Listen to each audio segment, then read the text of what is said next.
Have you heard about army proverbs? If not, here is one of them. Leave comfort for the citizen. But our main hero didn't have time. Exactly 3 days ago at the Divisional Training Center, the boy was out of breath from fatigue, and there were exactly 3 days left until his demobilization. Dripping with sweat, he thought it was all because of the new platoon commander. Kim Shin-im was too strict, even for old people. Suddenly, he noticed the commander, who immediately turned to him, causing the guy's entire body to shudder. The commander asked to demonstrate skills on the obstacle course. Immediately, the black-haired man's face changed, and he began to speak informally, trying to object. However, the commander interrupted, shouting at the boy to observe subordination and follow orders. But our main character was not going to give in so easily and tried to object again. As is customary in the army, the commander became angry and immediately began making threats. There were no other options, so the guy went to the obstacle course. Standing in front of his subordinates, he thought, thinking that he would now demonstrate everything, but would be extinguished after that until demobilization. Immediately starting to jump over obstacles. His speed was quite fast. With incredible strength and agility, he began to jump over one thing after another. Everyone standing and watching this was surprised. And at that moment, the black-haired man thought that his body had changed a lot in the 1.5 years of service. He planned to become a civilian as soon as his service ended and forget about the army. But not everything went according to the boy's ideal scenario. He caught his foot and immediately felt something was wrong. After all, he stumbled and immediately began to fall down. The commander was the first to scream in fear, drenched in sweat. Right at the moment of the fall, Pak Ben-chan managed to catch up with his commander. And then our hero fell and died. Suddenly, he began to hear himself addressed as a warrior. Raising his head, the boy thought that he was seriously injured, but he felt fine. He didn't understand where he was and started looking around. Suddenly, he saw something wrong in front of him and started screaming. The girl introduced herself as a goddess, also adding that she would lead him. Her name was Prima. She also talked about all the difficulties in her previous life. At that very moment, our hero began to laugh awkwardly. Pak begged her to say that it was all not real. And then he breathed a sigh of relief, thinking that it was a dream. Prima, in turn, began to ask what the boy was talking about. Without even paying attention to her, Pak immediately began to hit himself in the face. Watching the beating itself, the girl tried to turn around. But he did not listen to her, continuing to harm himself. Still with the same hysterical laughter, the black-haired man continued to beat himself. Still begging himself to wake up, he couldn't stop. Prima turned to the guy again, and this time he angrily began to shout at her to shut up, because he was not a warrior, and also said that cigarettes were named after her. Hearing these words, she was taken aback. At that moment, our hero stopped beating himself, began to cry and talk about 3 days. Prima immediately took the initiative, saying that she understood him, because this was his first time. Pak interrupted her immediately, making a face and saying that she didn't understand him one bit. He immediately yelled at her, telling her that she had spent her whole life talking like a dumbass. Approaching her, he immediately grabbed her. Crying, he asked her if she had read isekai manga, since he knew he would become a warrior in the new world. He couldn't believe that he would have to train in his new life. Starting to cry even harder, he didn't want to, he asked to let him rest. And then he immediately began to insult her. It was clear from the girl's face that she was unhappy. Taking off and starting to release some kind of force, she screams and asks him how dare he do that. At that very second, the guy's face changed. He laughed and shouted that she had now shown her true face, insulting her again. These words made the girl even more angry, insulting him with a piece of shit. She screamed that he would not become the savior of the world that he was supposed to be. So he will become simple, just a nobody, she screamed at him to go down. Getting even more angry, she even said that she would not give him a single skill. Everything around began to be covered with some kind of clouds. After listening to all this shouting, Pak could not accept it, so he shouted that the tie simply would not leave. Starting to run straight towards her, he was clearly about to hit this goddess, but he was stopped. Gradually, his whole body became covered with some kind of bright light. Laughing, Prima said that they would find out together whether he could survive in a normal body. At that very second, some kind of rotating circle appeared right below him, which seemed to begin to consume his body, and the goddess continued to gloat over him, saying that she would end up in hell, which was like an army. Hearing this, Pak began to cry, asking how she could say such a thing to him. He asked her to just kill him, but it was too late. Right at that second, he was falling from the sky straight to the ground, screaming that this couldn't happen to him. But as they say, it was too late to think. The whole day passed, and late night came. And our main character still didn't move from his place. He still sat in the same place, continuing to laugh hysterically. At some point, it seemed to him, the perfect thought came to him. He made some kind of lift, sticking his wand into hers, starting to clap my hands, kneeling, and congratulate yourself on your demobilization, while continuing to hysterically talk to yourself. This lasted quite a long time. For 3 whole days, he congratulated himself on his demobilization, shedding tears. He couldn't believe he had gotten himself into such a stupid situation. And now the morning has come. There was total silence all around, not a single sound from the surrounding areas. Suddenly, a sound came from Pak's stomach, which indicated that just a little more and he would die of hunger. At some point, he even began to feel that he was already dying. After all, he was so hungry that he ate everything that came to hand.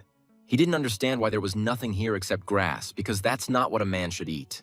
In fact, the monsters did not approach him because they felt an incredible fighting aura, but he did not know about it. While crying, he thought that he wanted to live and eat. Jumping up abruptly and kneeling, he began to apologize to the goddess, shouting that it was his fault. He begged her to return him. After all, he was shouting about it. She just called him at the wrong time because he was very angry. Realizing that she would not help him in any way, he began to beg her to give him at least one weapon. But there was no answer here either, so the guy had no choice but to cry.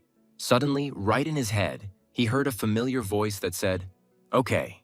Prima said that she forgives his stupidity and gives him her blessing. Pak immediately began to praise her and bow, thanking her for this. He shouted that he would never forget her kindness. Still continuing to cry, his face suddenly began to change. After all, quite familiar objects began to emerge, which he didn't particularly like. It was a shovel, some kind of bag and paper. Laughing, Prima said that she knew his past, so she supplied him with the things and materials with which he was most familiar. The bag contains kimchi with cucumbers and stewed boneless mackerel.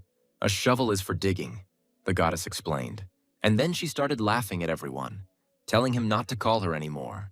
For a few more minutes, our hero looked at these 3 things, not understanding what to do with them. Time passed, even several days passed, as it might seem. There were 2 girls on horses near the forest. They felt some strange place in the depths of this dense thicket. Having dismounted from her horse, one of the girls suggested taking a closer look. Here he began to remove the mask from his face.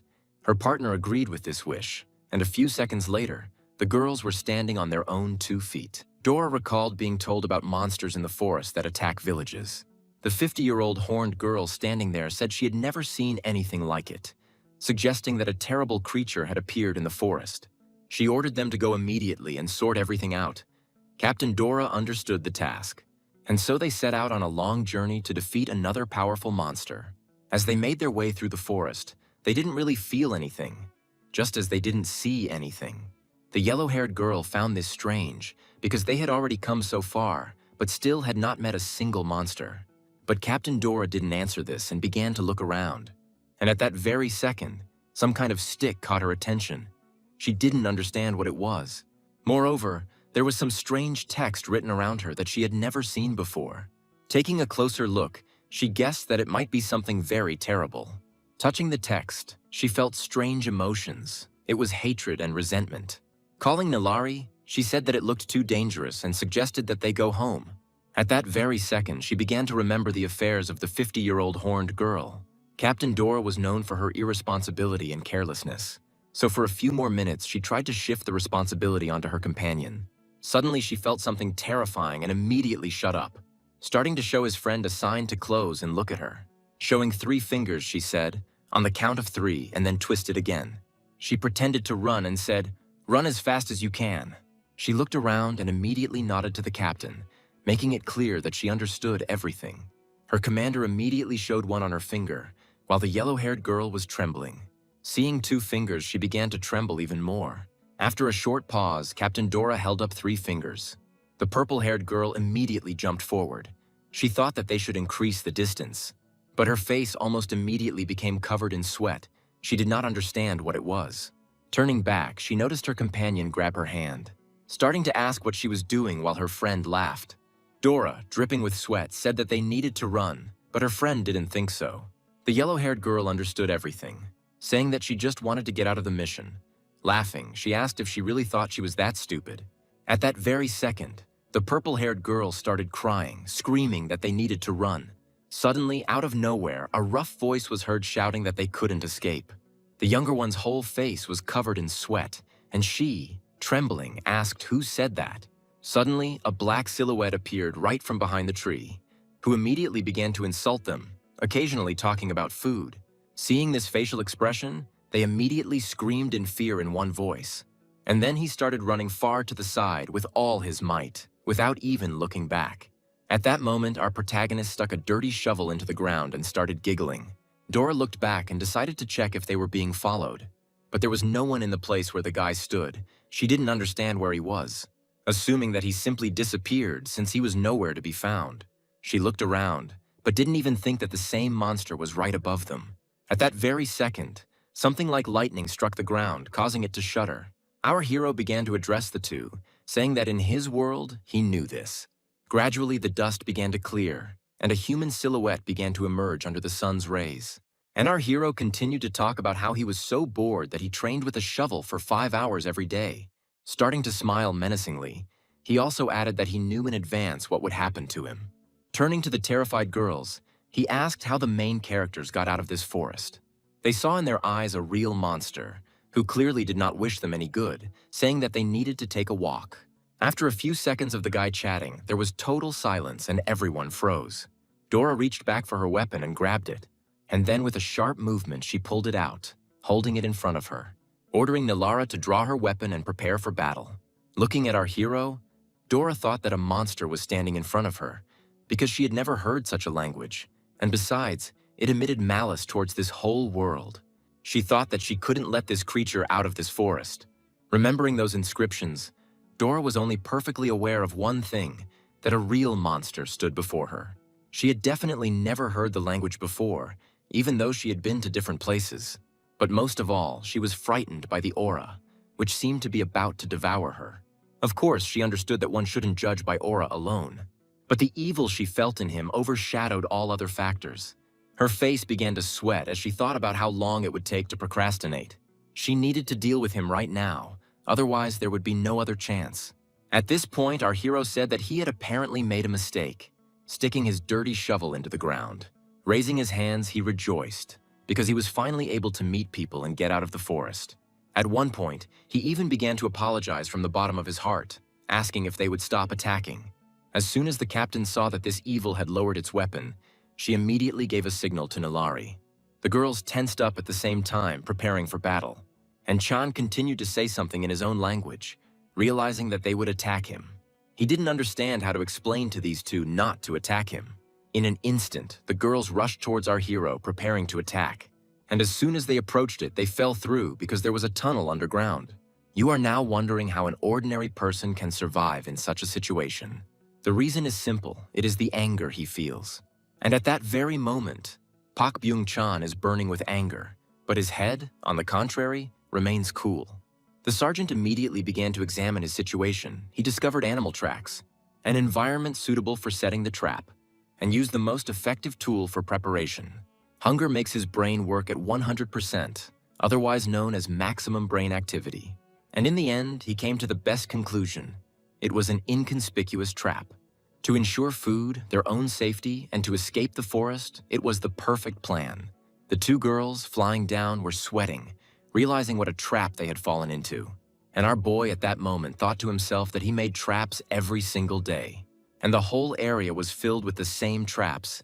He knew the location of each one, because he had dug them with his own hands. The captain immediately shouted to her subordinate, who had already understood everything long ago. She immediately swung, beginning to gather all her strength in her hands. And then with a powerful cut, she cut off all the points in the trap so as not to be harmed, and then land without any difficulty, without even getting scratched. Seeing such graceful swordsmanship, Pak was quite surprised. After all, those instantly got out simply by jumping up. They were preparing to kill their opponent without any hesitation.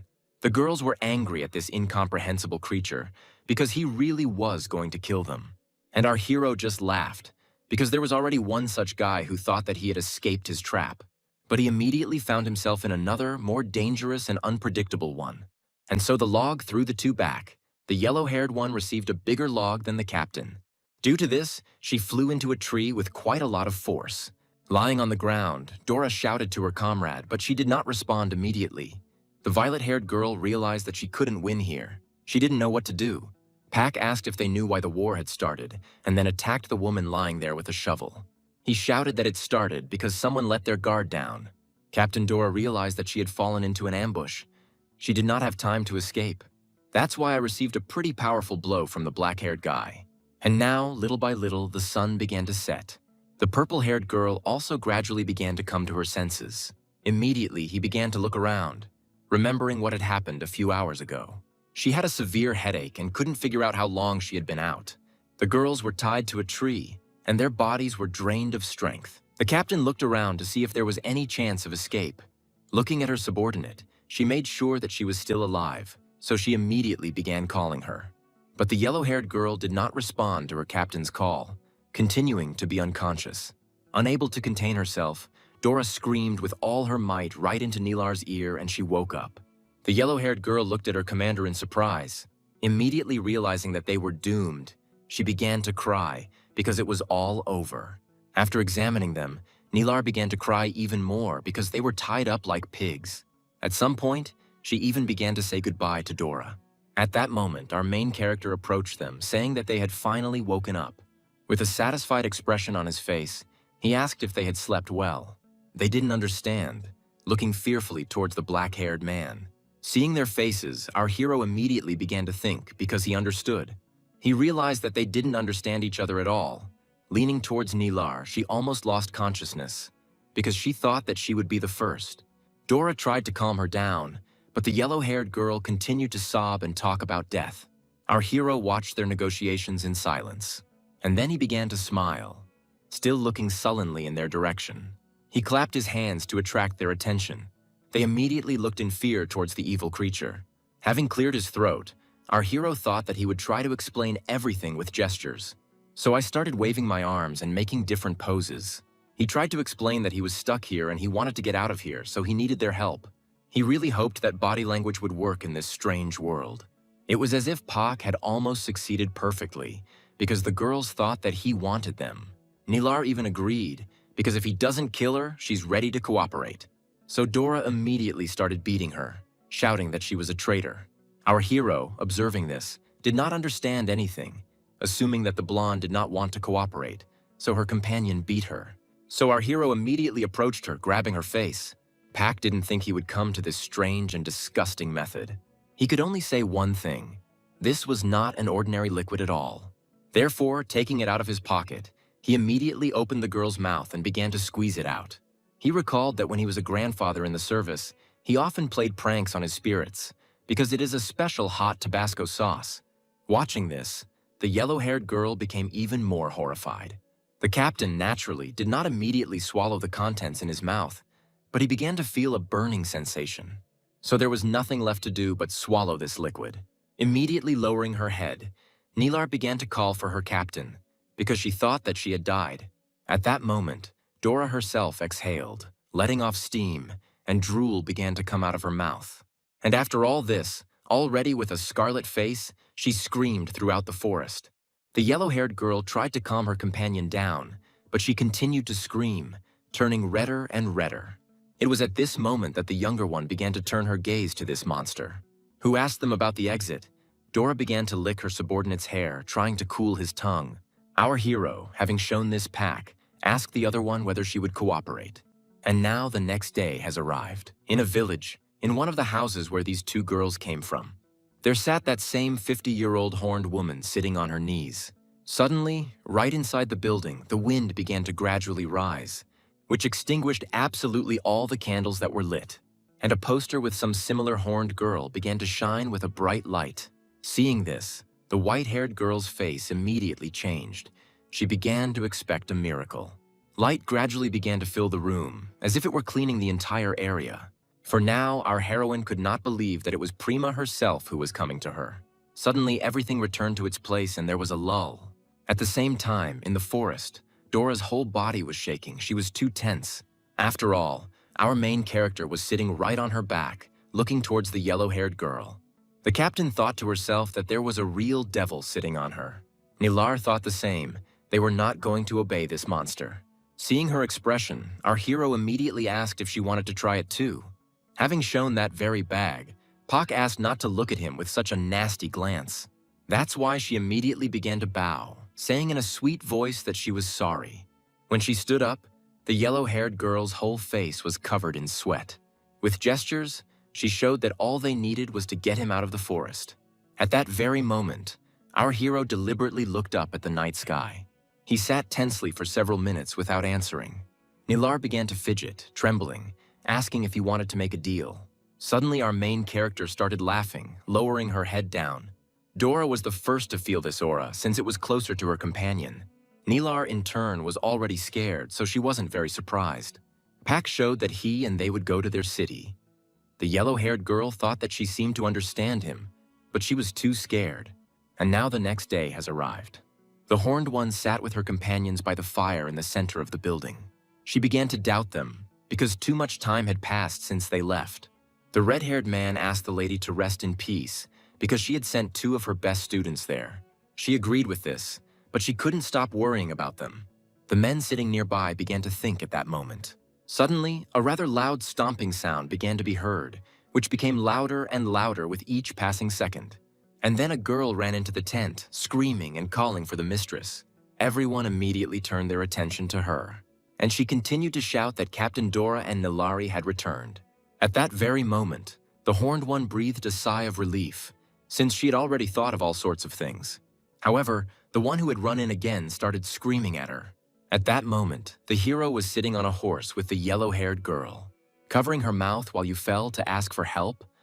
Behind their backs on the next one, Dora lay unconscious. Having come to her senses, she continued to lie there, thinking that they were in the village and that they had a chance that they could now deal with this monster. However, the faces of all the men standing at the entrance to the village clearly said otherwise. Pak began to carefully examine those standing in front of him, continuing to threaten Nilari so that she wouldn't do anything stupid. The black-haired boy also turned his attention to the statue standing behind him. His face immediately changed, as a rather familiar silhouette emerged. At that very moment, our protagonist began to remember how he stood and listened to the two's conversations, and he heard exactly what they were saying about Prima. He couldn't understand why he hadn't thought of this before, as soon as he saw them. After all, this world may be completely under the control of this Prima. Having thrown the girl, Pak shouted that they were starting to have fun. With some unusual force, he was able to throw the girl right above himself. And then he stretched out his hand straight, intending to grab the yellow-haired one. Gently grabbing her by the back, he began to descend with her, climbing off the horse. And now, in a graceful pose, they were already on the ground. Nulari didn't even have time to understand what just happened. At that very moment, quite loud sounds from boots began to be heard. Our main character was surrounded from all sides. Taking him into a circle, Pak was not going to give up.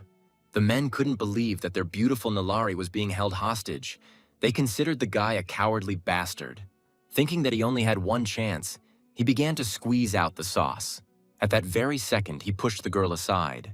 She spun around and fell into the arms of a boy standing nearby.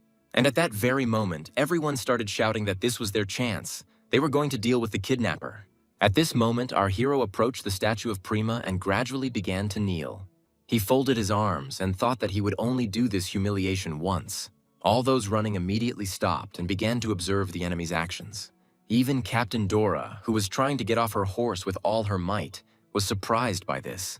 After all, everyone thought that he was kneeling before their goddess, bowing to her. There was total silence. No one could even move from this surprise. After all, it's as if their enemy is praying right now. After holding for a short time, Pak began to rise slowly.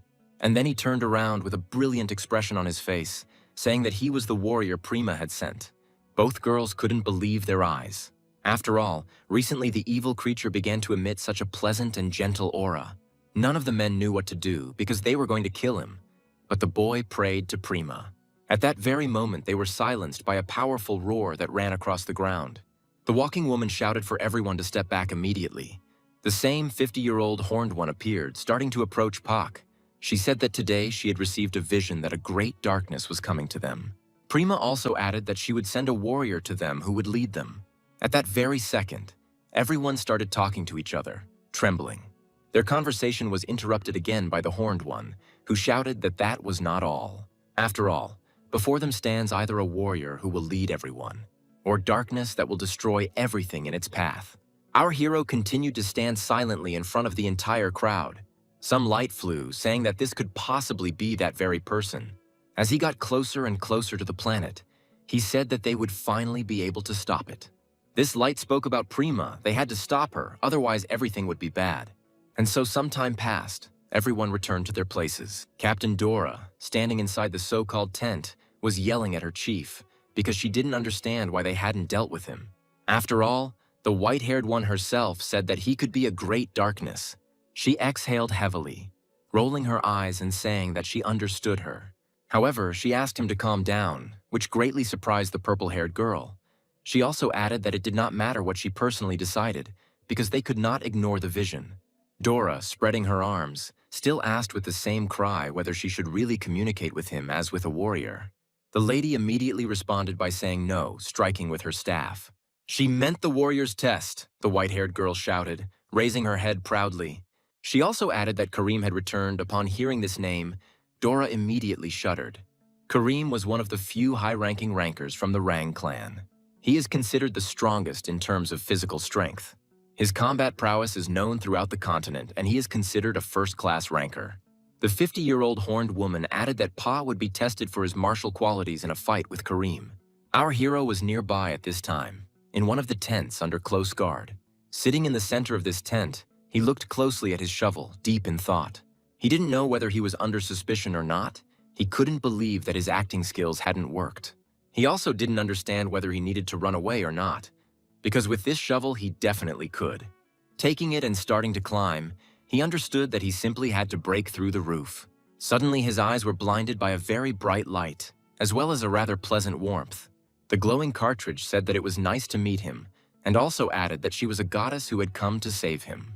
Starting to shine even more brightly, she was about to introduce herself. However, she didn't have time, because our hero didn't let her do this, hitting the shovel directly on the socket that was producing the light. He began to fly off to the side while Pa exhaled heavily, because he remembered bad memories. He hunched over and rudely asked her what she was up to because he thought it was Prima. The patron, no longer so brazenly, began to shout that she was not Prima. But this did not instill any confidence in our hero.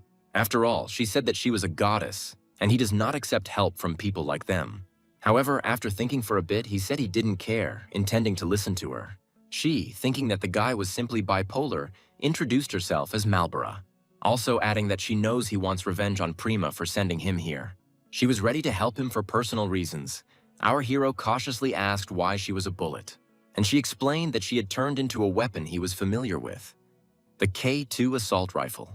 She wanted to turn into a powerful weapon, but Prima betrayed her and stripped her of all her powers. After hearing all this, Pa concluded that it would be useless. Suddenly their conversation was interrupted as a man entered the tent, telling the black-haired man to leave immediately. The warrior immediately hid the cartridge behind his back, nodding his head sweetly, showing that he understood everything, and then he even said it. The man standing at the entrance was surprised because he had just spoken their language, and our hero himself was surprised by this because he didn't even understand it right away. His whole face began to be covered in beads of sweat. With trembling hands, he touched his mouth. Immediately beginning to shine, he praised the goddess, because it was she who had given him the reward for the first test. He thanked Prima. Coughing awkwardly, the old man told the guy to come out as soon as he was ready because they were already waiting for him. And then he began to leave, still looking back at the black-haired man. As soon as the old man left, Pak began to laugh hysterically. At this point, Malbora spoke up, asking if he still considered her useless, and also promising that she would give him much more once they strengthened their trust in each other. She asked if he was willing to join forces with her. Our protagonist's face began to shine. He was pleased to hear this. That's why he immediately replied that he was ready. He agreed. Hearing this answer, the goddess's voice changed. She was also pleased. Starting to glow, she moved to the garter hanging on the guy's neck, while our black-haired hero continued to laugh hysterically. Taking up the shovel, he said that they would discuss the god history later, since first they needed to finish here. At this time, Prima felt something that pierced her. At first, I didn't understand what had happened, and I was deep in thought. And then her face changed. She was angry. immediately turning to some brown, calling him. He immediately appeared in front of her, saying that he had come. Prima was angry because she didn't see Pak Ben-chan. She ordered her subordinate to go down and check the situation. Our hero at this time had already arrived at the place he was told to come to. He stood surrounded by a fairly loud crowd of people who were screaming at the top of their voices. Pak didn't understand where he was, but he began to guess what was about to happen. The Horned One immediately said that they wanted to make sure which of them was a warrior of Prima and which was darkness, so they would hold a warrior test.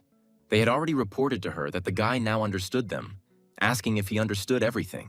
At that moment, the black-haired man, trembling, said that he understood everything, but did not understand what a warrior's test was. The white-haired girl, clenching her fist, explained that this was, of course, a duel. The two girls who discovered our hero were also sitting in the stands. Marlborough immediately began asking if the sergeant had any ideas, but the guy didn't have any. The Horned One, looking at our hero, said that he was ready so they could begin, immediately raising his staff upwards, thereby shutting up absolutely everyone. After all, right now she was going to announce his opponent in this duel. And then a terrifying aura appeared, and behind it appeared the silhouette of that very Karim, a warrior from the Rang clan. He looked towards his opponent with a terrifying face, while Pa continued to look at him with confusion. Seeing this expression, Karima started laughing. He was surprised to see such a weak creature in front of him, because he had imagined the goddess's warrior differently. He immediately started pointing in the direction of our boy. He also asked, in an assertive and bold manner, whether he was a warrior or not, because he doubted it. The black-haired boy stood motionless, looking in Karim's direction. At that moment, the whole crowd began to make sounds of surprise, just like the girls who first met our main character. The white-haired, horned 50-year-old woman also looked towards the man. While Karim stood there with a satisfied face, he pointed towards Pak. Our hero did not answer right away, still standing silently, not even moving. Just a few seconds later, a smile began to appear on his face, and then, making the sweetest face, he asked why each of them doubted him. Karim immediately began to talk about the shameless person standing in front of him. At that moment, Pak himself thought that Karim was trying to act too tough. The man with small horns said that it was all in his eyes. After all, it didn't matter how innocent he tried to look, he could clearly see that his eyes were full of hatred. Laughing, he also said that he managed to fool everyone, but he is not a fool. And our main character continued to act like a sweetheart, talking about how Prima had thrown another test at him. As soon as Karim realized that it was all useless, he immediately exhaled heavily. He said that based on his appearance, as well as the clothes he was wearing, he assumed that he came from another world because they don't have such clothes. Karim also added that he believed that Pak, for some reason, was punished by Prima and banished to this forest. And the man himself came here to take revenge on Prima. With the same assertive look, he asked if he was right. Our hero did not respond to this in any way. He thought to himself that he had said everything too precisely, and it even frightened him to some extent. The Horned One continued to look towards our hero with a satisfied face, who immediately asked him if he would answer for his bazaar. At that very second, Karim threw up his hands. He shouted for the black-haired man to look at his body and began to twist, and showing off his body in all its beauty. At some point, he even said that he would be able to feel them. Looking towards our hero with the same satisfied face, the muscle man said that he had the greatest intelligence in this city. He also shouted that he understood psychology better than anyone else, so he recommended facing the truth. Pak did not understand how this little animal connected intelligence and a strong body. Lowering his head, the black-haired man told his opponent not to worry about it and to stop playing psychologist. Hearing this, the Horned One exhaled heavily. After all, his opponent got into a fighting stance, shouting that with the power that Prima had given him, he had no other option but to show it. Realizing that talking was pointless, Karim also took a fighting stance. There is a saying in the army: a soldier can defeat an enemy alone, but a sergeant can defeat as many as 4 enemies. 3 days had passed since his retirement, and our hero was wondering if he could destroy an entire enemy platoon. However, he understood perfectly well that this was not the case, because he was facing a much stronger opponent. So he decided he needed to attack first, quickly closing the distance. But his opponent wasn't so simple either. He immediately dodged this attack, although some part of it still hit his head. Captain Dora was surprised, because she was also attacked, and if Karim couldn't even dodge, then she wasn't that weak. At that very moment, Pak was smiling, because everything was going exactly according to his plan. Probably, because he was clearly thinking about it before they grabbed his leg. Kareem said tensely that he was disappointed. After all, if this is all the black-haired man's power, he is very sorry. Immediately, he began to spin him around, holding him by the leg. And then, with a powerful swing, he slammed the black-haired man into the ground, causing it to shake. Lying on the ground, Pak felt all the pain from that powerful fall. At that moment, Karen did not understand. Having said that with such strength and intelligence, he managed to convince everyone that he was a warrior of the goddess. Getting up, our hero did not lose heart, wiping the drool from his face. Turning to Kareem with a satisfied face, Pak said that he simply did not want to embarrass him from the very beginning of the fight. Coming up close to the pompous muscle man, and looking straight into his face, our hero smiled. Asking what was wrong with his face, was he really afraid? He immediately tried to hit our hero, but Pak managed to dodge. Having delivered a devastating, precise, and powerful blow to the pumped-up body, leaving a cut on him, blood began to splatter. Kareem angrily shouted that it didn't matter even if he hit him again, because for him it was just a tickle. And then he dealt an equally precise and powerful blow to our main hero. Increasing the distance, Pak managed to stay standing and group himself so as not to fall. However, the enemy's attacks did not end there. He instantly closed the distance, delivering another precise blow to the face. At that moment, our hero swung, trying to attack the enemy, but he simply raised his hand, blocking the blow. And then he even somehow parried the attack, throwing the shovel aside. And then he grabbed her, immediately starting to pull the man towards him. Naturally, due to the unequal strength, Pak could not resist. Therefore, he flew straight towards the horned one without any attempts to resist it. Speeding up in one go, Kareem delivered powerful blows to our hero, forcing him to feel every blow. This time, Pak almost lost consciousness and started spitting out blood. However, even so, he was still standing on his feet, trying to come to his senses. Kareem asked the black-haired man to pull himself together, because the fight was not over yet. Having spat out the remaining blood from his mouth, our hero asked what was wrong with that. His opponent could not say anything in response to this, standing silently and watching. Intending to take advantage of this moment, the black-haired human man approached Kareem. He wanted to deliver a precise and powerful blow to it, so he began to gather all his strength in his hands. He thought to himself that he would now envy his eyes. However, the muscle man dodged this blow, saying that he had already told him so.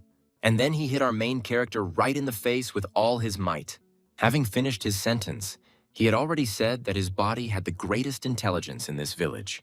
Kareem has perfectly understood the pattern of human attacks, so he can dodge them without any difficulty. As he began to fall and lose consciousness, Pak thought he was in deep trouble. He hadn't even started doing anything yet, but he was starting to lose consciousness. Still mentally, he begged his body to get up, because he still had to take revenge. Suddenly, a familiar voice sounded in his head, calling him with a scream. When the man came to, he saw his opponent throw his leg up. At the last moment, the sergeant was able to dodge the blow that destroyed the ground. Still holding a shovel in his hands, Pak tried to think of a way that would help him win this fight. Marlborough asked Puck if he was okay, and our hero even heard excitement in his voice. With a satisfied face, our hero asked her if he looked like he was okay.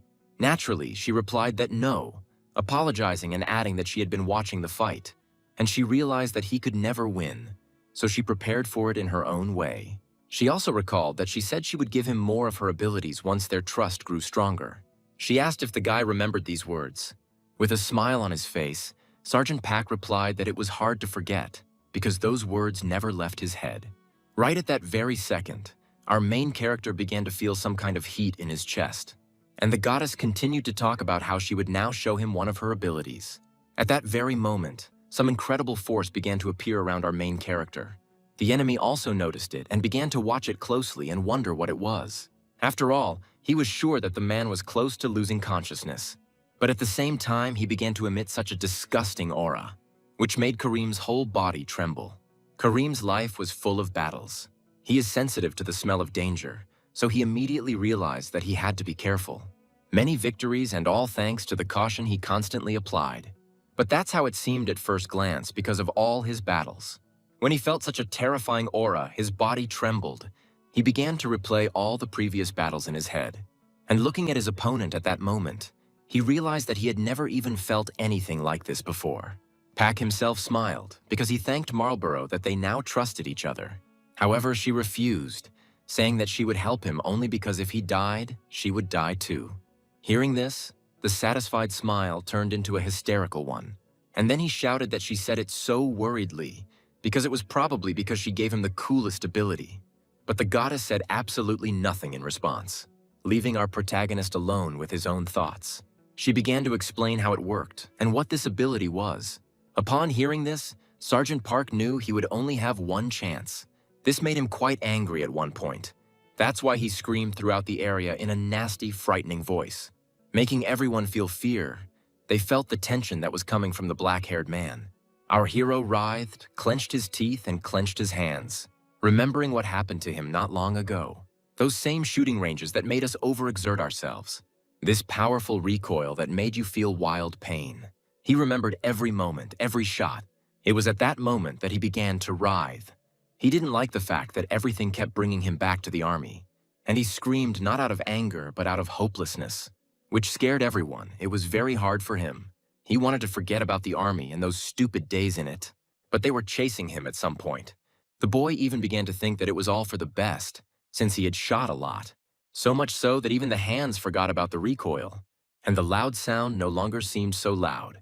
The boy also recalled how the commander came out after the shooting range. Turning to him, he then began to take out a pack of cigarettes. Our main character immediately picked everything up and started running towards the senior sergeant. He immediately took a lighter out of his pocket and began to light Ben Chan's cigarette. The senior sergeant rudely asked the junior sergeant what he was doing anyway.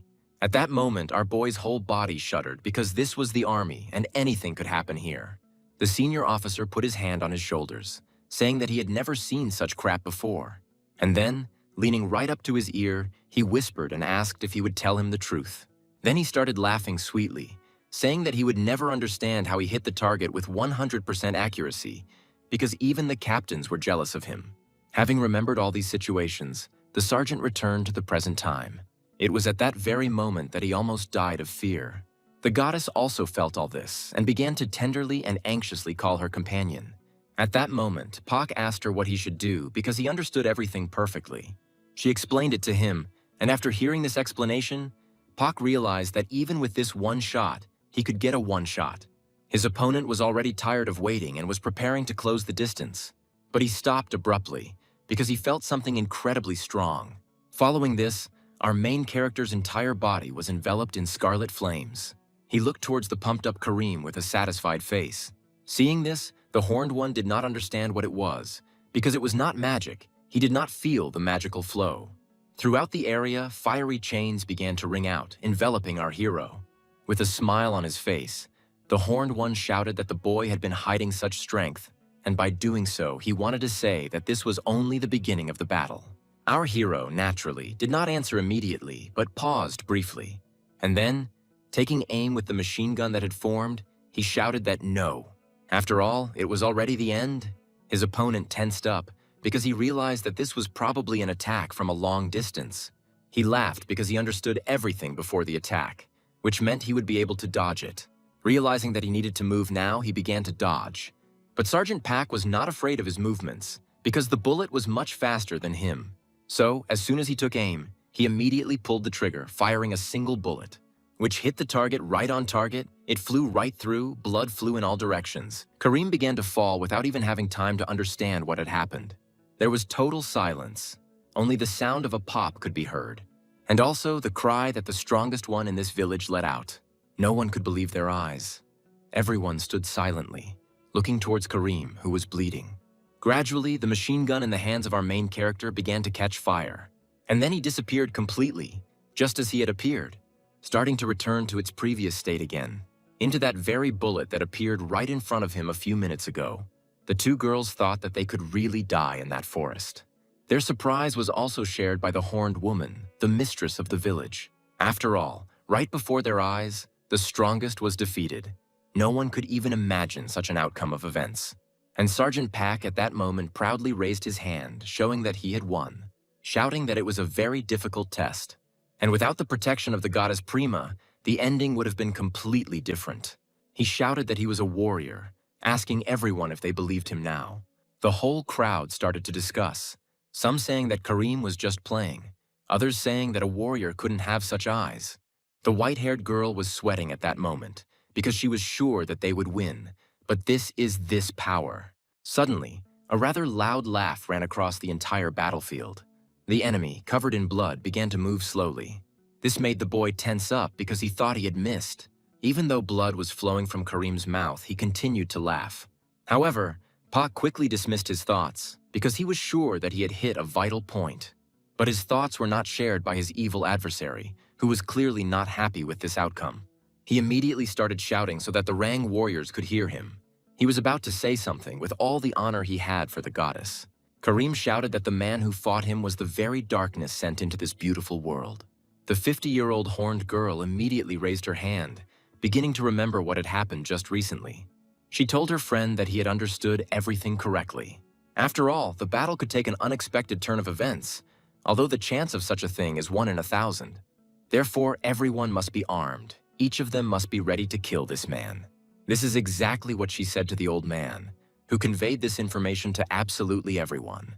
At that moment, our hero realized that he had been deceived because they were preparing to kill him at any cost. And Kareem continued to scream that he was fighting with real darkness. This was the signal that absolutely everyone reacted to, getting ready to kill Pak. The protagonist stood still, thinking about what he needed to do. All of this was observed by a winged guy sent by Prima. Now he realized that it was all Marley, because it was she who made it so that they could no longer watch Puck. With a smile on his face, he said that this vile goddess still had some strength left. Therefore, he decided to first inform Prima about everything. In an instant, he found himself in his mistress's chambers, who, as soon as she saw Brown, immediately began to smile, waiting for him to report why they stopped seeing Puck. Still with the same satisfied face, she wondered if they could continue to watch him. The guy, lost in thought, looked towards his mistress. After thinking for a moment, he said that Marlborough had returned. He also suggested that she had little strength left. Well, and at the same time, he reported that she helped Pak. Hearing this report, Prima smiled, and even a laugh slipped from her mouth. The goddess, with a satisfied face, said that she was wondering where she had disappeared to. However, she didn't care, because the current Marley is just a weak bug, which can be distributed without any problems. Standing up, Prima began to approach her subordinate. She asked everyone to focus on their missions. Some dark spheres began to appear directly above her, and Prima added that right now is the right time to start what they had planned a long time ago. She was going to take over Marley's world by screaming that it would be hers. These thoughts made her whole body tremble. She was too happy. At this moment, a whole crowd was approaching our hero. Clearly not friendly people who were going to finish him off. They all intended to destroy the Herald of Darkness who had come to destroy their world. The black-haired boy himself still stood motionless, just looking tensely in their direction and thinking that I was really in trouble. There was nothing left to do but accept the fight. At that very moment, the Prima began her malicious plan. The black spheres collided with each other as the goddess laughed. At that very moment, a rift appeared right in the sky, which made absolutely everyone shudder. Sergeant Pack screamed, because he didn't understand why he got into such a situation. Something happens every time. Some fragments, similar to broken glass, began to fall from the sky. And right after that, huge hands appeared right in this rift. Naturally, our hero was in a state of utter horror from all this. Not only did everyone feel this incredibly powerful aura, so no one could even move while looking up. A terrifying creature appeared right above them, screaming at the top of its lungs. Our hero's whole body was covered in goosebumps. He didn't understand what to do. And this same creature began to scream even louder, shouting and making vile sounds. Its size was so enormous that it is impossible to even describe in words. Falling to the ground, she began to disturb the landscape, destroying everything with her own body. And after her, some other creatures, smaller in size, appeared, but no less frightening and disgusting. Everyone, seeing them, stood in one place in fear, unable to move. The monsters that appeared immediately began to fight, without any words. The little people could not resist them because their strength was much greater. By grabbing them, they intended to kill and destroy everything in their path. Although Captain Dora was frightened, she immediately entered the fight by destroying one of the monsters, thereby saving his allies. She moved automatically, immediately starting to look around and wonder what the hell this is. She also didn't know, assuming that it was all the work of that same guy. At this time, our hero stood in one place without any movement. Dripping with sweat, all he could think about was that this never happened in Korea. In fear, his only thought was that he needed to run away, because right now something is happening that he couldn't even imagine. Suddenly, he began to remember what had happened just recently. After all, absolutely everyone's eyes were focused on him. But right now, each of those watching was busy with something else. He remembered a skill he had learned in the army called cloaking. Clenching his fist, Pot knew he couldn't wait any longer. He needed to remember.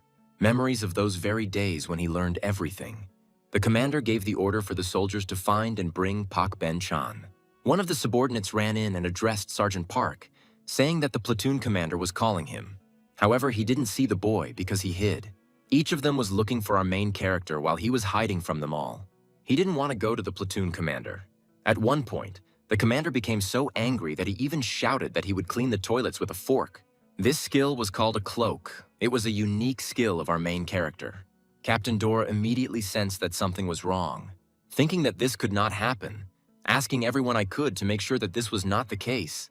Looking to the side, she realized that everything was bad. After all, in that very place, there was no black-haired man, only a shovel was lying there. She couldn't believe it, because there were so many people there.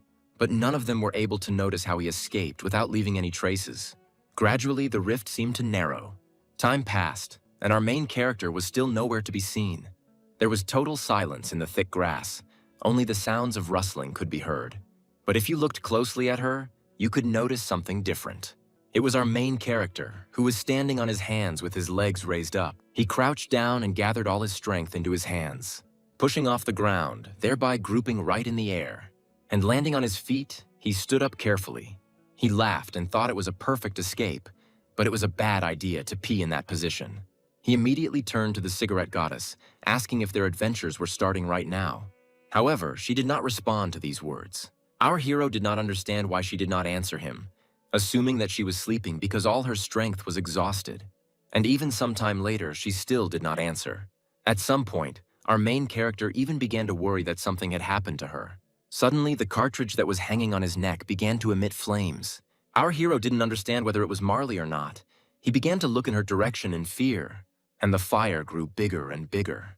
At some point, human hands even began to appear.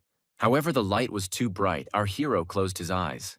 And at some point, he saw a terrifying creature that was stretching its paws in his direction. The sergeant looked intently towards this light, realizing that things might not turn out as great as they could have been. After all, it grabbed his neck and at some point even began to strangle him. He didn't know what to do or how to act in such a situation. A terrifying voice pierced our protagonist's head. The sergeant tried to resist this force because it seemed to him that it would now swallow him up. Some time passed, and a red-haired girl appeared from that same fire, who asked the sergeant if he knew how much she had endured. But Pak didn't understand what she was talking about, because they had only met her today. Exhaling, our hero said that they had moved past this situation, which Marley clearly did not like. Having carefully examined the girl, he saw her appearance, assuming that all her powers had returned to her. She, exhaling heavily, said that this was so, and also added that this was not good luck. What our hero didn't understand when he began to remember what had happened before. At the very moment when he was being strangled, he heard some kind of vile voice, and then some incomprehensible speech followed.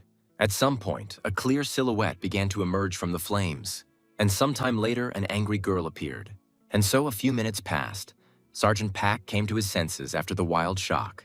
Holding him by the neck, he was frightened and did not understand what was happening. And so, leaving, I began to explain what happened and why. After all, she came to him for only one purpose.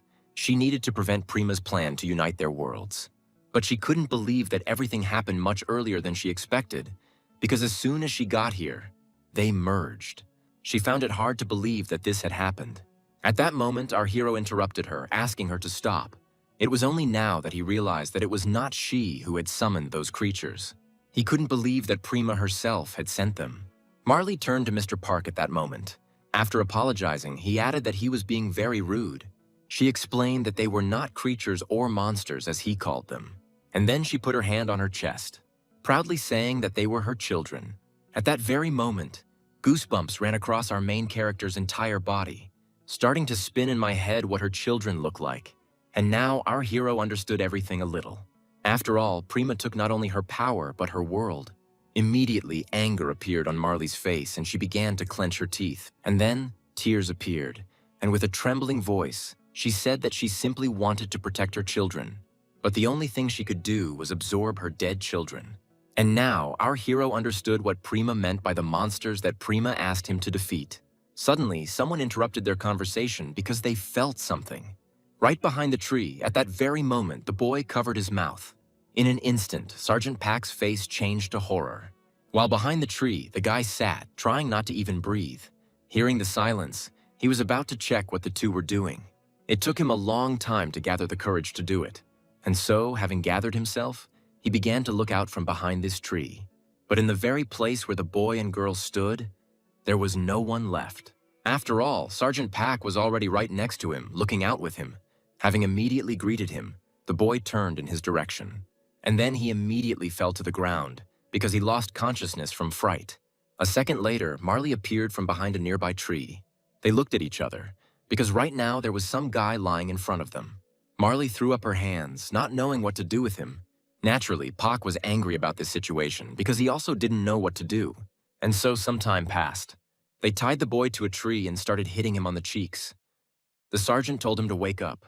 The black-haired man was angry because this was already the third of their race that he had tied. The boy thought to himself that he had been awake for a long time, but he was afraid to open his eyes because he would die. Realizing that he was not waking up, the sergeant began to think. As he stood up, he also understood perfectly well that they could not waste any more time here. Hearing this, the boy was happy, because in this case, he would stay alive. Suddenly, Pac said that he just needed to finish off the hostage in this case. He immediately screamed that he had woken up, emitting disgusting cries. A rather awkward situation has arisen, and our hero, putting his hand on the guy's head, said that you need to snore if you pretend to be asleep. He asked not to kill him, to which the sergeant replied that it had nothing to do with him. With a terrifying look and voice, he asked him how he heard so much. At this moment, even the goddess Marley tensed up, and the young man silently looked to the side as if he were dying. Turning away, he said that he had heard absolutely nothing because he didn't even understand what conversation was being discussed. Our hero realized that he had heard everything and said it out loud. The boy realized that he was in deep trouble and started crying. Pac decided to ask the next question, because even if they had gone after him, they would not have found him. So he was interested in how he was able to find it. He was also curious as to why he had gone to do this alone. After all, he left the shovel because it was inconvenient for escape. He did not understand why he brought it to him. The sergeant could clearly feel how they wanted to kill him. Lowering his head, the green-haired man said that he would explain everything. Hearing the confidence in the voice, our protagonist did not understand anything. Immediately, some kind of green energy began to emanate from the guy's body, which covered his entire body, and some circles were carved on his forehead. His whole face gradually began to change, and then he spoke, that the transformation technique was used to allow him to infiltrate the village. He even repeated several times that he was not a native of that village, and he came from a place where they hate Prima and her useless faith. The guy's name was June. He was a spy. He was an outspoken opponent of the primate faith, and also a collector of information. He was chosen as a talented, brave man to infiltrate the village of Rang alone. Of course, he immediately set out on his journey because it was his personal initiative, and even used that same transformation several times, transforming into different creatures, and even at some point not only reminiscent of people, but also for animals. His skill is considered unique. Everything was as calm, fast, and quiet as possible. Suddenly, while moving through the forest, I noticed something unusual. He saw a man building some kind of traps by lifting up tree logs. Jun understood perfectly well that he was in a restricted area, but he didn't understand why there was a person there. He asked himself this question several times, but never found an answer to it. Looking at him, he had never seen anything more terrible in his life. After all, right at that very second, he was talking about some food, emitting a terrifying aura. This scared the boy quite a lot, and at that moment he realized that it was better for him not to think about anything. After all, the mission was the top priority. So he set off further on his journey to that very village, immediately began to integrate into society. Naturally, before this, he reincarnated into the race that lives there. Everything went as smoothly and efficiently as possible. Having collected enough information, he was going to return back. Suddenly, I heard some scream in the street. Having decided to check what was going on, he went out and felt the fear that everyone in the village felt. Confused, he began to look around to see what was going on. And then he noticed that same man from the forest who was holding the yellow-haired girl. This was already their second meeting in a few days, and from that very moment the sky fell upon them. He overheard a prediction from a horned woman, realizing that we were probably talking about that very man from the forest. At times, I even felt afraid that he really was that very darkness from the prophecy. And seeing the incredibly frightening creature in the sky, he became even more frightened. He thought that everything this man did was shocking, and it all happened in one day. He was getting ready to leave, but everything happened too quickly. At one point, June even wondered whether it was worth leaving this man here. After all, he could have been of great help to them and their organization. These doubts tormented him too much. He did not know what was the right thing to do, and at some point he finally decided to do what he thought was right, grabbing the abandoned weapon in the middle of the battlefield, and immediately heading in the direction where the man had gone. Our hero at that very second grabbed him by the head and began squeezing his head. The sergeant found the whole story too suspicious. With tears streaming down his face, June thought that it was too painful for him. At that moment, Marley stopped him, saying that the boy was about to die.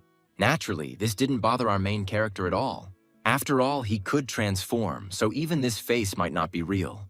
Having explained that the hatred towards Prima could be a smokescreen, and that they don't have time to find out whether it's true or not. That's why he decided that the best option would be to kill him. After thinking for a moment, Marley agreed to this, which scared June. So he decided to take matters into his own hands, asking them to wait. He said that if he killed him, he would greatly regret it. Our hero looked in his direction with a rather scary look, not understanding. The boy explained that at this rate they would quickly meet certain death. The sergeant thought that he was simply trying to scare him with beautiful speeches.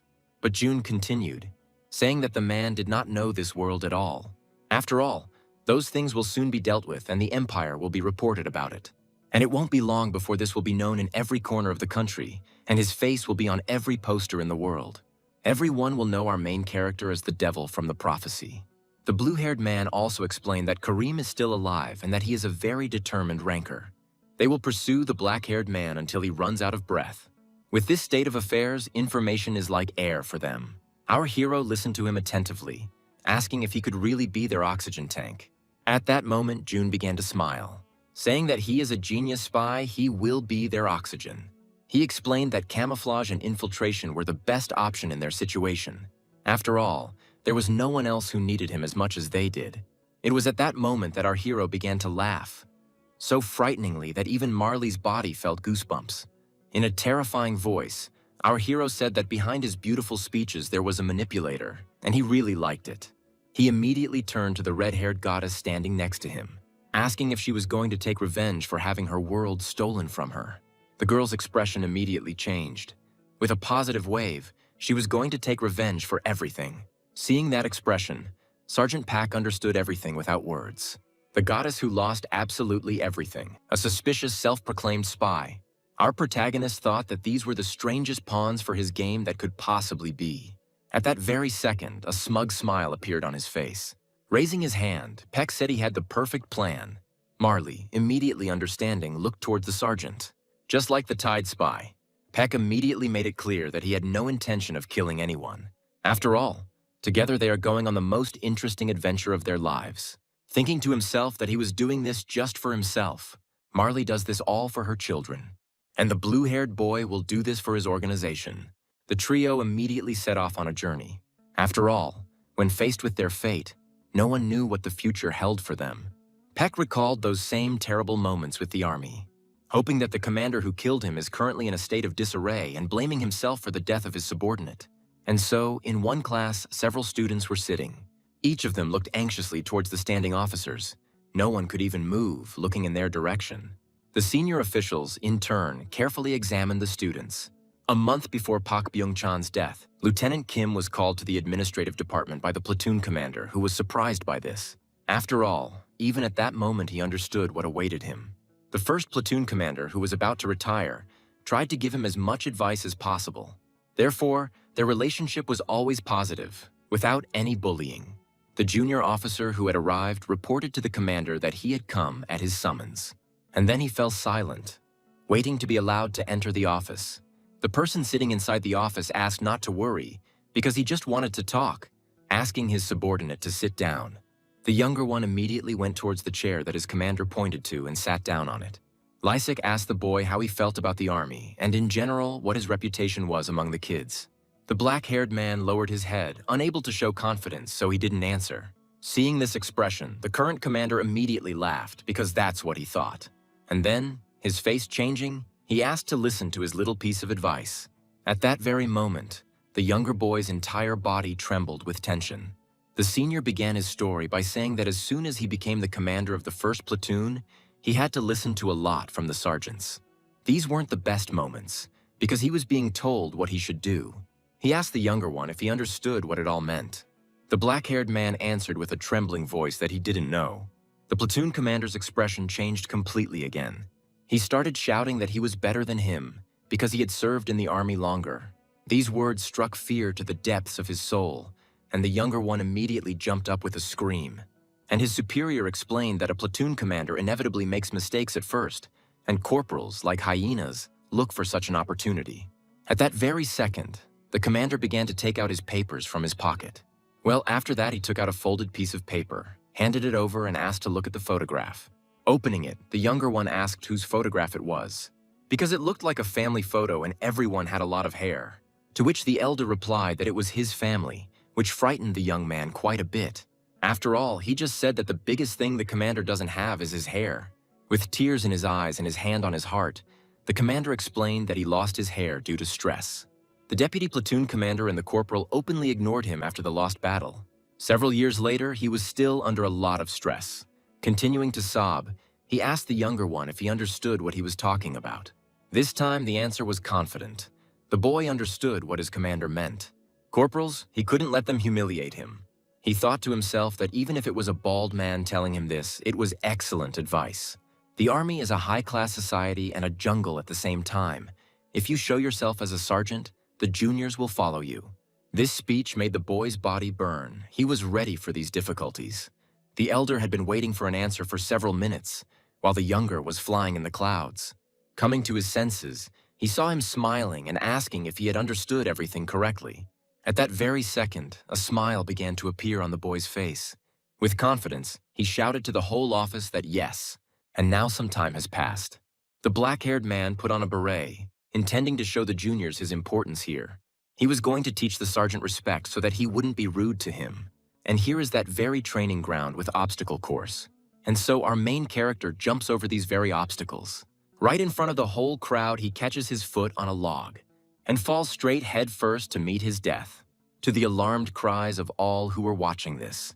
In response, they heard the falling man insult his commander several times. And right at that moment, the newly appointed commander understands. What did he do? This death is his fault. Prima felt a pleasant sensation as she watched the two worlds collide. Looking with empty eyes, she thought that this was a success, because the two worlds began to gradually merge. Her subordinates praised her at that moment. They were happy for their mistress.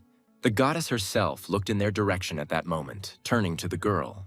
White immediately began to shine. Because the lady herself addressed her, she was glad, asking the blonde to show him everything. By this she meant a newly baked warrior, on whom she had placed very high hopes. By the way, the face of this warrior is already familiar to us. It was that same platoon commander, who had no idea where he was or what he was doing there. Naturally, I immediately assumed that this was an ordinary dream. The goddess in turn said that this was his new world, not a dream, introducing himself to Kim Shin-im as Prima, explaining that he died in that world. Kim had been thinking to himself that he had been having nightmares lately, but this one topped them all.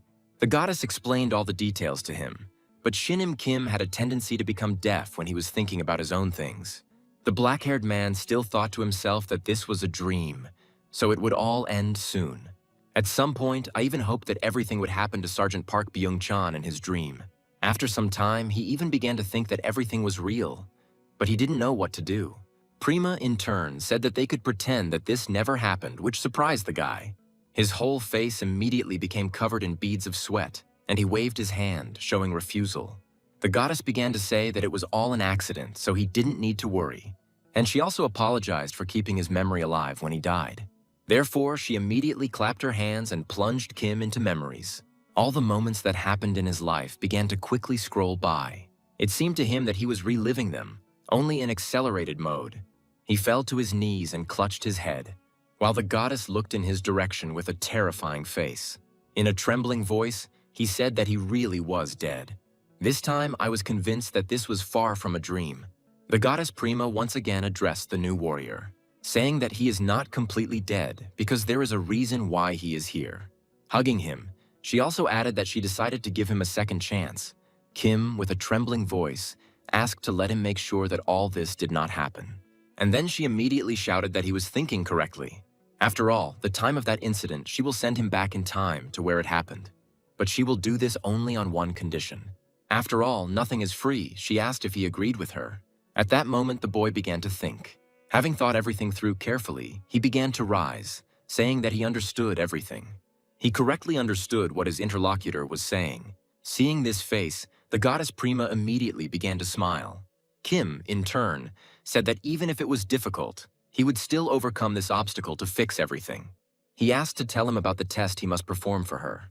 Hearing these words, she began to rejoice, saying that these were wonderful words.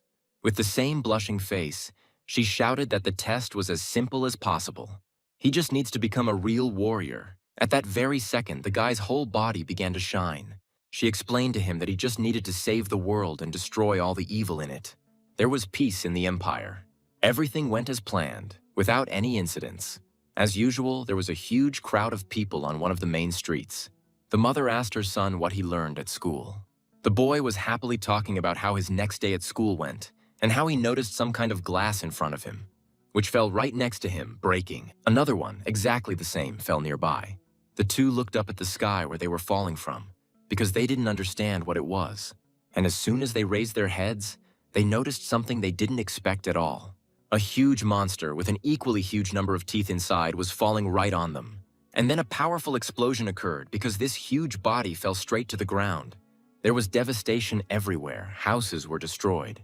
People were terrified, screaming and running away from unknown creatures. Some people have lost hope in life, staying in one place, while that same creature continued to destroy the empire with no intention of leaving anyone alive.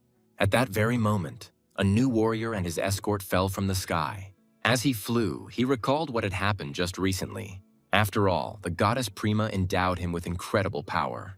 He said that it was a small gift from her, because he needed strength to become a worthy warrior.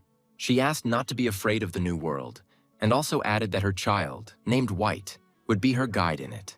They immediately introduced themselves to each other, shaking hands warmly. And Prima continued, saying that a warrior has the strength to overcome any challenge. She asked him to immerse himself in a new force. Kim understood what kind of power the goddess was talking about, because it filled his entire body. Right in the air, he began to release her. It seemed as if the sun was falling on this creature, because it was shining so brightly. White began to transform, gradually turning into a sword, which our new hero immediately grabbed, swinging it and gathering energy, dealing a direct blow to the huge creature lying on the ground. In one instant, he dealt several thousand blows. And then there was a powerful explosion that began to lift the stones upward. The monster was defeated while all the people who had already lost hope in life looked at the epicenter of the explosion. As soon as the column of dust began to gradually disappear, a human silhouette appeared, who immediately asked everyone not to worry. Gradually, the faces of those who had lost hope began to change. After all, the man who had just killed this incredible creature shouted that from now on he would protect them. Meanwhile, near the entrance to the empire, our heroes were already standing in a long line right next to the main gate. June reassured his companion, saying that everything would go well. Even the goddess understood that this was not the best idea and that they would be caught in an ambush right now. And so, little by little, the queue began to get shorter and shorter, finally reaching our heroes, who were already quite worried. The duo dressed up as priests, who smiled sweetly. The main character dressed up as one of the influential priests, and the spy into the girl, the saint. Marlborough, in turn, became some kind of pendant. The guards looked at them carefully until they stopped smiling. One of them had a poster of our main character. He compared him to a man who laughs sweetly, looking back a few more times, while our hero was remembering how he signed up for this venture in the first place. Back in the forest, Pak said that they were heading to the Empire right now. Jun tried to dissuade them because they had already been reported to the Empire, and they would look for him everywhere. He even started shouting that Pak was clearly out of his mind and that the idea was stupid. But our main character didn't ask his opinion, so he immediately started yelling at him. Having said that, that's not all they will do. Having said that, in the world where he came from, there was one cool saying. She said this: if you want to hide something, put it in a visible place. And if you know that they are hunting you, then it is better to go straight to the enemy's lair. That way you have a better chance of kicking their asses. After listening to this story, the blue-haired man's whole face was covered in beads of sweat. He was too scared. After all, he didn't see a person in front of him right now. He saw evil, which tells him that he is already dead, so he has nothing to fear. It was at that moment that June understood everything.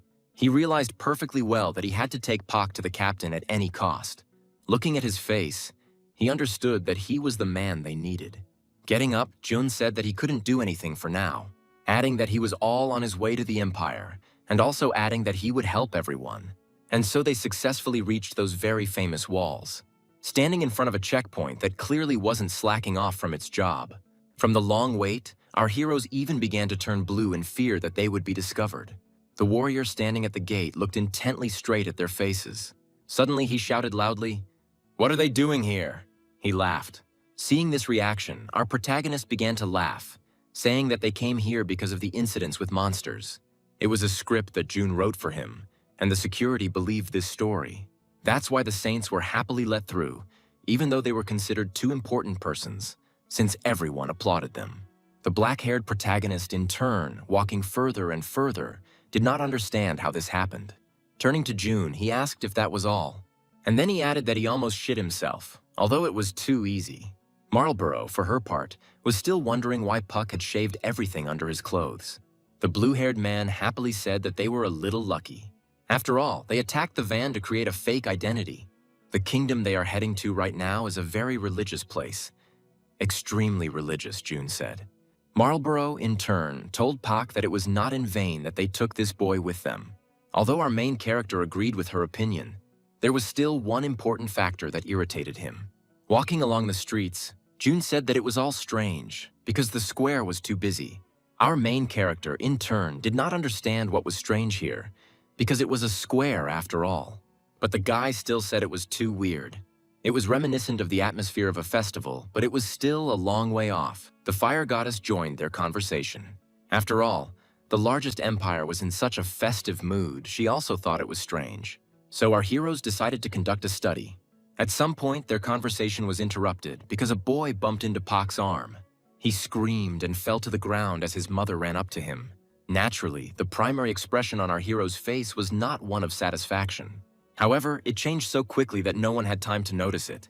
Picking him up in a trembling voice, Pak apologized to him, also adding that he had not noticed him. And he joyfully answered the Holy Father that it was his fault, because he ran headlong. Sometime later, they said goodbye to their family.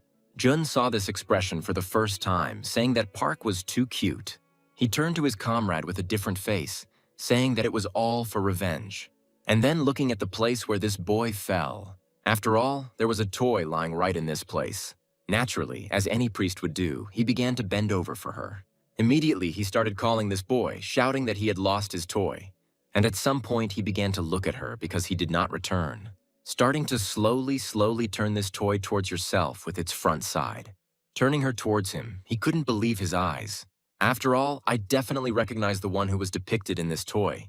With horror on his face, he assumed that it was Kim Shin-im. And now enough time has passed.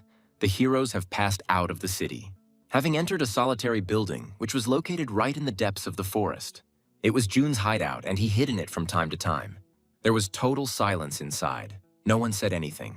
At that very moment, Pak was clutching the plush toy, looking at it with angry eyes. He recalled the woman saying that the doll was in honor of a holy warrior.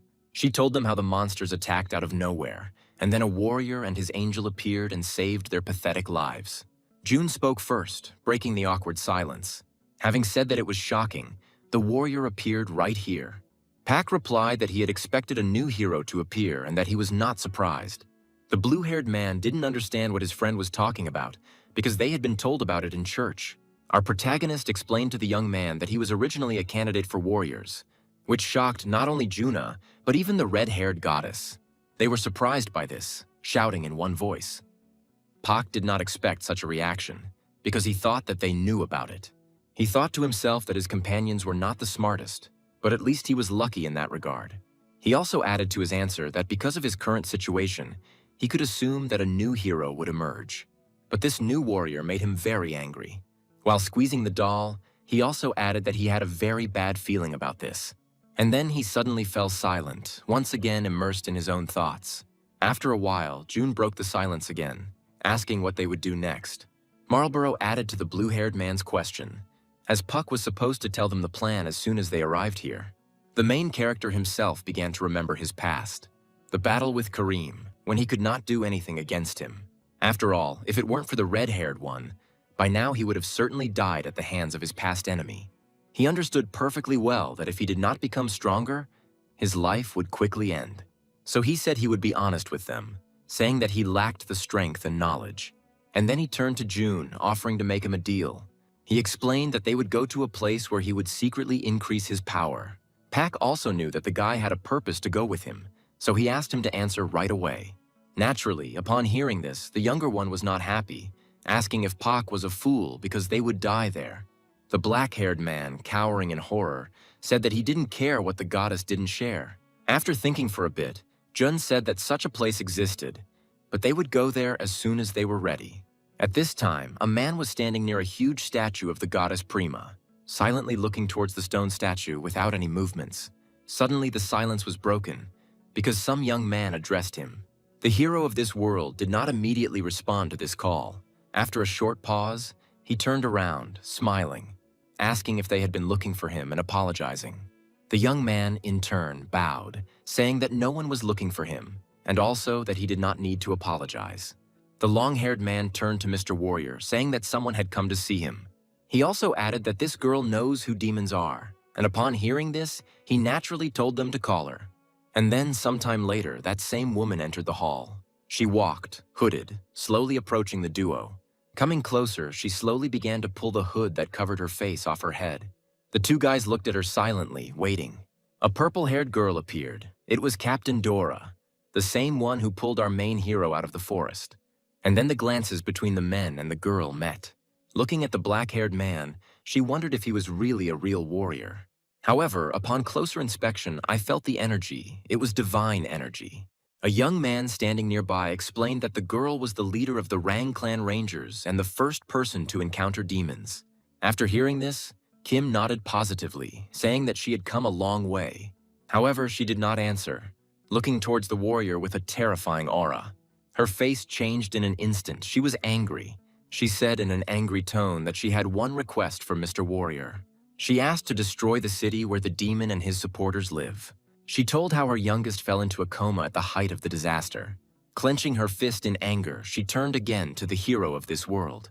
After repeating please several times, she asked to be allowed to join his group. At this time, in a not particularly remarkable building, there were quite loud cries of people. These were cries of joy. After all, right inside there was a place where people fight for show. And there you could not only watch the fights, but also bet money on the victory of this or that fighter. The host of this event shouted that he would introduce the players right now, asking to greet a person with a loud cry, a deadly weapon. And for his friends, he was just a crusher. Seeing him, the crowd immediately exploded with shouts. Blue-Skinned was going to help the disadvantaged with the prize fund. Bets began to be placed immediately, while the host asked everyone to wait, since he had not yet introduced the second fighter. He shouted, wondering if they were interested in who would be their favorite's opponent, and also adding that today will be his first appearance. I dispersed the crowd to see if he will survive in this tough arena. The crowd immediately fell silent, waiting to see that very daredevil. And so the presenter introduced the tiger as a village strongman. The man came out and shouted that he loved this place because right now his heart was going to explode.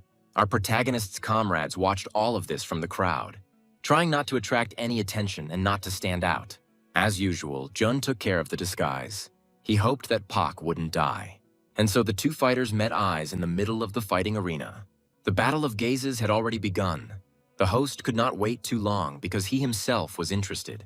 Starting to jump joyfully, he shouted to the audience asking if they could begin already. Hearing the screams, he waved his hand, shouting that the battle was starting right now. The blue-skinned man immediately swung, shouting that he didn't like long conversations. Pak, at this time, stood silently in one place without any movements. There was a powerful blow that even the spectators seemed to feel. Everyone immediately fell silent. There was silence. No one could believe their eyes. Our two, in turn, still didn't stand out. A column of dust rose up in the middle of the arena, obscuring the view and making it impossible to see anything. And as soon as she settled, our main character appeared. And right at his feet lay that same invincible enemy. Pak, in turn, making a terrifying face, shouted to release the next one because this was not enough for him. The man began to come out laughing, because the primitive one was already calling the next one. He thought he was too cheeky and was going to teach him some manners. The bearded man began to talk about what came after him. He will never be able to say who is next, or even speak at all. And then he swung furiously, intending to kick. However, our main character dodged this blow with a smile on his face. He swung his arm and was glad to be here. He really liked this place, landing a powerful blow to the body of this talkative guy, causing him to scream in pain. Recently, the pompous, self-confident man screamed in pain. The whole crowd fell silent again, as they hadn't expected this from the newcomer. None of them could believe what this man could do after the battle with the possessed betting demon. Defeat Neo too, and with just one hit. Their faces began to be covered in beads of sweat, because no one expected such an outcome of events. The whole crowd started to cheer, chanting the name of our main character, as did the host himself. From the sidelines, our guy's friends also observed everything without any exceptions. Jun thought that first of all, Park was the person who fought face-to-face with Kareem, who is an A rank, and the players who play in this pit will never be able to compete with him. However, the young man continued to think that the sergeant himself was here. At some point, I even started comparing him to Kareem, but almost immediately dismissed those thoughts, considering him much more terrible than that horned man. Another man was also watching all this from the spectator's side, smiling hysterically. And now it was late evening. Our heroes went to celebrate Puck's string of victories. The protagonist was happy, because the food in this world was the same as in his. Jun asked to go easy, as Pak might get sick from such a huge amount of food, and also added that he had already spent half of the prize money. But the black-haired man didn't listen to him, continuing to enjoy the food. The red-haired goddess, also eating, was happy because it was, in her words, not bad. Hearing this phrase, Pak smiled and asked what it meant, since this was far from the first plate. And then he started laughing, saying that she had wasted her world while eating such delicious food. Naturally, Marlborough didn't appreciate this joke and immediately smashed the bottle over her friend's head. They began to argue loudly among themselves until a man entered the tavern. Noticing our screaming trio, he immediately realized that he needed to go to them. Coming up, he turned to our main character, asking how he could be in such a hole. He began to praise the Tiger Champion's matches today, also adding that he wanted to buy him a drink. However, Pak gave up alcohol, saying it hindered muscle growth. Without thinking twice, the man who had just appeared immediately sat down on the chair. He joyfully shouted that in that case he would buy himself one mug and started calling the waitress. He ordered a glass of drink for himself, as well as a cocktail for our protagonist. For just a few minutes, holding his beer, the man continued to praise our hero, because in his very first performance, he knocked out 13 fighters, calling him not just a fighter, but a real monster. Suddenly, the man switched abruptly, because he had never seen him in the Empire. He would remember such a talented fighter. So he assumed that he wasn't from Manhwa, which made Pak nervous. And then he immediately shouted that he was joking. At that moment, absolutely everyone tensed up. At that moment, the black-haired hero began to smile, asking what this Manhwa of his is anyway. The man was surprised by this question and asked his interlocutor if he really lived under a stone. Pak explained that it was almost the same since he lived in a mountain settlement and therefore knew nothing about the world. Asking him to tell him more, going into detail. Having started drinking the drink, the interlocutor said that it was a wild trifle, explaining that it was simply the worst crime syndicate that could possibly exist, which, because of the nature of this city, where people like him can live, is where there are a lot of wanted people. At some point, he started laughing and also said that in simple terms, all the trash had gathered in one place. But at the same time, Manvol was an exception if they got sucked in. Jun immediately looked tensely towards the narrator as if preparing to kill him, and then, his expression changing, he said in surprise that he was scared because such people exist, asking if there was anything they needed to be careful with. Hearing this question, the man thought about it, while Pop mentally praised his comrade for the question. It was at that moment that he became even more convinced that it was not in vain that he had left him alive and taken him with him. After thinking, the man said that there was something to be wary of. This is exactly what they should turn their royal attention to. Starting to talk about how there were rumors in the alleys that he had returned. Fried chicken with beer, that's what they call it.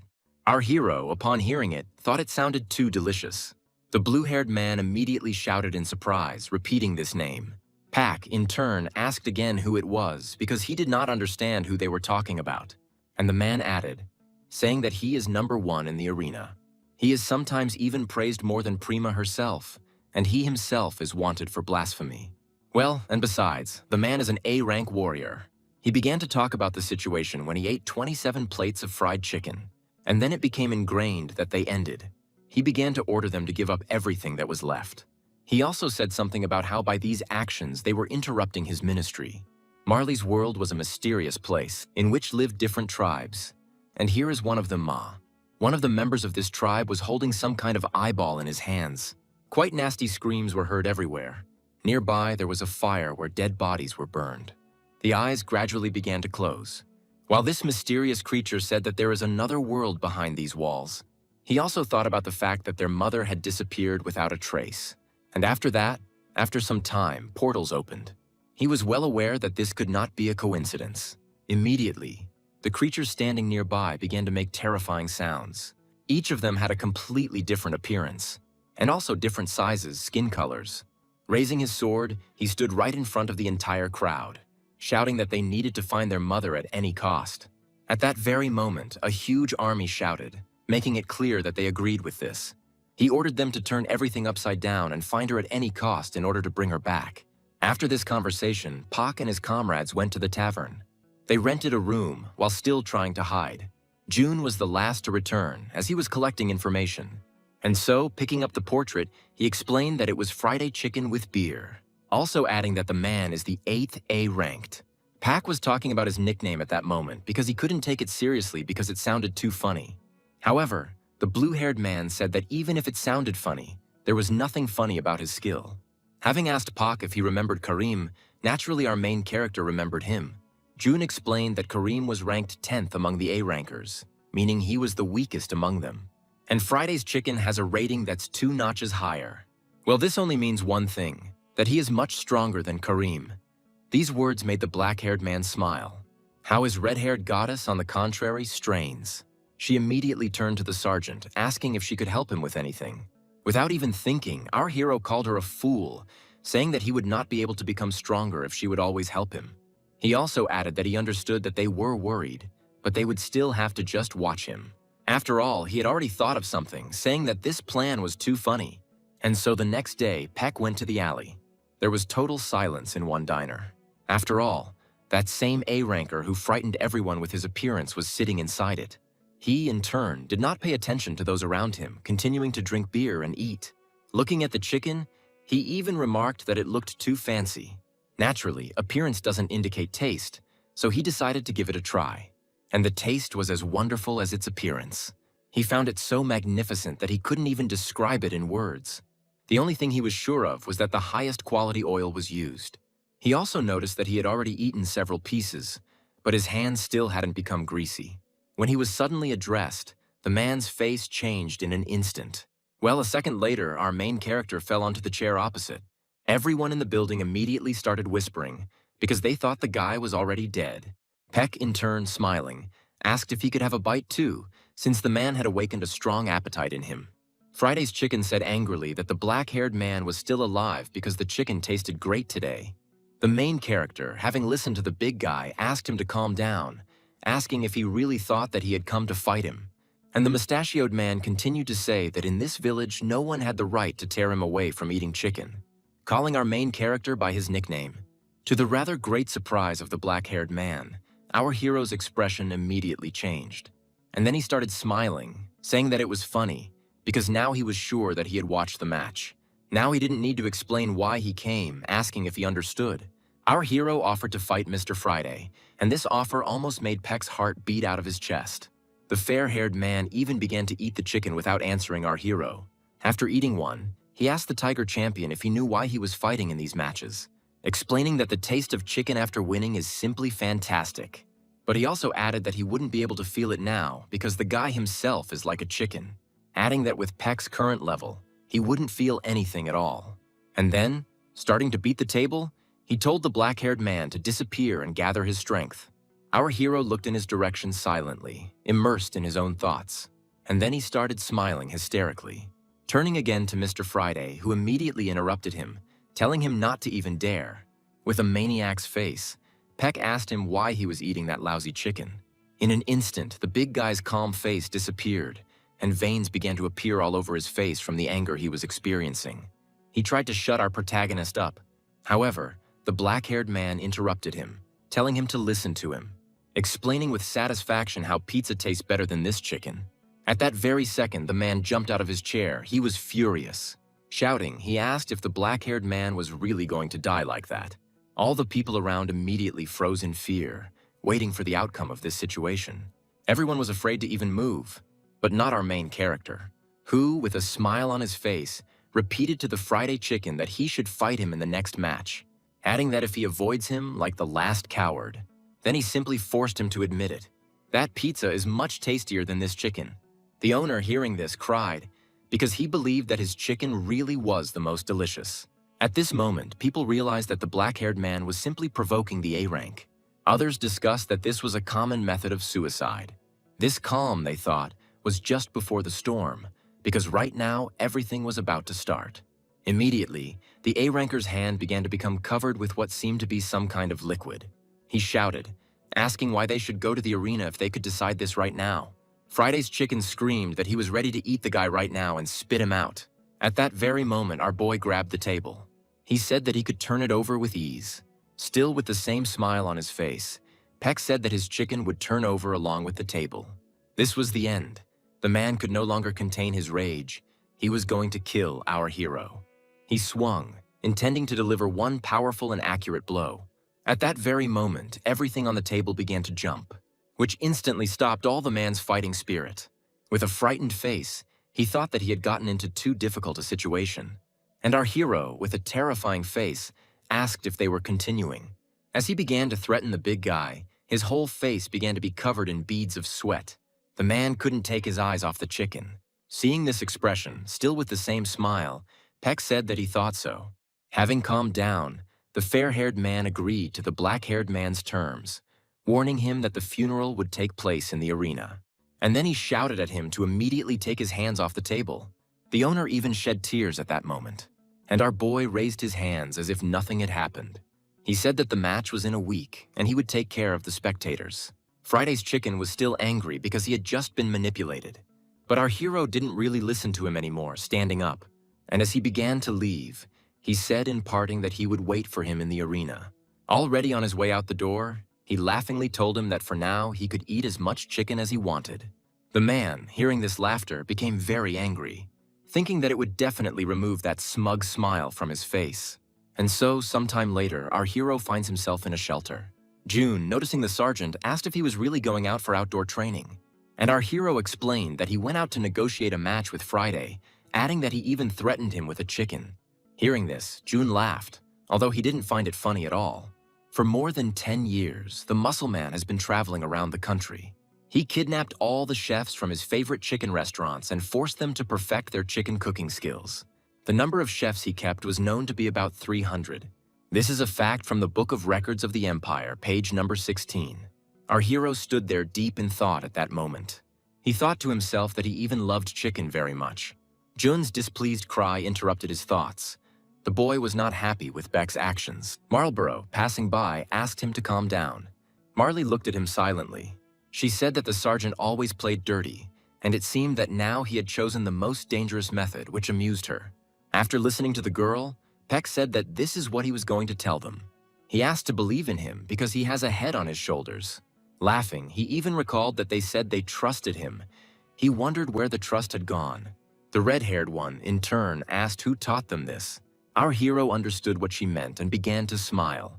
He asked them to believe in him this time, and then he would show them something amazing. And so a week passed, and that very day arrived, the day of the match between the two winners. The black-haired man was completely cold-blooded. while his opponent was bursting with anger. Roughly, Friday asked if the tiger was really scared, also adding that it was too late to think, because in any case, he is going to kill him. Our hero, in turn, asked him to shut up because he was interfering with his concentration.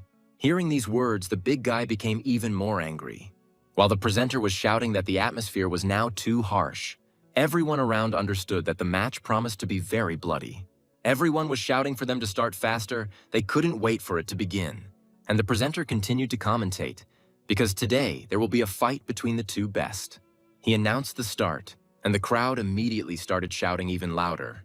Of all the techniques our hero learned, the best were the methods of defense. Why this was so, our hero did not know the exact answer, assuming that it was because of the strong influence on him. Absurd Attack Series by Park Byung-chan. This is exactly what our main character was going to do. One of the most useful strikes is the strike to the little finger. It was this blow that knocked the opponent off his feet, forcing him to bend over. And this technique gave the chance to deliver a powerful blow from above, right to the head. But our hero's opponent was not weak, so he was able to grab him by the arms. Friday asked the black-haired man not to be so presumptuous. But our hero expected this, saying that he needed to look lower. He shouted at him to lower his eyes to the floor. And then he grabbed his opponent by the hair. Our hero began using a second series of absurd attacks, lifting the big guy, shouting throughout the arena with anger, rage, hatred, slamming this huge body straight into the ground, face down. Peck thought to himself that if he dropped him like that, his head would shatter into pieces. Jin couldn't believe his comrade had become so strong in just a week. He didn't understand what kind of training he needed to do to master such power. Our hero stood with a satisfied face, looking at his rising opponent, who, wiping away the blood, said that he also had a kind of sense of humor. For in an arena like this, he had set himself one rule: don't defend yourself at all, but rather accept all the blows and endure them. And then, hitting his chest, he seemed to awaken his inner strength.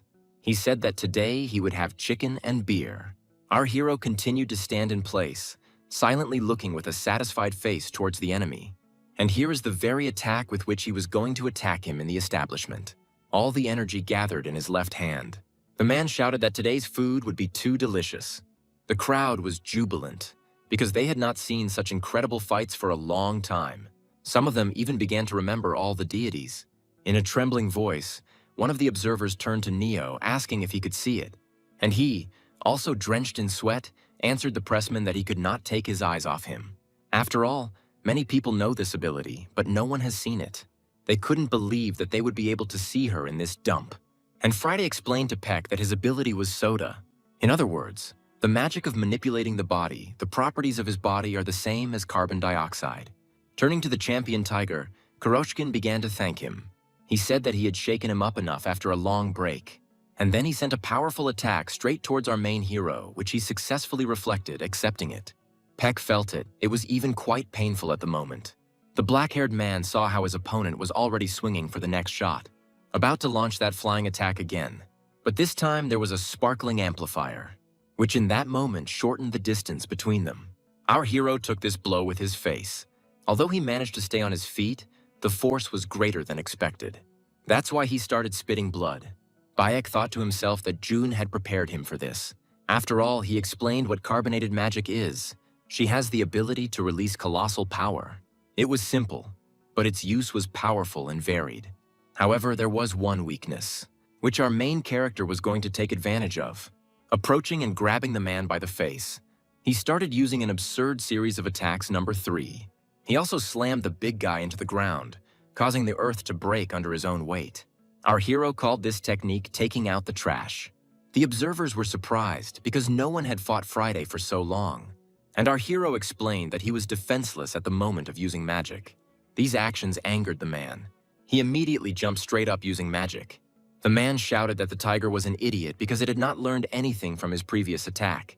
After all, by continuing to attack, he only stirs up his soda. The blonde one started using the sparkling meteor this time, imprinting with all his might right at the place where Peck stood. Although the black-haired man managed to dodge, Kuroshkin wasn't going to let him go so easily. But our hero was able to dodge this attack too. Although gradually, his eyes had already begun to get used to this speed. Our hero thought that as long as he could see the gaps in the defense, he could win.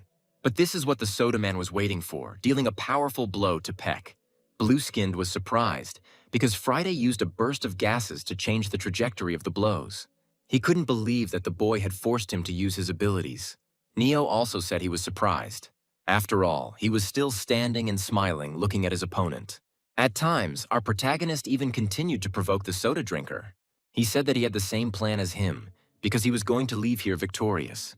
The pair's gazes met. The blonde one was angry, while our black-haired one remained calm. And so the two opponents rushed towards each other. This time, both hands of Friday's chicken were already shining with magic. While our hero was looking for the right moment to attack, the blonde man began to use the gas breakthrough, starting to deal a huge number of blows. Our hero thought to himself that he had to do this. He must do his best to avoid hitting vital points, even if it breaks his arms. And when he ran out of gas, he was going to finish it off in an instant. Everyone watched in horror as what turned out to be a beating happened. Jun even began to pray for his comrade's victory. Marley looked at the man with concern, believing in him. And then, at some point, our hero noticed that the blows became weaker, and in just a few seconds they were all gone. Considering that the time had come, our hero gathered all his strength. He swung, intending to use a deadly technique. However, at that very moment, a smile appeared on his opponent's face. And at some point, just before the impact, the sergeant lost his balance, his head began to spin, and the strength left his body. Right in front of him stood a huge rock, which blocked out absolutely all the light in the hall. Friday's chicken asked with a satisfied face if the guy was really feeling dizzy. And then he explained that it was all because of his carbon attack, with which he carbonized his body. And after that, he began to collect a huge amount of energy in his hand. He said that he couldn't even imagine that this technique would be used against him. And then shouting throughout the room that Sergeant can be proud of himself because he can rightfully call himself a champion. Our protagonist's blue-haired friend couldn't believe his eyes. After all, right now he saw an ability that was not in his own journal. Our hero himself stood in one place at this time without moving. Gritting his teeth in anger, the black-haired fighter thought that his opponent was approaching. Friday's chicken said goodbye to her opponent because this is the end. At this very moment, the protagonist began to strain his body, trying to start moving.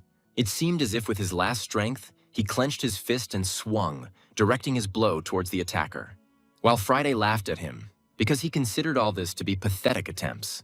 That's exactly what happened, because our boy's blow didn't reach its target. The muscular hunk was able to land a blow to our hero's body. He said that this technique is called Big Mentos. It is the most powerful in his arsenal.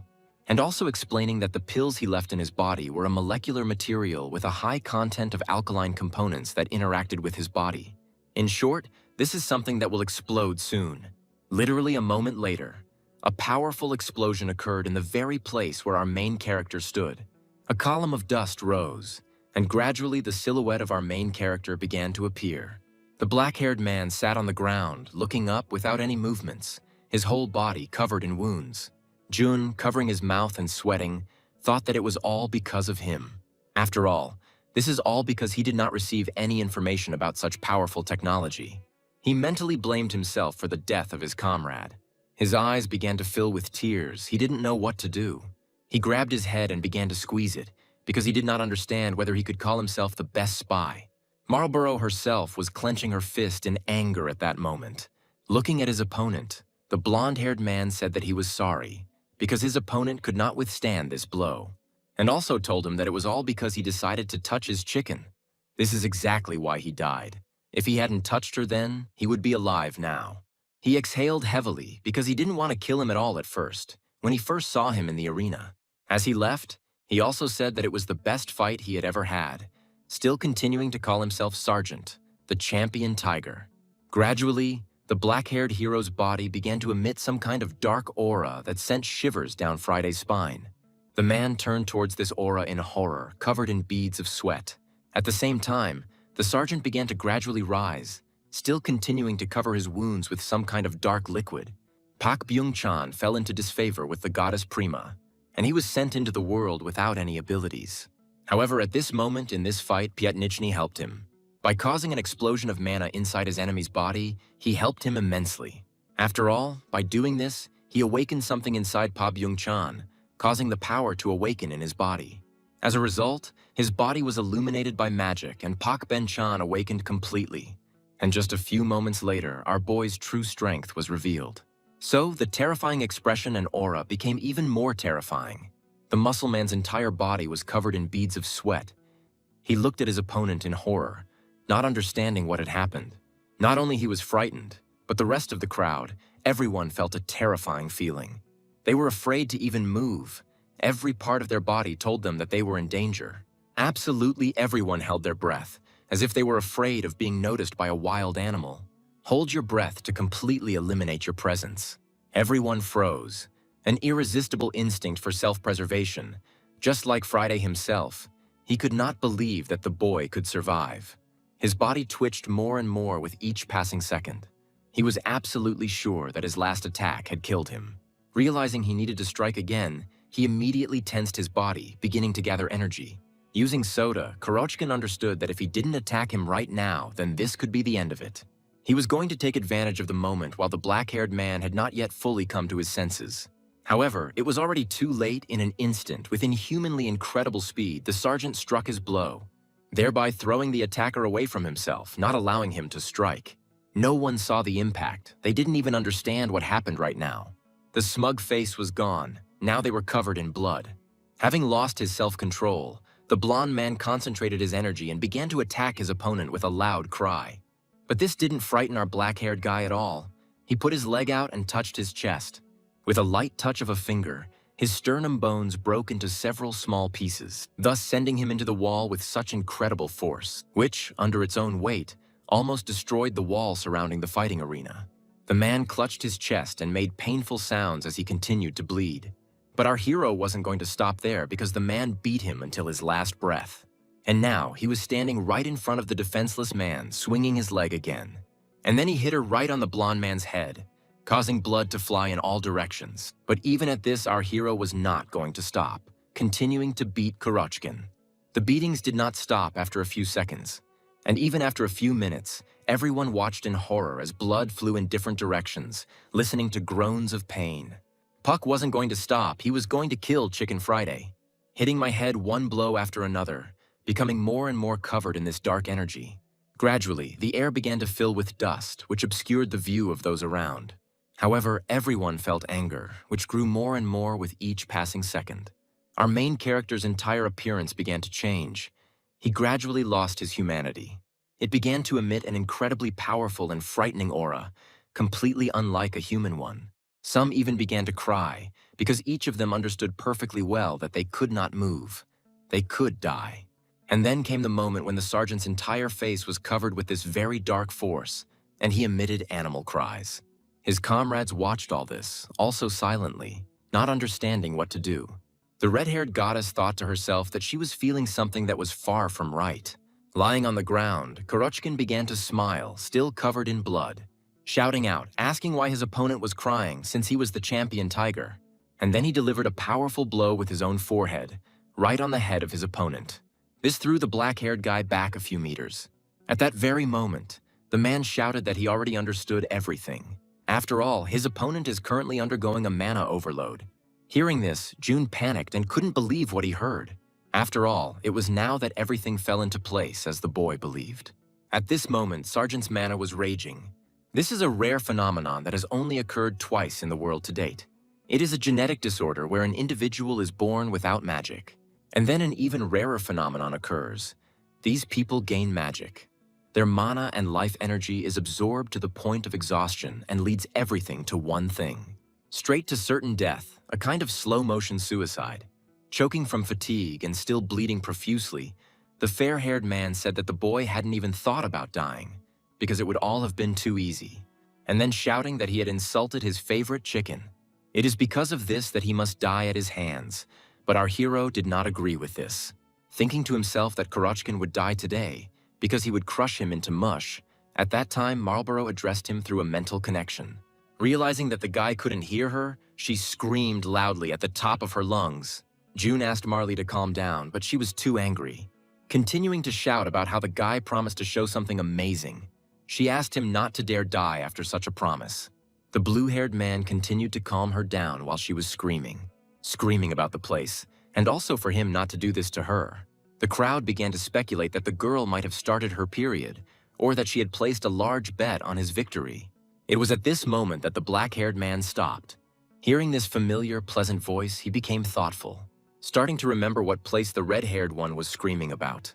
At that very second, a silhouette appeared in his subconscious.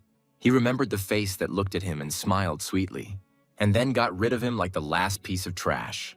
He remembered why he was here, what he had put at stake, and what he wanted to achieve, immediately shouting Prima's name at the top of his voice. This horrified his comrades, and they looked at Pak with horror, just like Friday Kurochkin himself, who didn't understand what was happening. And then he hit himself with his own hand, with all his strength, right in the face, thus trying to bring himself to his senses. If it doesn't help the first time, then he will try again and again.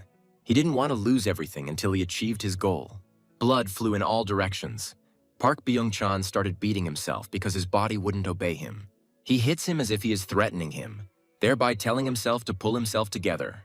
It is a deadly desire for revenge, an unconscious state. When all these factors come together, a miracle occurs. It was at that moment that all the darkness began to disappear and a smile appeared on the boy's face. With this smile, he turned to Friday, asking if they would finish the fight right now. In response, he heard from his opponent that he was a real madman. The only one who truly understood what was going on at the dump was Friday. With a crazy face, he asked if everything was really as real as he thought. After all, the boy used his own magic to beat himself up, and thus he overcame the overload without any consequences. It wasn't a deliberate move at all. With a madman's smile, the muscleman said that he knew he was out of his mind. He liked his opponent, because before this, he had never experienced anything like this, shouting that the boy had lost control as well as himself. But the sergeant didn't agree with this, shouting back that he had good self-control. It was at this moment that a new stage of the battle between these two began. Kurochkin, waving his fists, reawakened his energy, looking at the tiger champion with a smile. And then he said that he is not the champion tiger. Now he is Sergeant Pak for him. Kurochkin shouted that he didn't give a damn about all of this. All that mattered was that Pak had insulted his chicken and beer, and now he is his enemy, whom he will never fight again. But he also noted that he was an opponent who forced him to put everything on the line to win. Having released his energy, our hero's body became covered in blackness again. Jun was surprised to see this, because looking at this, he understood that the mana had stabilized. Marley, in turn, understood that the winner would now be determined. Like the rest of the crowd, they were now unafraid to move. But still, no one made even a sound. Everyone prepared for battle, taking a fighting stance, collecting as much energy as possible and releasing it. And the first one to start the attack will be Friday, hitting his chest with his own energy. Looking at this, our hero did not understand how the man used Mentos on himself. Fizzy is a skill that utilizes the explosive power of carbonated drinks. If you use Mentos, which is a catalyst for explosive power, it will be beyond control. This blow, as our hero assumed, was the most powerful in the man's arsenal. Hearing the warning from Fridays, our hero laughed. He even told the muscle man that he was too relaxed because he even warned him about the attack. However, in an instant, his opponent was behind him. Realizing it was too late to avoid the blow, Paku had only one choice. This is to take a blow, trying to withstand it as much as possible. And so the fists of two incredibly strong fighters began to approach each other. As they touched, a powerful gust of wind appeared around them, which seemed to lift everything around them. The mana covering our hero's hand disappeared in an instant, and then everything that covered his body disappeared. Kurochkin shouted at the boy to hold on, as his mana was already dissipating, having shouted several times that he would now be Sergeant Pak to him. But our hero wasn't going to give up either. With the last of his strength, he clenched his fist, trying to push out the muscle man's fist. He enjoyed it, and as he bled, a smile appeared on his face. Smiling, Pak shouted that this was incredible power.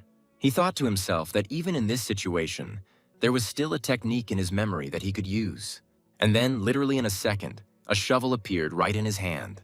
Friday asked why the guy was gathering all his strength in one hand, thinking to himself that even half-crippled, his opponent is trying to win. It was at that very moment that Pak shouted that he didn't care because his Marley would fix everything. Hearing this, the red-haired girl was very surprised, and then our main character dealt a powerful blow to Kurochkin, forcing him to break. This was Pak's new skill, the shovel cut. Seeing this, no one could believe their eyes. Even the presenter was speechless, frozen with his mouth open. Veterans of this garbage arena understood that this was a truly incredible move. just like Jun, who couldn't believe his friend had won. Gradually, the mana in the black-haired man's hand began to dissipate. His entire body was torn to pieces, covered with numerous wounds. Looking up, gasping for breath, he made no sounds, while the others still couldn't believe that the black-haired man had actually managed to win. Our hero lowered his head and smiled, surprised that he had actually succeeded. And then he began to lose consciousness, realizing that he could no longer stand on his own. Right at that moment, Marley appeared and grabbed Puck in a hug, in a gentle voice turning to him, asking what he was going to show her with this. Also adding still sweetly that the guy is still useless. But also noting that it was a wonderful fight, he suggested going to their so-called house. And now our heroes were already in Jun's shelter. The main character was lying unconscious in bed, while his two comrades stood near the bed watching him. His entire right side was bandaged, as it was the one that suffered the most when it took Pietnichny's blow. Jun turned to Marley and asked about Sergeant's condition. The red-haired girl lowered her head and replied that the boy was in a terrible state, adding that the external and internal damage is quite serious, especially the right hand, because the blow he blocked was ground into flour. And it was after these words that she began to think again, remembering how the black-haired man shouted that she would be the one to fix everything. These words made her smile, and to some extent she was even glad. Energy began to shine around her body. The red-haired woman said joyfully that the sergeant did everything he could. At that moment, a burning torch appeared in her hand. Holding it in her hands, she continued speaking again, saying that this will be the norm, give him a reward. Time passed, and there was deathly silence in the forest. Deep in the forest, in the shelter, there was also complete silence. Those bandages had already been removed, and the man's right side was completely restored. And gradually, Park Baek-chan began to come to his senses. His eyes began to open, waking up and making a moaning sound. Seeing that Sergeant had woken up, Marley immediately greeted him. In an instant, our hero's face changed, and he immediately glanced towards the girl. And then he jumped up and said her name in a quiet voice. Looking at her, he saw her tiredness and also her sad face. With a trembling voice, the protagonist asked how long he had slept. Lost in thought, she said that the boy had slept for about 8 hours. Exhaling heavily, Pak said that it was just a normal dream, and then asked why she had cut her hair. Hearing this, Marley became angry, saying that it was all because she had spent a lot of her energy on treatment. After thinking for a moment, Beck compared the length of her hair to the amount of her strength, and then he switched to his hand, starting to squeeze it and sharply raise and lower it. Realizing that his body part was normal, he began to rejoice because he did not feel any discomfort in his arm. The red-haired woman, exhaling heavily, told the sergeant to focus on his recovery, explaining that his body and her strength weren't a good match, explaining that he needed about a month to recover. Hearing this, the black-haired man said that it was too long, and then, looking around, he began to think, asking where their blue-haired spy was. Marley immediately began to explain that Friday Chicken, whom he defeated, explaining that he is a big celebrity.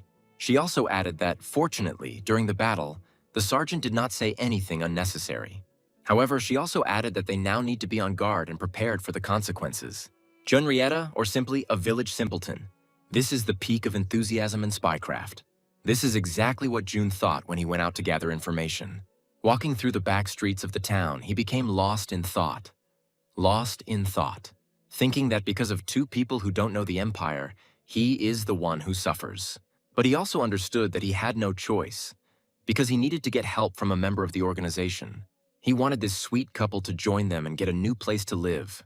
He was sure that Mr. Riku would help them with this problem, so he went to him. He was an undercover member of their organization, telling Jun to only come to them in female guise. As he walked to the bakery, the blue-haired man tried not to focus on it, thinking that he would take a couple of croissants for Marley. And so, approaching her, he immediately looked around. After all, there was no line of customers here at all.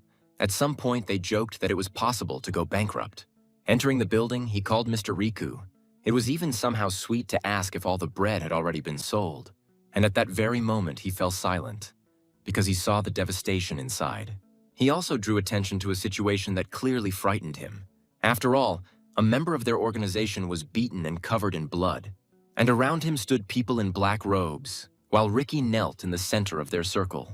There was a purple-haired man standing in front of him, who immediately turned in the direction of the scream, rudely asking who he was. Immediately, the face of the blue-haired girl or guy became covered in sweat. He couldn't understand how this had happened. After all, he recognized the guy standing in front of him. He didn't understand why he was so unlucky. Immediately, the purple-haired man's face changed, and in a sweet voice, he asked if this was a client. With a trembling voice, June asked in a female voice what happened here. And the boy in black explained that they were just interrogating the owner of this bakery at the moment, explaining that the owner turned out to be a member of the Manhwa organization, and that the client himself had come in during the interrogation. The interrogator also added that this fat man remained silent and silent. Our hero was anxiously thinking to himself about what he should do and how to act in this situation. He mentally apologized to the old man, and then he immediately started to leave, apologizing and saying that he didn't want to get underfoot. At that very moment, Uncle Ricky's head was slammed into the ground, breaking the floor, and the purple-haired man himself shouted for the girl to stop. Juliet stopped immediately, covered in sweat again from fear.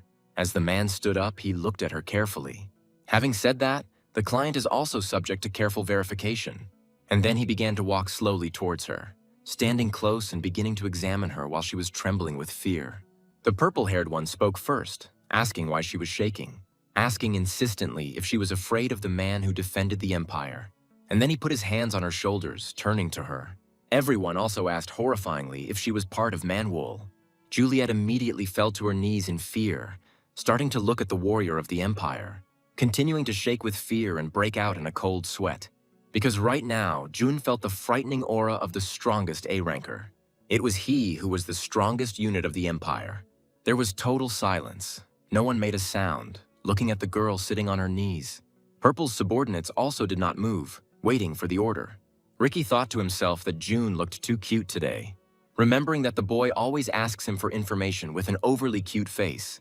As he stood up, he also thought to himself that the reason for coming in women's clothing was not just his desire.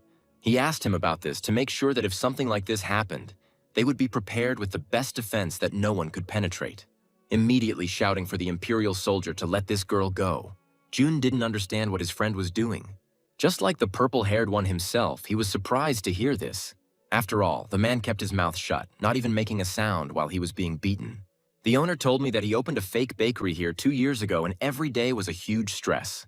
But it was this girl who came here for the first time as a guest. At that very moment, he felt perfect. As he described it as a feminine body, a sweet face, and an innocence without any impurities, June thought to himself that it sounded disgusting. Ricky began to insult a member of the Imperial Army because he had frightened his client. At this point, the boy in the black uniform began to think. After all, he saw before him a direct gaze that was not afraid of death, this disgusting feeling that squeezed him in the chest. The purple-haired man thought that the man in front of him was telling the pure truth. After thinking a little more, he exhaled heavily, having told the blue-haired girl, who was speechless from fear, to leave. And then, changing his expression again, he asked him to thank him for this chance and to get lost immediately while he was giving him this chance. Juliet immediately began to rise, still trembling with fear. Taking hold of the door, she began to leave, turning around one last time to see Ricky, who had just saved him. The man sat surrounded by Imperial soldiers. His face looked happy. He was glad that he managed to save June. The boy's eyes gradually began to fill with tears. Thinking that he was very sorry, he began to move away from the building. With a smile on his face, Ricky thought about letting Jun take care of the rest. Suddenly, the smile disappeared from his face and it became covered in darkness. After all, he understood what was about to happen. The Imperial A-ranker approached him with incredible speed, swinging his sword. At the same time, Juliet ran as far away as possible, still feeling a piercing fear. Hearing the A-ranker say that tomorrow evening, every member of Manhwa in their custody, they will send you to the so-called doctor. Hearing this, Jun immediately thought about it. He understood perfectly well who was being talked about. Remembering the terrifying face that said everything would pass quickly, his eyes began to fill with tears again. Thinking about his new comrades, he immediately went to them. At this time, the shelter was extremely noisy. Our protagonist stood in the center of the room, concentrating his mana, and gradually releasing it, trying to release as much as possible. Seeing her, he rejoiced, because this was a new power. Marley was surprised because Pak Byung-chan quickly got used to her. At that very moment, the black-haired man switched over, because June had been gone for a long time. The red-haired girl, in turn, asked the guy to be more relaxed, since there was no need to rush. However, the sergeant did not quite agree with this, explaining that he was Korean and that impatience was normal for them. Suddenly he heard sounds, realizing that the boy had returned. The blue-haired man himself was hurrying down the stairs. Having run into the room, he immediately dropped his bag from his hands, panting from fatigue. With fear in his voice, he begged the two to help him. The sergeant, in turn, ordered him to change his clothes immediately because it was a disgusting sight. He said to himself that out of all of them, he was the most adequate. However, Marley did not agree with this because she thought quite the opposite. And now, with a hot cup of tea, our heroes were sitting at the table. Marley sipped the hot drink calmly, while June continued to sit tensely at the table and look around at his comrades. After thinking about the boy's words for a bit, the sergeant spoke, asking if he really wanted them to help him save the members of their organization, to which I heard an immediate positive response. The sergeant said that the boy did everything in his power to help him. He began to talk about how he had brought him to the Empire as well as to the fighting arena. He added that it was thanks to him that our hero gained his strength, and also said that without him it would have been difficult. And then his face suddenly changed, and our hero's aura immediately changed. This scared Jun, who immediately tensed up. Even Marley noticed this murderous aura, and Baek turned to Jun and asked, perhaps this is why he mistook him for his partner. Marley immediately jumped up and shouted at the sergeant, asking if the urine had really gone to his head, to which the black-haired man replied that they were sticking together here only because they were useful to each other. He added that they were not friends, and then looked at June and asked if he really had to go and fight the strongest A rank, and then hitting the table quite hard, which attracted even more attention from Marlborough. The blue-haired man still sat with his face downcast, feeling guilty for such a request. And Ben continued, telling him not to cross the line. It was after these words that silence ensued. Marley broke the silence by saying that she really hoped that Sergeant was just on his period, explaining that she didn't see June as just an ordinary tool, as well as our main character himself, adding that she considers them her comrades. And then he ordered the sergeant to go and rest and recuperate. Well, and in the end, she said that she would personally go and help June. Grabbing his hand, she led him towards the exit, loudly slamming the door behind him. Our main character was left alone in the room, straining with anger. I started to replay in my head the moments that happened not so long ago. When the blue-haired man complained to Marley that the sergeant was too scary, as they infiltrated the Empire together, June helped him, just as the red-haired goddess herself praised him, hugging him tenderly. With one powerful blow, he smashed everything in the room. He called himself a complete idiot and then exhaled heavily. At this time, our two had already set off for the rescue, hiding in the thick foliage without making a sound, staring into the distance, realizing the situation they were in. Marley didn't understand why June didn't just use transformation. The boy swallowed and said that he would now tell everything about his ability. After all, if we put it as briefly as possible, he eats a part of the body of the desired subject and receives a body. But the problem is that the more an object differs from a person, the more pressure it puts on his body. So he took something with him just in case, showing the purple stone. After all, in order to use this, he needs to reduce all loads to a minimum. And then he added that he had no idea what this thing was, which surprised Marley. He said that the captain gave it to him. He took everything in his mouth from him without asking, remembering how the captain said to only use it when there was no other way. And so, June explained that he saw no other way out at the moment. Having heard this rather incomprehensible story, the red-haired girl exhaled heavily, and then their conversation was interrupted by the loud clanging of chains. The blue-haired man immediately tensed up and began to look into the distance. After all, a huge crowd of people in armor was leading a tied crowd of people.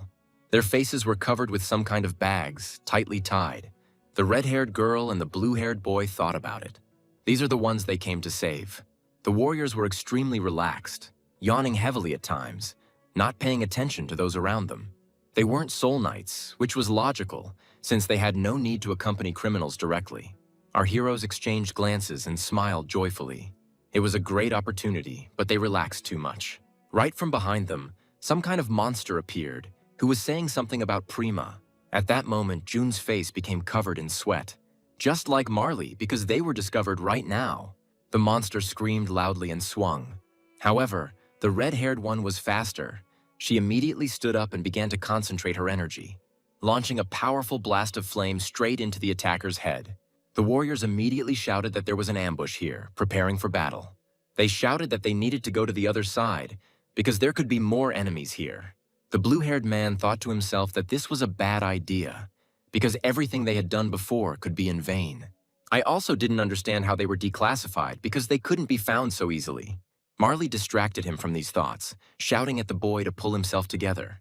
She was going to stop the thug alone while the guy would save his comrades. At this time, our hero began to peer into the distance towards those fleeing. With trembling hands, lift that very stone. Remembering his captain's words, he understood that there would be no other chance. That's why I decided to eat it, because this is exactly the situation. At that very moment, a powerful explosion was heard right next to the boy. The bully said in a nasty voice, "Go ahead and explode," which scared the blue-haired man quite a bit. Now there were already two of these vile thugs. They both shouted that they came from Prima, defending her interests. And then he dealt a powerful blow to the blue-headed one. Because of this blow, Jun dropped that very purple stone from his hands. Seeing this, Marley became distracted, anxiously shouting her comrade's name. It was her mistake, because the enemy was standing right in front of her. Taking advantage of this, he thrust the girl into the ground, breaking the earth with her head. Gritting her teeth in anger, Marley looked into the distance, trying to come up with a plan. However, nothing came to her mind, because Jun was about to be killed right before her eyes. Right at that moment, Jun realized who was standing in front of him, for he saw enough decay to be already dead. And this meant only one thing. In front of him were living meat bastards. At that very moment, the deathly silence was broken by a rather loud stomping sound. Who stopped for a moment to pick up that very stone. And then, standing up again, he began to walk towards our heroes and the big guys. This was our hero who insulted his comrades as idiots, loudly, asking what they had told him not so long ago. And then he started laughing, which greatly surprised his comrades because they immediately recognized the sergeant by his voice. Approaching the dead man, Pak said that he felt much better if he hit him harder. And then he turned to Jun as a partner, asking if he had come to his senses yet. Literally a fleeting moment passed, and our main hero has already defeated those very invincible creatures. Both thugs lay on the ground while our hero stood and looked in their direction. In a dissatisfied voice, he asked what his comrades were counting on, since they couldn't even defeat these weaklings. And then, looking towards the blue-haired man, he told him to use his abilities. The boy immediately began to rejoice, trying to praise the commander, but he interrupted him, telling him not to flatter. Wiping his hands, the black-haired man said in a rough voice that this was not so, explaining that he had once helped him out, and he had promised to repay him. Naturally, Jun didn't like this answer, and he immediately started shouting in displeasure. Hearing these screams, Sergeant began to walk away while Jun tried to stop him. Marlborough watched all this with a smile on her face. Interrupting their argument, she shouted that Sergeant Sundere, but almost immediately, all three fell silent, looking forward. They've attracted too much attention to themselves. Everyone is looking at them right now. Putting on hoods and covering their faces, they decided to follow the captured ones.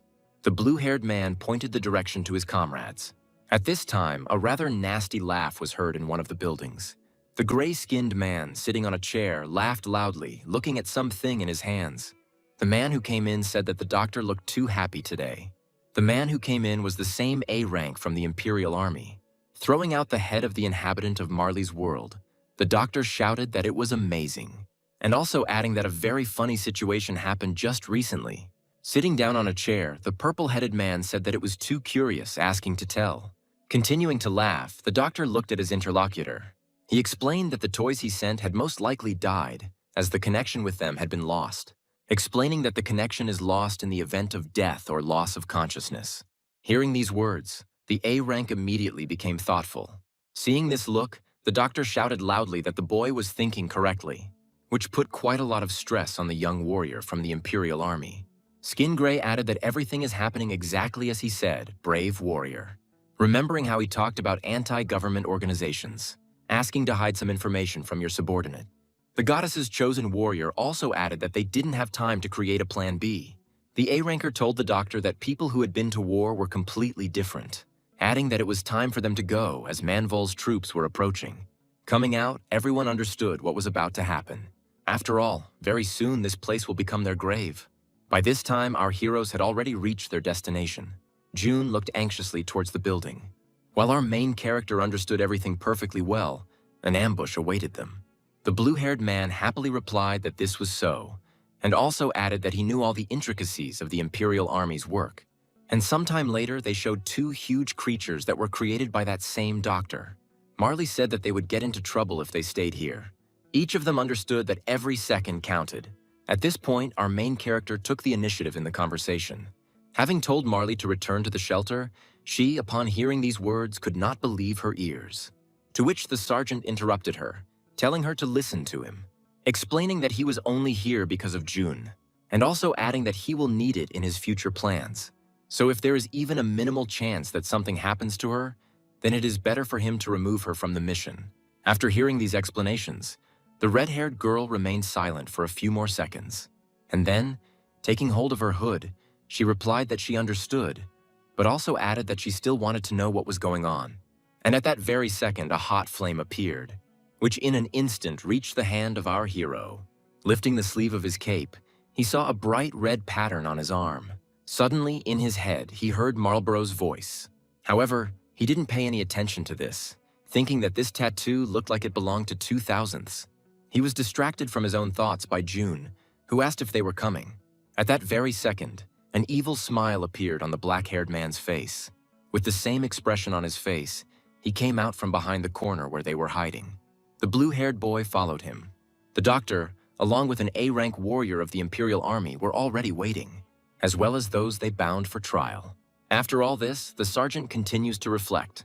After all, ever since he came here, this world has been a real hell. And sometime later, the guard at the gate was knocked out. Our heroes exchanged glances, realizing what each of them was thinking. The sergeant immediately began to carefully and as quietly as possible open the gate. At this time, the doctor was still playing with the head of the inhabitant of the world of Marley, who asked the madman to stop. Suddenly, the gray skin laughed sharply, because he had again lost the signal with his creations. And then he immediately told the A-ranker that they would soon have guests. The purple-haired one, in turn, was not so happy because the opponents arrived too quickly. At the same time, our heroes had already reached the hangar gates. Standing near the gate, they gathered their courage in order to immediately launch a surprise attack. In turn, Jun checked the total number of enemies. He asked the commander to wait as he was trying to concentrate. Focusing his gaze, he looked as far as he could, seeing his bound comrades in the distance, kneeling as they were surrounded by Imperial warriors. After counting them, he told the sergeant that there were only 6 prisoners and 6 soldiers. He also said that they had reinforcements because there were many more of them. But there was no need to be afraid of him, because the sergeant was now with him. He asked the black-haired man to save his comrades at any cost. Listening to these words, our main character smiled, because they believed in him and in his strength, and he liked it. Therefore, right there, with just one light blow, he smashed the door into small pieces. The soldiers standing inside were extremely surprised by this, because they did not expect this. They couldn't even imagine that everything would happen exactly like this. As he started walking, Beck asked June if he really meant to steal from him. With a creepy look and a creepy voice, the sergeant said that he was speed itself. The dust gradually began to settle, and the soldiers saw 2 human silhouettes in the distance. With trembling hands, he gradually began to touch his weapon, trying to utter at least one sound. Suddenly, they started shouting at the top of their voices that they were being attacked, but it was already too late. After all, our main character had already approached them, stabbing one of the soldiers straight into the ground. And then he began to rise slowly, looking with the same gaze. On his opponents, he looked closely at his enemies. This scared the Imperial soldiers quite a lot. At some point, they even started to tremble, sweating. Their commander, as soon as he came to his senses, immediately gave the order for them not to stand there like a pillar, but to attack. While our protagonist dealt with the enemies, June watched everything, thinking that this was the perfect chance. That's why he immediately took off from the spot and ran towards his comrades.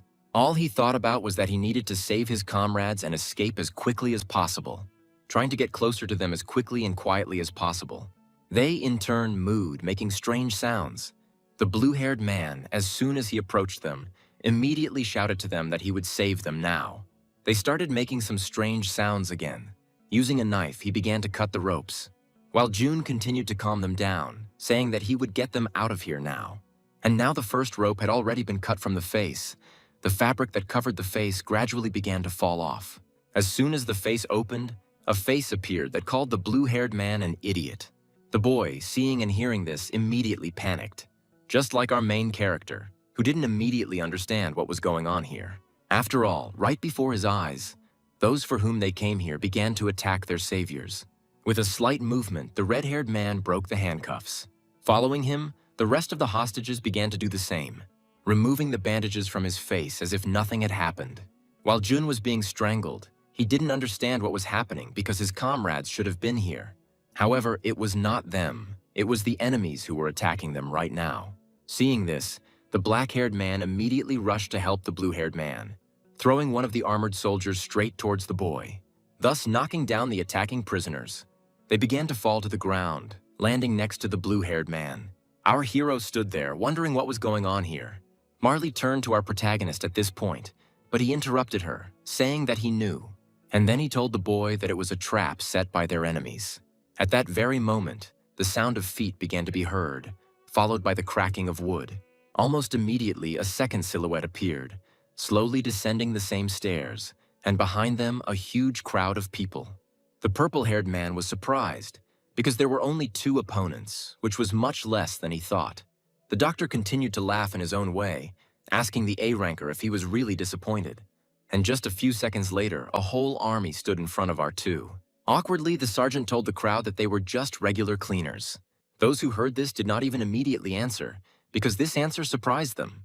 The doctor began to look attentively towards our heroes. Juna, looking at this look, broke out in a sweat. He was scared. Seeing that frightened look, the entire sewn-up man burst into laughter. Covering his face, he screamed that he was shocked. It was too unexpected for him, shouting about some big shot, which made the blue-haired man tense up even more, as well as our main character in general. And the doctor continued speaking, saying that he barely recognized him because the boy had grown too much, starting his story about ancient times, too distant, going into the most horrific details of what happened in the distant past. And even those when the blue-haired boy cried, seeing terrible things in front of him. Naturally, June recognized this man immediately because he had hardly changed. Extending his hand, the doctor greeted June in a gentle voice. Hearing all this, the sergeant stood silently, watching the actions of those around him. And then, looking towards his youngest, he examined him carefully, seeing how he clenched his fist, realizing that it was clearly not out of joy. Looking up, he saw him trembling with fear.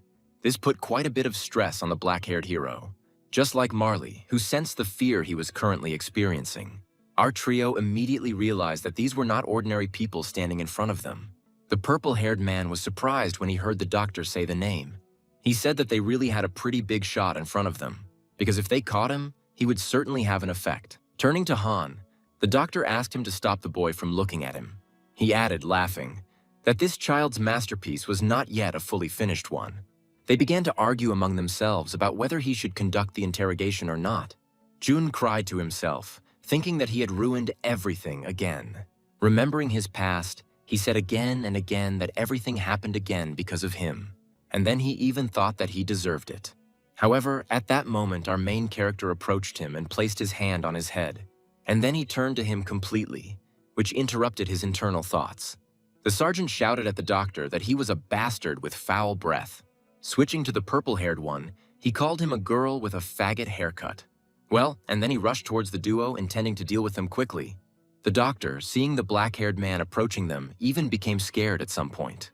Although the skin was gray and he hoped for Han, who was standing nearby, he did not help, and our hero was able to hit the doctor in the face.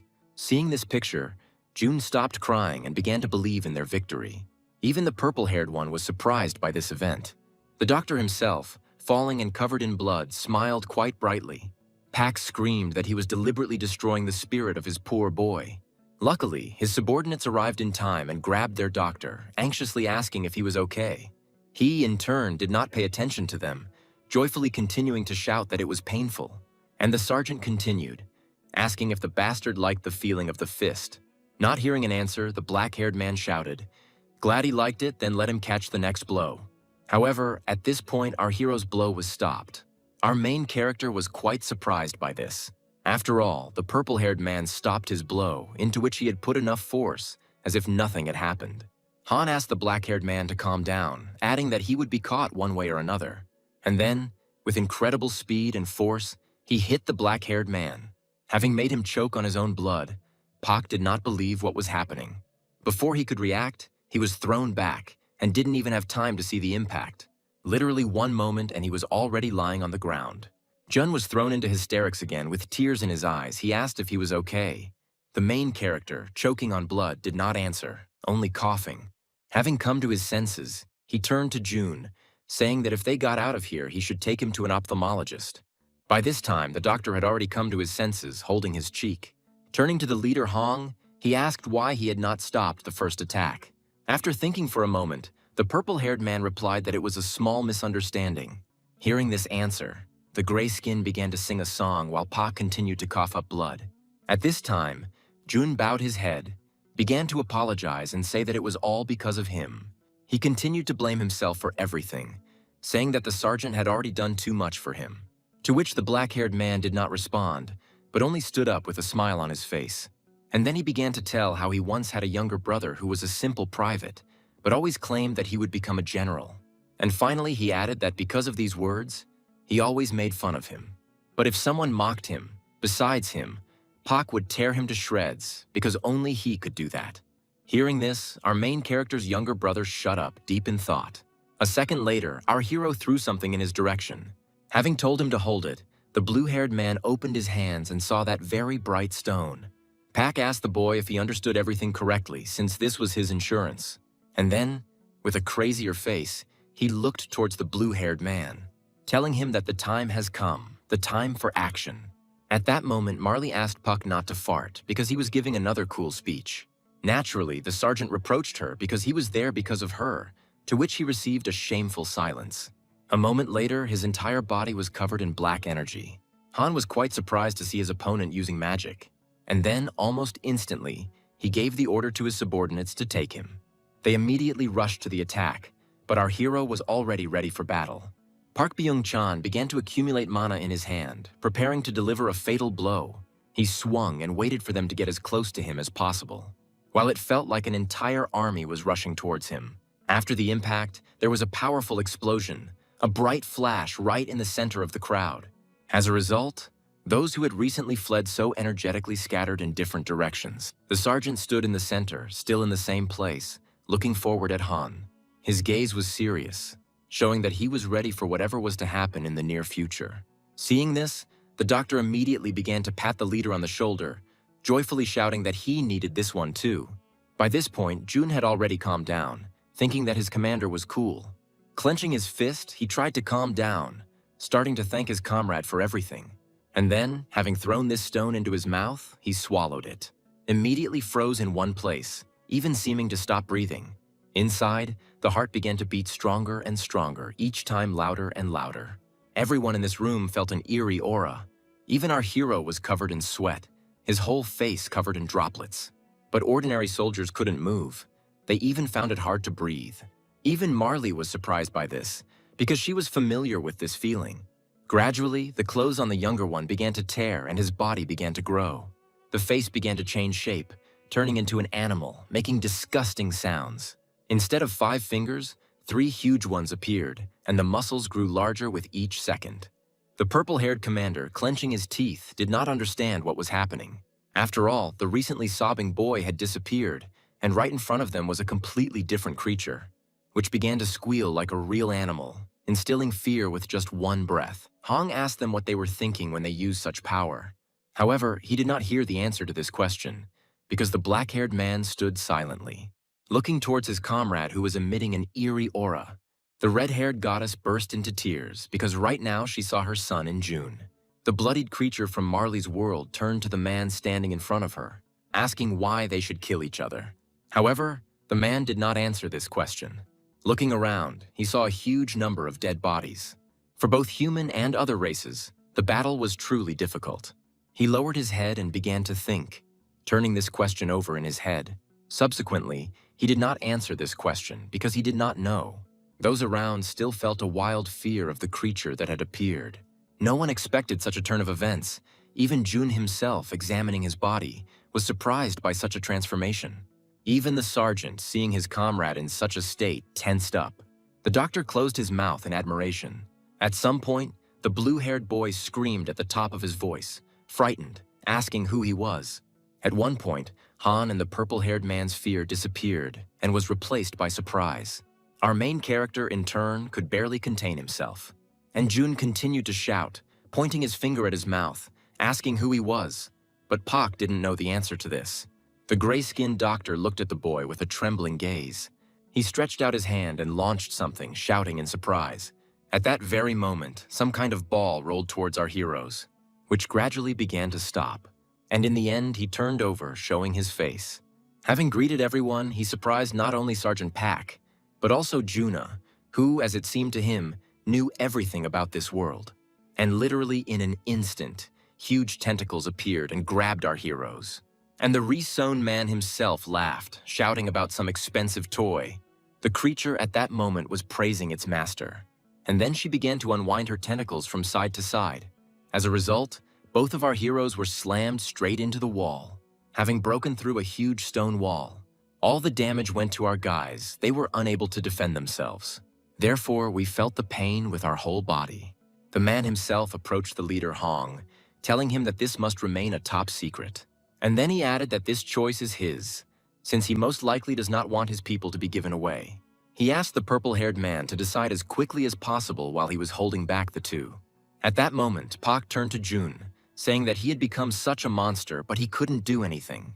He responded with a frightened cry that he had never seen anything like it, so he didn't know. Marley intervened in their conversation, saying that the younger one was a complete idiot. She yelled at him to just use his teeth. Hearing this, he did not immediately understand what she meant. Thinking that teeth were for biting, he opened his mouth, and then he tore one of the tentacles into 2 parts, which quite surprised his older comrade.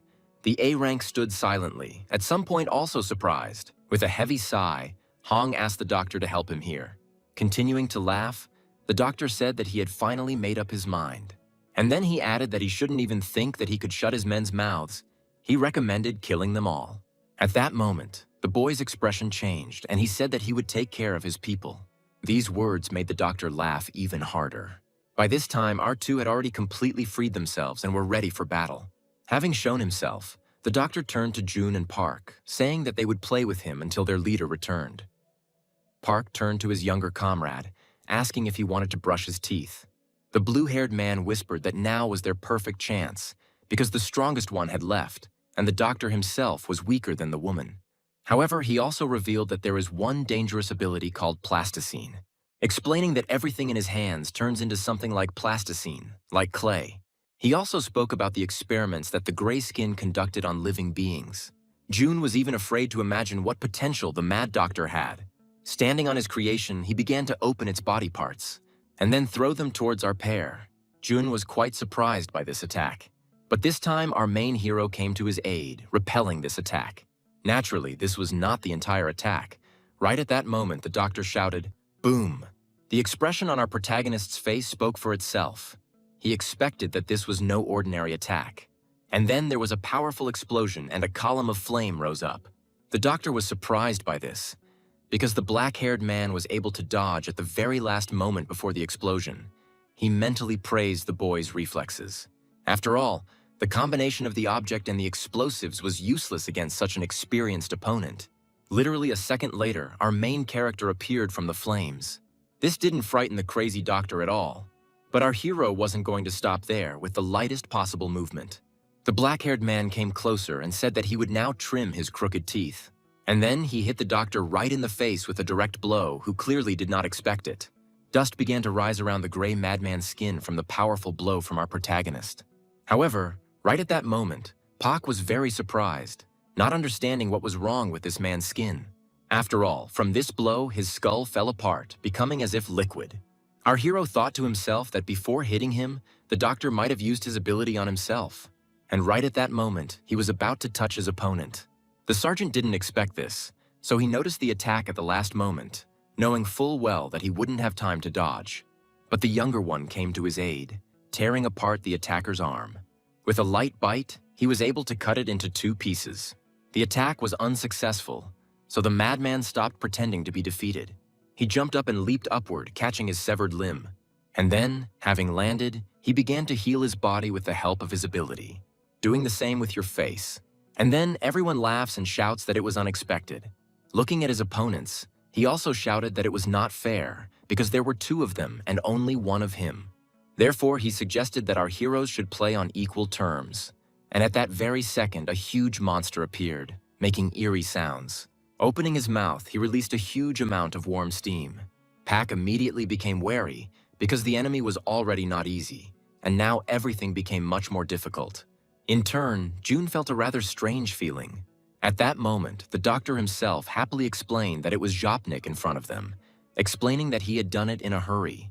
However, he was sure that everything turned out well because the ingredients were too good. And then, pointing at June, he motioned for his creation to play with him. Right at that second, the blue-haired man realized something.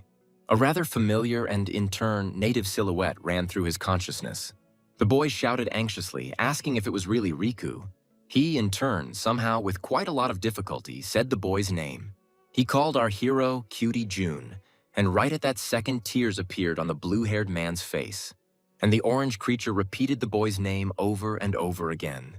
The protagonist's younger friend didn't know how to react to this. Just a few seconds later, the doctor's creation began to make some strange sounds. Every muscle in his body began to tense and the aura around his body began to change. Now she was not at all friendly, which our heroes felt. While the mad doctor giggled, trying to hide it as best he could, Riku began to slowly approach our couple, making strange sounds. And then he even shouted that he had already warned the boy about this. Striking the ground with its huge foot, the monster shouted that it had ordered June to come to it only in the form of a woman. Time after time, he asked June to turn into a woman, which surprised the boy. At some point, she even mentioned that she would give him clothes. He wanted the boy to wear a bikini, at which point even Marley felt ashamed, telling her friend that it was shameful. This time, Pak intervened, asking if they had really come to save him. The monster continued to growl, making quite frightening sounds. The blue-haired man tried to justify his comrade, saying that he was always like that. The mad doctor laughed at this situation because he didn't expect that the creation would retain its old habits. But literally a second later, he also added that it was no longer important. Snapping his fingers, he said that the reconstruction was successful. And right at that very second, his orange creation screamed. And then she took a deep breath, in order to release some kind of liquid into our heroes. This cha-cha flew at our heroes while they stood like pillars. Pak was the first to come to his senses, shouting at the younger one to dodge. Jumping to the side, the liquid fell right on the spot where they were standing. It began to corrode the floor, emitting a disgusting hissing sound. Looking at this, Pak was horrified because they could already be dead right now. The ground seemed to melt. The monster was clearly going to kill them. Jun, seeing this, thought that Riku's ability was the body's toxic digestive fluids. However, Jun was surprised by this because usually everything was different. Saliva splashed during conversation and ruined clothes, leaving scars on the skin. This was a meaningless ability. Now she was much more powerful than before. The boy's thoughts were interrupted by the sergeant, who asked about the man's abilities. The blue-haired man replied that he didn't know because he had changed too much. By this point, the mad doctor had already given orders to his creation to deal with them as quickly as possible. The order has been given, which means it is time to carry it out. Jun began to recall the past again, thinking about how Riku was prone to sweating heavily, and now that he had been modified, his sweat had turned into a solvent. Everyone there understood that just by touching him now, they could receive a fatal injury. There was no time to think about how to save the orange monster, because it attacked. In an instant, he approached our heroes. More and more drops of some kind began to appear on his body with each passing second. Raising his hands, Riku began to spin around. Trying to do it as quickly as possible, he used the hurricane juicer in order to increase the attack radius much more. The attack caught up with Jun, who was standing there, and as soon as the drop started to hit his body, the boy started to scream in pain. The sergeant began using an absurd series to defend himself. What he did successfully was that he was ready for a surprise attack. Therefore, I defended myself without any problems. Watching this, the doctor thought to himself that the more he looked, the more he liked this subject. After all, he was extremely well adapted, giving him a potential of 200%. He liked it. So at that very second, a smile appeared on his face. He couldn't wait to conduct at least one experiment with the black-haired man. Pak looked at Jun and saw him lying on the ground, swaying in pain and screaming. But at some point, he suddenly stopped doing this, asking himself if he was okay. Looking at the surrounding area, he did not understand why it had melted, but he was fine. Standing up, he thought that the creature he had turned into was truly magnificent. They even started to think that with this power, they might be able to achieve anything. At this moment, the doctor had already begun to concentrate energy in his hands. He shouted that he could see the blue-haired man's thoughts, and also added that it was too late. At that moment, the ground began to rise, which rather puzzled the duo.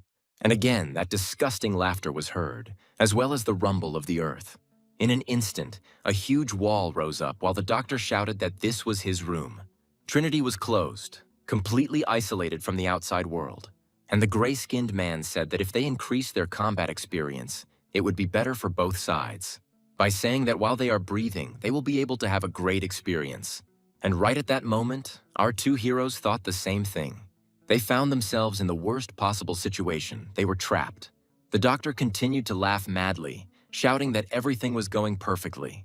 And then he added, shouting to Rick, that this was a great chance. And then some strange steam began to rise again, and the body of the orange monster began to be covered in beads of sweat. It was toxic sweat that evaporated and filled the room with poisonous gas. The doctor believed that the fight was now even since they were fighting wall to wall. While the re-sewn one was explaining this to our heroes, Riku began to steam more and more, filling the entire room with this steam, intending to finish everything with this attack. We are transported to a small past where Marley, enveloped in fire, looked into the distance. Prima approached and asked if the girl was really looking there again. She, turning towards the voice, did not answer her, seeing the white-haired girl looking at her, smiling, saying that she created such a beautiful world, but at the same time she just watches it. She asked the red-haired girl if this was really enough for her. She asked in a rough voice what she was trying to say by that, to which Prima only laughed, saying that Marlborough was too angry. And then, coming closer, bending down, she said that she simply wanted to offer her something. He began to slowly raise his hand, extending it to the red-haired girl, by proposing that they create a life together. And here June stood, covered in beads of sweat, inside this very room. His gaze was tense. He did not understand what to do. Marley at this moment realized what was going on here, assuming that Prima was involved. Our heroes found themselves trapped, right in front of a huge monster that was intent on killing them. The blue-haired boy understood that they needed to do something as soon as possible. He also couldn't believe that Riku used the sweat cloud in such a space. He supposed to himself that he probably had good resistance, but he had a comrade. Looking at him, he saw a man standing in a mask. When I asked Pak about this, he replied that he didn't know. He was familiar with this situation, so he did it unconsciously. As he began to remember the past, he suggested that post-traumatic stress disorder had saved him, so he had nothing to fear right now, ordering his younger comrade to find a way out of here, and then looking at the enemy standing in front of them, who had continued to release clouds all this time. The sergeant added that he would deal with him personally. Well, after that, he rushed towards him with incredible speed, but as soon as he got closer, he immediately received a direct blow to the face. Without time to dodge, our main character fell to the ground, which surprised his younger comrade quite a lot, just like the red-haired goddess, who did not expect such a turn of events. The sergeant forgot that this outfit had -100 to mobility, and not only that. He thought to himself that his body had become much slower because he had used up all his mana to defend himself. Riku didn't intend to wait for him to come to his senses, so he immediately began preparing to attack again, launching a huge amount of his sweat droplets at our main character. Somehow, the sergeant managed to raise his hands to protect his face. I thought to myself that this fight would be quite difficult. By this time, June had already begun to carry out Pak's order. He raised his claws and swung them, having delivered a dense, fairly strong blow to one of the walls of this room. Sharp marks appeared, but there was no light visible from behind the wall, only darkness. In addition to this, it gradually began to tighten. Seeing this, the blue-haired man proved his assumptions, because he already understood that the wall was being restored. He also understood that Puck had problems with mana, and that Mr. Riku had been turned into a butthole. Besides, if Hong came back right now, they would definitely lose here. At that moment, Marley asked the younger one to calm down, and at that very second, a fire appeared and began to illuminate the room. And behind him, the silhouette of a girl gradually began to emerge. Pak, seeing her, immediately shouted at her as if he ordered her not to go out. But for being distracted, the sergeant immediately received a punch in the face from Zopnik. Marley explained that they were trapped anyway, so the chance of being caught was slim. She asked the sergeant to defeat June's rapist, The blue-haired man tried to object to the last words, but the girl interrupted him, telling the young man that he was not using real strength, adding that this body he had transformed into possessed much greater power, explaining that she usually waited until they woke up in their normal state. However, right now she is going to borrow it, shouting out that as the creator she would make it bloom right now. Her body began to ignite with flames once again. He also said that the guy is now in the body of one of the wave tribe. Well, and in addition, he finished by saying that his power is much more powerful than he thinks. By this time, the mad doctor began to gradually approach the room. Touching her with his hand, he began to laugh loudly. Along the way, he said, not very clearly, that about 3 minutes had passed. He assumed that they must have already inhaled a lot of sweat, but enough to survive, imagining how their bodies would start to fall apart because of this, so they wouldn't be able to torture them and would be given to him. He imagined the face of the leader Hong and laughed, because he would be very angry. Covering his face, he could not contain his joy. And at that very second, a very powerful roar was heard, which was felt by the entire area. At that moment, the satisfied smile disappeared from the mad doctor's face, replaced by surprise. And then it seemed like fear at all, because he felt incredible energy. A second later, the entire room began to swell, more and more with each passing moment. Remembering the goddess Prima, the gray skin began to say that everything was not going according to his plan. There was a powerful explosion, from which our two heroes flew into the air. The main character jumped to the side, trying to fly as far away as possible, while Jun intended to immediately attack the doctor while he was not ready. Seeing this, the restitched man did not know what to do, so he simply jumped aside.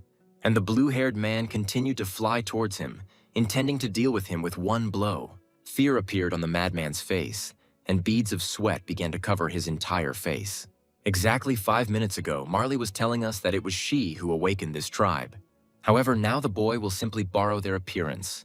So right now she will make him blossom, awakening his true power.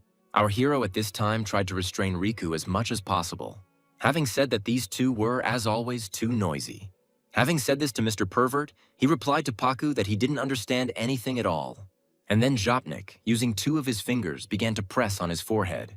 Trying to press as hard as possible, at that moment some kind of bump appeared on his forehead. Seeing this, Pak naturally tensed up because he understood that he wouldn't have time to dodge, so he began asking Jopnik to wait. But he didn't hear the black-haired man shouting angrily that he was a gentleman, not a pervert. At that moment, the black-haired man stood in one place without any movement. He understood perfectly well that he had no chance of dodging this attack. Somehow he managed it. Looking at her, Pak thought that she was too disgusting. I thought to myself that this technique is so disgusting that it even makes my heart stop. Looking at this meat carcass, he called him a boy lover. I finished thinking to myself that this is the most terrible enemy at the moment. By this time, Jopnik had already managed to get close to Pak and then grab him. Because the mana had almost completely left the black-haired man's body, he was unable to move. While Riku was saying that his preferences should be respected. His exposed sweat glands create a toxic wave. Our main character didn't understand it right away, but he did too. Riku only managed to say that it was the black-haired man's fatal mistake. The asshole used rain pheromones against the sergeant, knocking the boy down, forcing him to run away as far as possible. Gradually, steam began to rise due to the high temperature. Writhing in pain from the liquid, our hero could only think about how much he wanted to punch him. But he realized that his strength was running out, and it was becoming increasingly difficult for him to keep the defenses in working order. Looking at his opponent, he tried to figure out what to do. And right at that moment, Jopnik's hand flew into 2 pieces, which surprised our main character quite a lot. After all, in one instant, not only his hand was damaged, but all parts of his body. Starting to run away, Pak shouted what was going on here. Marlborough and June watched all this in surprise. They also didn't understand what was happening right now because no one was doing anything. Sometime later, they realized that Riku's body was starting to deteriorate. The body had been created in a hurry. It was Riku's conscious decision to contain so much power within himself, so as not to harm anyone. He was counting on it. The blue-haired man ran up to the man who was already barely breathing, grabbed him and lifted him up slightly. However, the body continued to crumble, smoking more and more with each passing second. The face looked tired, without any emotion. A human gaze appeared, and in his now familiar voice, Riku spoke Jun's name with the last of his strength. While he, shedding tears, asked his comrade to fight, promising him that they would get out of here together. But he didn't respond to any of this, continuing to crumble in the boy's hands. Seeing this and feeling hopeless, the blue-haired man cried, while Riku, with a smile on his face, told the boy that he could not go with him any further. He asked the younger one not to be sad, saying that this was his last moment in life. And then he asked to listen to his last words, asking if he was ready to listen to them. Naturally, the younger one immediately nodded his head in agreement. And at that very second, Jopnik Manvol said, "And then shelter number 6, asking to open the second drawer, turning his attention to 4th place. He added that inside there was a secret maid uniform. Naturally, at that moment there was total silence, because no one expected this, and Riku continued to smile, looking at his younger comrade. He asked him if he would wear it, and then smiled even brighter, which made the blue-haired boy cry even louder. The youth understood that these were the last words. This was the last moment of his comrade's life. With tears in his eyes, he asked what the point was if he wouldn't see it, to which Riku only laughed, hugging his dear friend. And then, putting his hand on his head, he asked him to calm down. Gathering his last strength, he began to talk about it. Even though he won't be able to see it with his own eyes, he will definitely see it from heaven. Well, here we are, returning to the present time, to the moment when the room collapsed. And Juna was filled with rage, which at some point even caused him to lose control of himself, which scared the mad doctor enough. The boy intended to kill him with one swing, making him suffer in pain. But the scarred man managed to escape this attack by some miracle, and then even grouped and managed to land on his feet. With a frightened face, he asked June why he was so angry. But June didn't answer, only looking fiercely at the man. At that moment, the doctor began to think and go through all the options. And then, looking around, he understood everything and immediately shouted about it. At this moment, the transformed June's gaze became even more vicious, and the doctor continued, asking the boy if his new form was really that evil. At this moment, even Sergeant Park reacted angrily. The crazy man continued laughing, covering his mouth. Having calmed down a little, he spread his arms, saying that he was still generous, saying that if he returned to him right now, that is, he will be able to create again the creature that just died. And at that very moment, the doctor's hand disappeared, leaving only the upper part. The man who had been stitched up didn't see the blow, so he was surprised by it.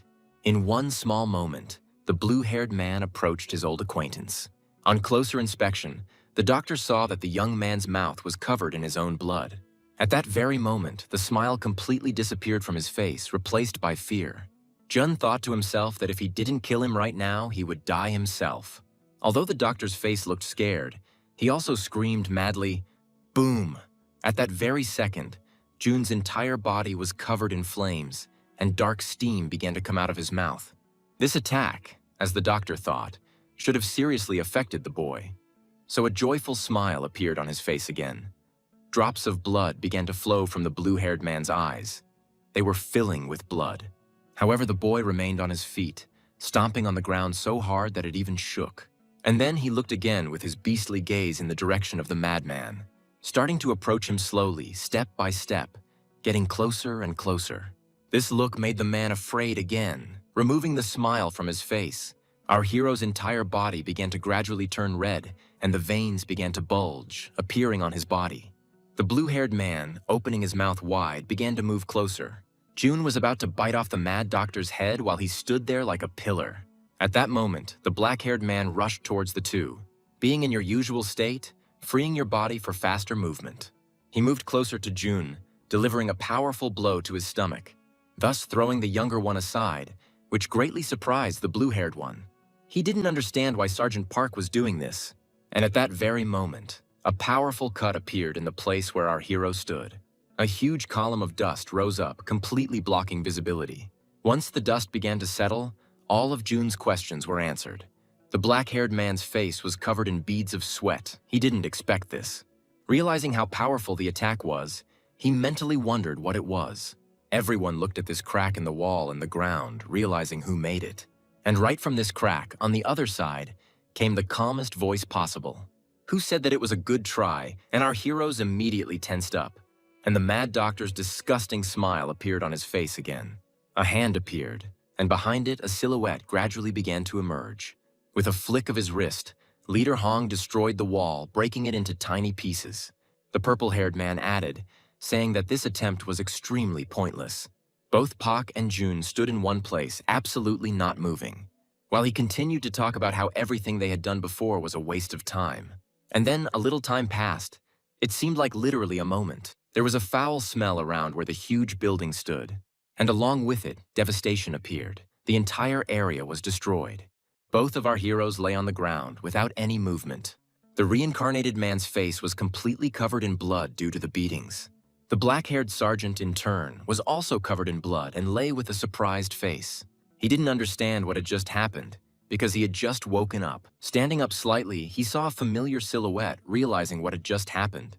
Pak didn't understand how he picked up a random stick and used it to tear them to pieces, knowing full well that this purple-haired one was different from all their previous rivals. As Hong approached, he immediately gave Jun the order to cancel his transformation, having warned him, otherwise cut off his limbs in order to force him to do it, asking the boy if his anger could overcome his fear. Watching this, the sergeant realized that their enemy was on a completely different level and they were in a worse situation. As he began to gather mana in his hand, Pak shouted at him not to ignore him on purpose. Marley at this point began to stop the black-haired man, shouting at him to wait and give her time to turn into a rifle. But the boy replied that she shouldn't dare do that, ordering her not to go out no matter what, because she could die here. The girl immediately began to remember how the sergeant had given her an order that if she was in danger, she was forbidden to show herself. She could not object to these words, because she had agreed to it. And then our main character shouted at the purple-haired guy again, calling him Tinky Winky. Approaching him and swinging, Pak shouted that he was still alive. And this meant that it was not over yet. The sergeant wanted to detain the enemy. But Han's expression spoke for itself. With a light swing, without any effort, he hit the black-haired man in the face. With blood pouring down his face, Puck thought he couldn't even see his movements, not knowing if another attack was coming. As he thought, Hong attacked him again, causing him to be slammed into the ground. And then he threw it up, making it fly into the air. And right in flight, having delivered another blow, Pak could not respond or defend himself. After all, the purple-haired man's movements were too fast for his eyes to see. And here is another swing of this wooden stick, and then a precise blow to the black-haired man's face, which caused him to lose consciousness and fly to the side several tens of meters. With a loud crash, it hit the ground, breaking it. Jun shouted anxiously to the black-haired man as he lay motionless on the ground. Having come to his senses and looking towards the strongest A rank, Pak now wondered why he was considered the strongest. The purple-haired man, seeing this persistence from his opponent, asked why he didn't stop. He added that he was seriously wounded, but he did not understand this. After all, the sergeant's right side was practically disabled, and he could no longer use the mana he had used to defeat his men. Hong also said that he would not laugh at him, asking him to stop. Hearing these words, a smile appeared on our protagonist's face. Standing up, he screamed madly that he would never stop doing this, to which Hong still replied that he didn't understand him, because the black-haired man understood perfectly well that he couldn't win, but nevertheless continued anyway. There was no answer to this. The sergeant still stood silently, looking towards the enemy. Having collected his thoughts, he said that he did not know the exact answer to this. I started to remember my past, saying, no matter how big or small it is, up to this point, all who insulted him or stood in his way were defeated. Noting that even if it was a goddess, it didn't matter. Having come closer in an instant, the purple-haired man noticed that the sergeant was an excellent conversationalist, to which Pak interrupted him, saying that this was not all that surprised Hong, adding that they would meet again and their eyes would meet again. He promised that next time it would be Pak who would look down on him. Hearing this, the A rank made a dissatisfied face, and then he began to slowly raise his hand, in which was a wooden stick. Still, as lightly as possible, but at the same time powerfully, he swung it, delivering such a powerful blow that not only the body of the main character was damaged, but also the entire area that was behind him. And then the dust settled, and a standing doctor appeared, leaning against the wall, still continuing to make strange sounds, similar to laughter. Sometime later, two of our heroes fell to the ground, unconscious. The re-sewn man immediately turned to Hong, telling him that, as he expected, it took less than 5 minutes. But the purple-haired man didn't agree with him, saying that if the doctor had been better prepared, he would have had to fiddle around less. And then, with a sullen face, he added that he shouldn't relax anymore, adding that his A rank would be lowered, which the madman easily agreed to. The The doctor, who held 6th place among the A-rankers, approached our heroes. Approaching our main character and grabbing him by the cheek, the mad doctor began to laugh. Asking Han when he could get them, he started laughing again, to which the purple-haired man closed his eyes and exhaled heavily. Having said that the blue-haired cutie had arrived earlier, upon hearing this, the doctor's face lit up even more with joy. And so, sometime later, our heroes found themselves in an Imperial concentration camp. Inside the building, on the ground floor, there was total silence, where only the squeak of mice could be heard. A man entered one of the rooms holding a bucket of water in his hands, and then he swung and poured it directly onto the main character's body. Because of this, the black-haired man immediately woke up, starting to cough heavily, while the bespectacled man asked about his well-being, calling the main character a real criminal. The sergeant himself immediately began to look around, seeing a huge number of people standing half-naked turned towards the wall. One of the men was led out of the room by the arms, walking towards the door. Pak will not answer the gray-haired man's question, asked where he is, to which he began to lick his knife and laughed, saying that now was not the best time to think about it, adding that his appearance does not match his behavior. And then he put his sharpened knife right to the sergeant's face. He said that it would be better for him to keep quiet, because from that moment on, he could simply cut him without any responsibility. Pak, hearing this, asked if he was really going to torture him, to which he received a positive answer. Sometime later, the man picked up a red case, saying that it was time to begin. Inside the room, there was total silence again, with the occasional squeal of mice heard. Suddenly, a loud scream was heard throughout the entire area. Pak was shouting for them to move away from him. He started beating him up until the soldiers couldn't figure out how to hold this guy back. No one could believe that an ordinary person could break the handcuffs. Suddenly, the gray-haired man took the leaflets in his hands, saying that he had seen this face somewhere before. I started to carefully compare the face with the leaflet where the demon was indicated. Looking at the sweetest face of our hero, he said that it was definitely not him. The soldiers took advantage of this and immediately began to tidy up the sergeant's face. It is a tradition to get rid of one's infidelity before going to prison, a hair removal ceremony. In case anyone didn't recognize him, this is our main character, Pak. And sometime later, the boy was seated in one of the cages, starting to lower him down and then grabbing him and taking him towards one of the chambers. Upon opening it, Pak immediately noticed that the prison cell was completely empty. It was into this cell that the soldiers had thrown our main character. He said that from today on, this is his new yet beloved and sweet home. And also explaining that the thing on his neck was a device blocking the flow of mana, so they asked him not to even think about escaping. Well, and then they closed the doors, shutting the objectively massive door. Immediately, Prima's voice rang out in the man's head. Hearing it, Pak asked what she wanted. Having said that if she wants to ask if he is okay, he immediately answers that no, because today, his world has completely collapsed. She, with a sad voice and the same expression on her face, replied that she was very sorry. Having said that, at that very moment, she shouldn't have been rude to him. But the sergeant didn't mean it that way at all. He was more worried about his beard and hair. Time passed, and the short-haired man tried to collect his thoughts. And at some point, exhaling heavily, he looked up, asking the girl not to worry about yesterday. He added that even if she had given him 2 of her shots, he still would not have hit that guy. After all, his movements were too fast. He noticed that he couldn't even follow his movements.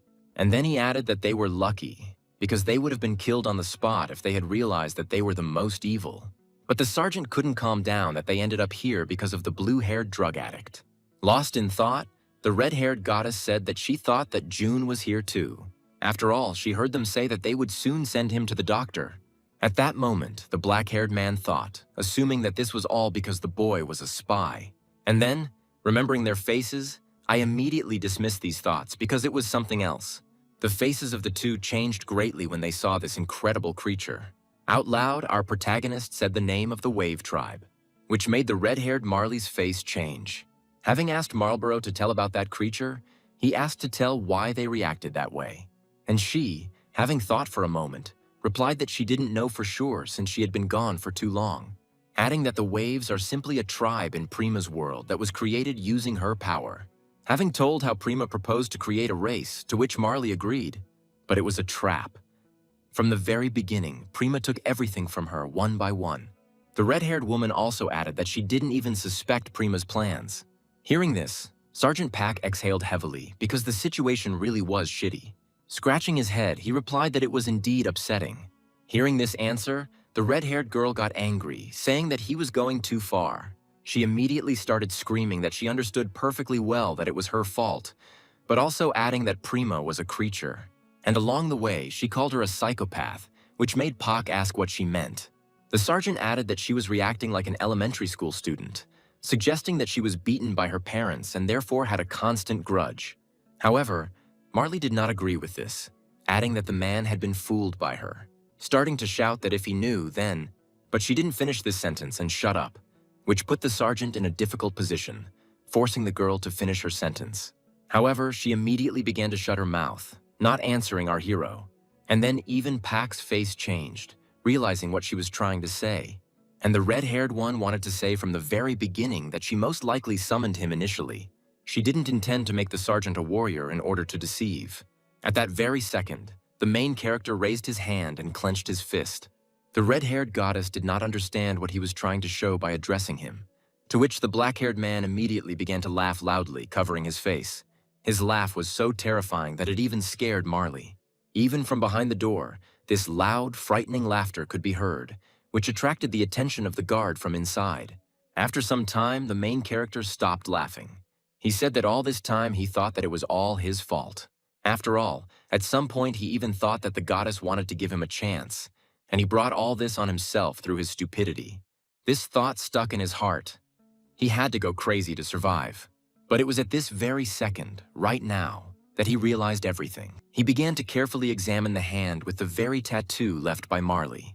At this time, a trio led by a woman approached our hero's cell from outside. When she entered, she said that she heard laughter, adding that the man still didn't understand.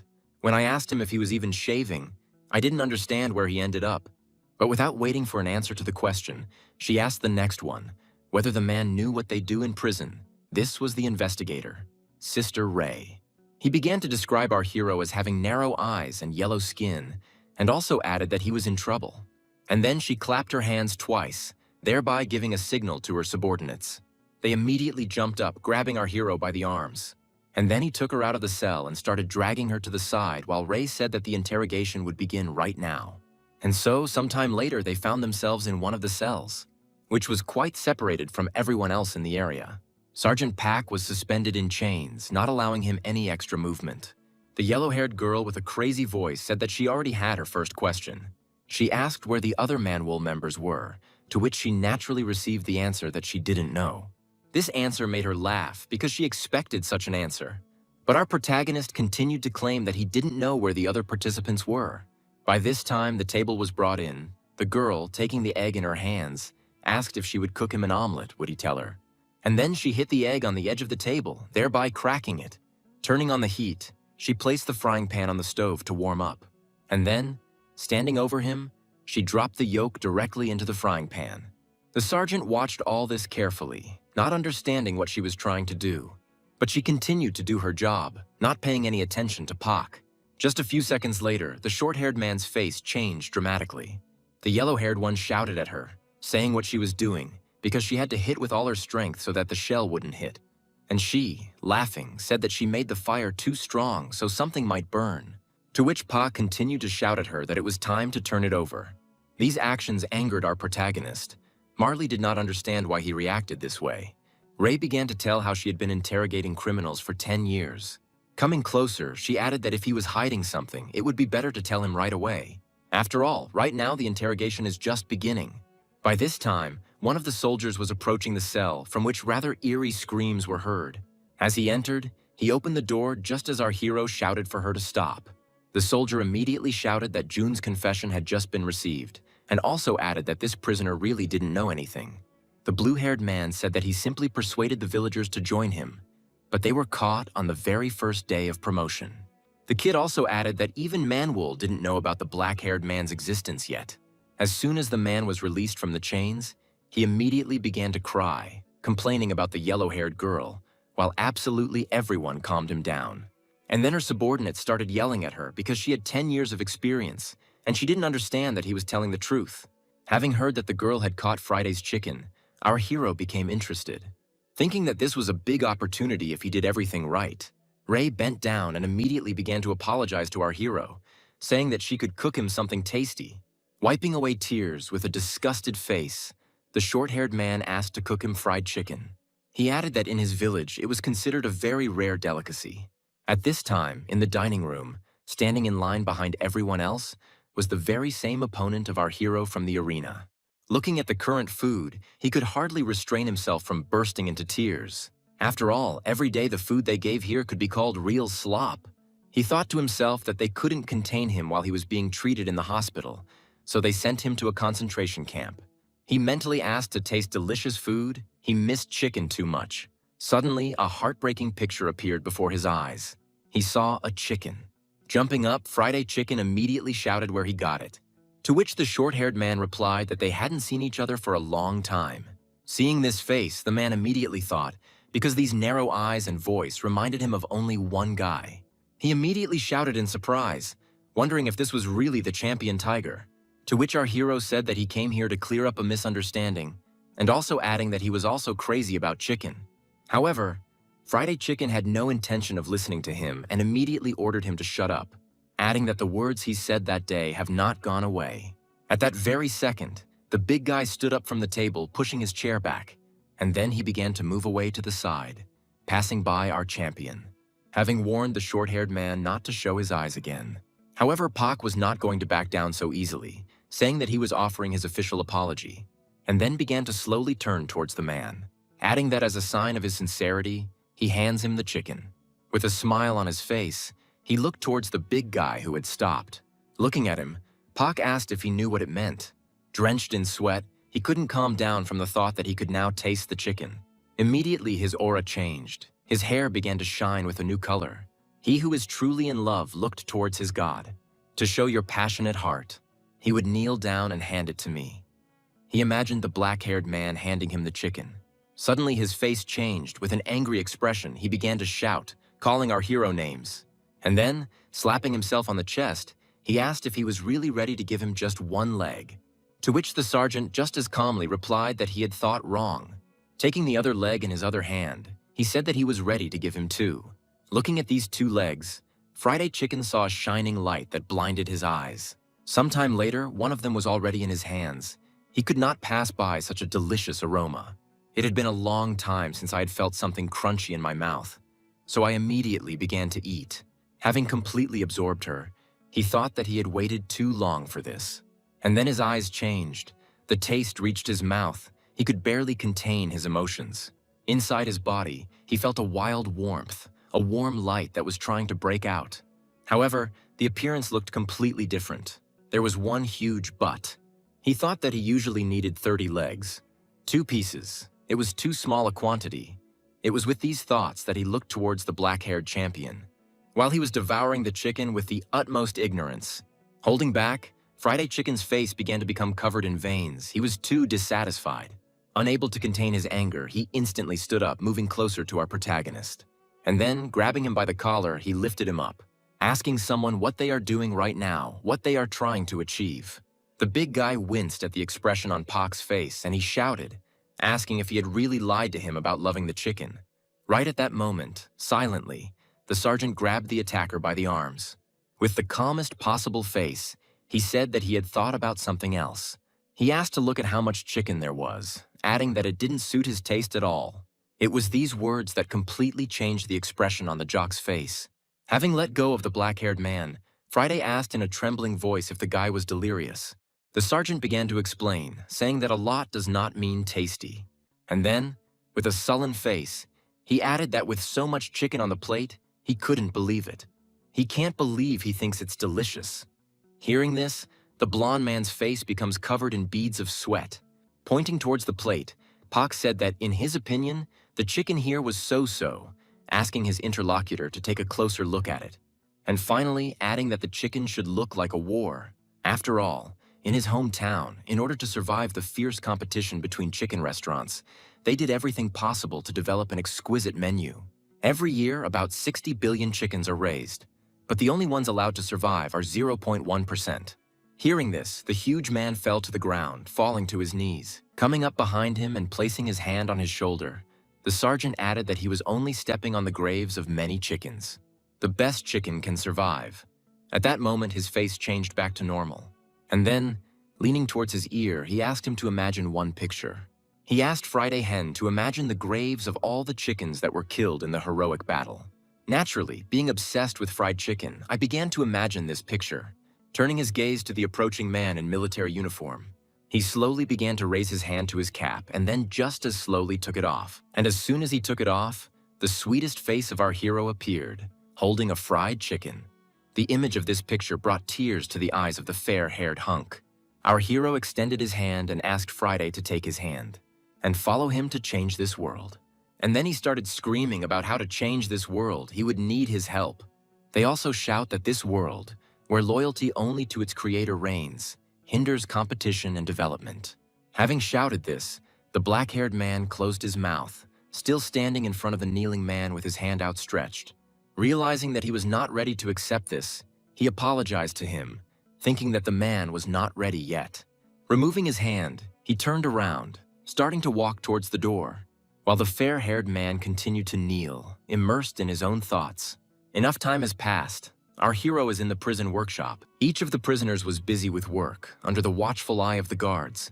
Marley told the sergeant that from that very conversation with Kurochkin, he didn't even look in his direction. To which the black-haired man asked the goddess not to worry, since it was not her concern, explaining to her that there is no one who is so easy to seduce as someone who is so sure of what he wants. After thinking for a bit, the black-haired man's face changed, and with a smile on his face, he told the red-haired woman that he would come to him. This confidence greatly confused the goddess. At that moment, a man began to slowly approach him from behind. Turning to him, he tore the black-haired man away from his own thoughts. Recognizing this voice, the sergeant's face changed into a terrifying expression.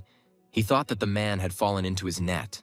Turning to Kurochkin, Pak said that he had been waiting for him for a long time, asking if he had made a decision. The fair-haired man said in a calm voice that he agreed, but there was something he wanted to clarify. He started talking about how he had eaten chicken all over the world, but the place he described could not be found in this world. It was at this moment that he began to partially understand, asking who the champion tiger was anyway. The pumped-up man's face spoke for itself. He was too serious. Not waiting for an answer, he again asked Pak Ben-chan who he was. Our hero stood at this time with the same terrifying smile, telling the man that he is the very darkness from the prophecy. Described as a stranger from another world, the fair-haired man's face changed. And our hero, having said this, immediately fell silent, letting him think everything over. At that moment, Marley also tensed up. She didn't expect Pak to reveal everything as it was. The pumped-up man himself stood silently, immersed in his own thoughts. Suddenly, his face changed to a crazy one. With that same smile, he began to laugh loudly. He said it sounded as cool as possible, so he bet everything on it. It was at this pace that a whole month passed, and Pa began to implement his plan. And so, the prisoners were already discussing among themselves a rumor that had been circulating for a long time. They were discussing the newcomer Manhwa, who had formed a gang from the 6th block, letter A. A bald man with a scar on his eye told all about this. Along the way, he added that they are in close contact with the security guards, and their leader is the one who protects his allies. Well, in addition, the bald one also added that he is possibly a Cossack from the administration, since he was sentenced to only 1 year and 9 months. And on top of that, they decided to take a look at him since he works with them today. Suddenly, they noticed some strange aura and began to look around. Their faces immediately filled with surprise, and then with fear. A huge crowd started shouting that they were working very hard.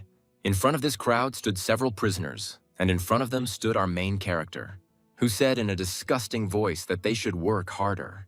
We are transported exactly 1 month back to where it all began. The standing crowd with trembling hands looked into the distance. While discussing among themselves that the new member Manhwa and Friday were together, they knew perfectly well that they shouldn't even try to talk to them. However, they also couldn't stop thinking about what these two were talking about. At this time, our heroes themselves were discussing escaping from prison. Friday asked if he understood correctly, to which he immediately received a positive answer. Friday didn't understand how they would do this, since their magic was sealed.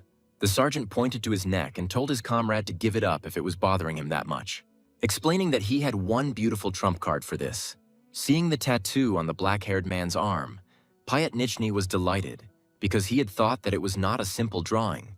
But Pak immediately interrupted his mood, saying that this would still not be enough for them. He explained to the pumped-up man that they needed to find as many talents as possible. He started screaming with a crazy face that this was his escape, so he had to be on fire. And with the same expression, he turned to his comrade, asking if there were anyone there who would suit them. The man, with a smile on his face, replied that he was not interested in anything except chicken. At that moment, Pak thought, thinking that he didn't even expect that he would miss June. Suddenly, the fair-haired man began to sway from side to side, saying that he had one guy in mind. It was an information dealer named Gelro. The man also said that he once used his service when he was looking for a chicken restaurant he had never heard of. And thanks to him, he found a hidden restaurant without signs. The boy didn't let him down. He presented him as a smart guy who was obsessed with money. And so, sometime later, they reached the red-haired informant. Seeing them, the man with small glasses on his eyes said that he would never climb into the same hole twice. After all, Manwol's members stood in front of him, because of which he was hidden here. Naturally, these words amused the main character quite a lot. The sergeant immediately told the man sitting there that he was being too rude to his guests, calling him by name in order to get the red-haired man closer to him. Gerlo responded by explaining that he had been too blinded by the money that Manvol had offered him, and that was why he had ended up here. Therefore, he decided to choose a new path. He asked not to turn to him. Hearing this, the black-haired man thought, looking at his interlocutor, and then he turned around, saying that he looked too sad. As our hero left, he laughed, and with these actions, he surprised both of them quite a lot. Well, naturally, he shouted about how he wanted to become the richest man in the world, but he came here to propose a business idea. Upon hearing about the richest man, the boy in black glasses' entire face became covered in beads of sweat. These words wouldn't let him go. He became fixated on them. Turning around, our hero addressed Piatnichny, saying that it was time for them to go. However, at that very second, Gerlo shouted for him to wait, asking him to tell about this proposal because it interested him. Hearing this, the black-haired man smiled madly again, thinking that another chicken had fallen into his clutches. Starting to scratch his head ignorantly, Pak said that he couldn't tell him everything. After all, it was his draft. And then he turned to him with a smile. Seeing this picture, the fair-haired big guy thought, because Pak was now doing the same thing to him, wondering if it was a good idea to cooperate with the sergeant. Coming up, our protagonist raised his hand, telling him to listen carefully.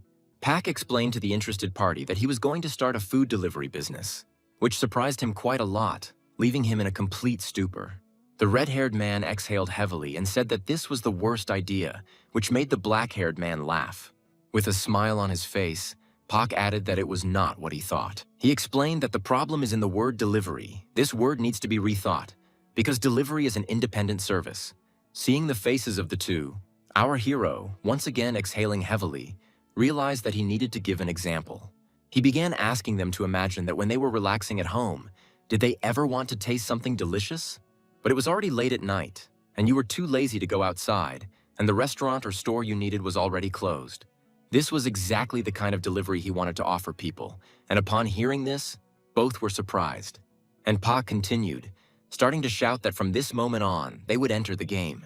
After all, they take freshly prepared dishes and deliver them right to your doorstep, explaining that this business idea is called a trap that preys on human instincts. Their main goal will be to die with a huge pile of money. The red-haired man thought to himself where he got this idea from. At that very moment, the protagonist's interlocutor became thoughtful. Gerlo immediately began asking Pak how he was going to accomplish this. Naturally, our hero didn't think about it, so he said it was a rough idea, adding that if they had his intelligence, he could be sure that they would succeed. At that very moment, Gerlo began to distance himself as much as possible from the black-haired man, because Manvol's member stood in front of him. He knew perfectly well that this was not the person to get involved with. At this point, the sergeant interrupted him, saying that he had completely forgotten to tell about the profit. With the sweetest face, he added that they would split everything 50-50. At that very second, without even thinking, the red-haired man responded with a shout that they had reached an agreement. And then he fell to his knees, shouting that any information they needed they would get. The crowd watching this could not believe that the two of them were able to bring Gelro to his knees. At that very moment, Pak said that in order to make their dream come true, they needed to gather as many colleagues as possible. Having explained that this type of business is not feasible for those who has blind faith in the very thing he just thought about. Hearing this, the boy's face immediately filled with a joyful smile. After all, he understood that he was being asked to show the most marginal and socially excluded people from this camp. So he immediately said that there were a couple of them that immediately came to his mind. One of them was the sisters, the killers, Cindy and Bella. He explained to Paku that they think that true beauty lies in strength. Hearing this, our protagonist blossomed, because Gerlo understood perfectly well what he meant. And just a short time later, the sisters were beaten. Sitting on the ground, they looked at the black-haired man. Wiping the blood from their faces, they called their opponent handsome, to which the also very battered protagonist responded that they were also cute. Hearing this, Cindy and Bella immediately obeyed the sergeant and were recruited. Next up was the butcher Mongi. Gerlo explained that he couldn't be recruited by force. After all, he was abandoned in the mountains, even before he learned to speak. A child who single-handedly killed all the wild animals of the forest. But it is precisely because of this kind of life that he knows neither about faith nor about society. So he attacked the Imperial Army, which is why he was imprisoned. Naturally, Pak found his own approach to him, and so Mongi was recruited without any problems.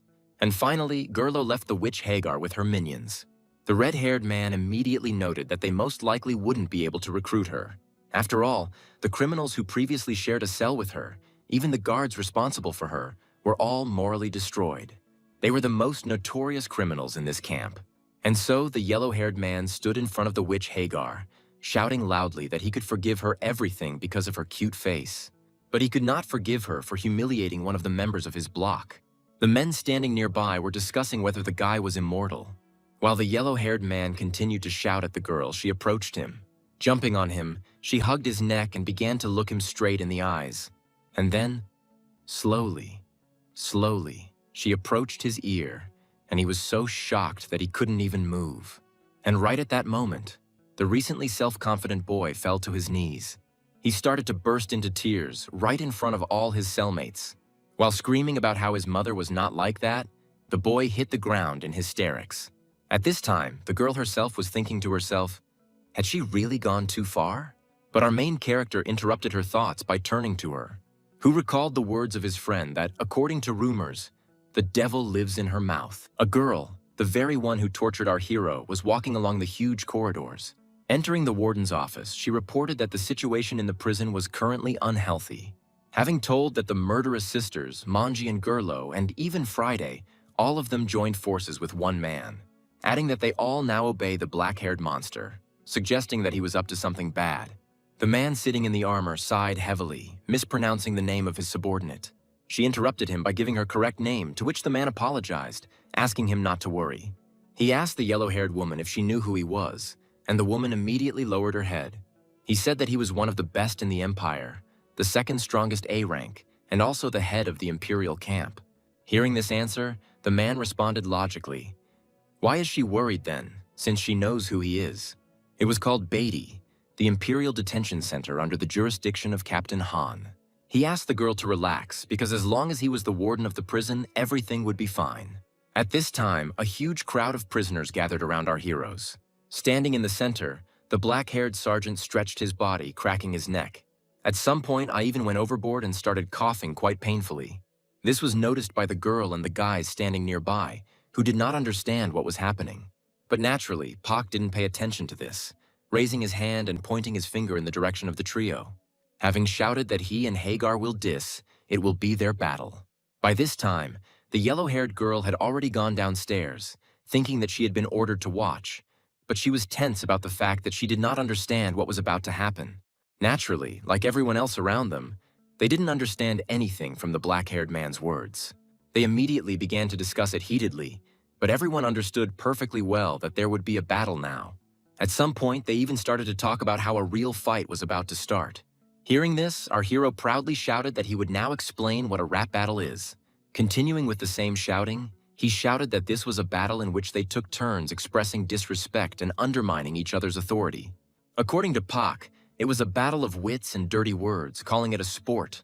And then he switched to the black-haired Hagar, saying that he had heard about her gift, explaining that he meant the devil that lives in her mouth, which makes a person go crazy in a word. Even louder, he asked if it wasn't upsetting. He meant the curse words that came into her head, and then looked towards the girl. By shouting, He thinks that she is not fully expressing what is on her mind. Hearing these words, the girl's whole face was covered with embarrassment. The boy standing nearby thought to himself that this clowning had gone too far, because he would have preferred to sort it out. Turning to the fat man Jito, he asked him to help him end everything. He immediately began to approach his comrade, saying that there was no point in beating around the bush. Our main character at this time stood in one place, looking at the approaching duo, and Hagar still stood there with an embarrassed face, looking down. At that very moment, he shouted loudly for everyone to stop immediately, and then she turned to our main character with the same burning face. She asked the black-haired man if he could satisfy her. At that moment, our hero's face changed. He swung and threw what he was holding in his hands towards the girl. She, having caught it, immediately began to carefully examine this thing. And Sergeant Pack continued, saying that she could go first. Absolutely everyone was surprised by this action, considering the black-haired man to be crazy. Suddenly they started shouting for everyone to be quiet, because Hagar was already holding the microphone. With the cutest face, she began to bring the microphone to her face, and still just as sweet, she opened her mouth, starting to take in as much air as possible.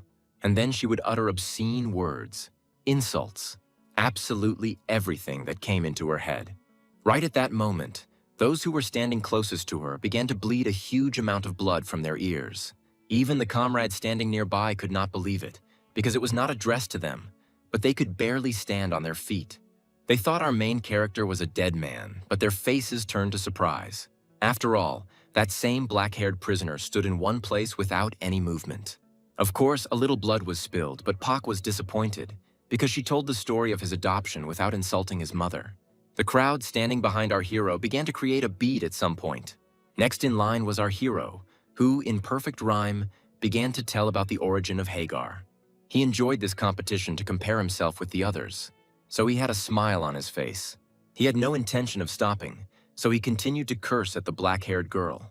At some point, tears began to appear on the faces of the recently angry men. Even the girl couldn't stand it. It was as if some invisible force had thrown her back. Seeing this, the crowd exploded, starting to loudly cheer. And at that very moment, he shouted around, finishing his statements. The crowd began to cheer, because they had never seen such a person before. The fat man asked with a smile if that was all, saying that he would not be able to win.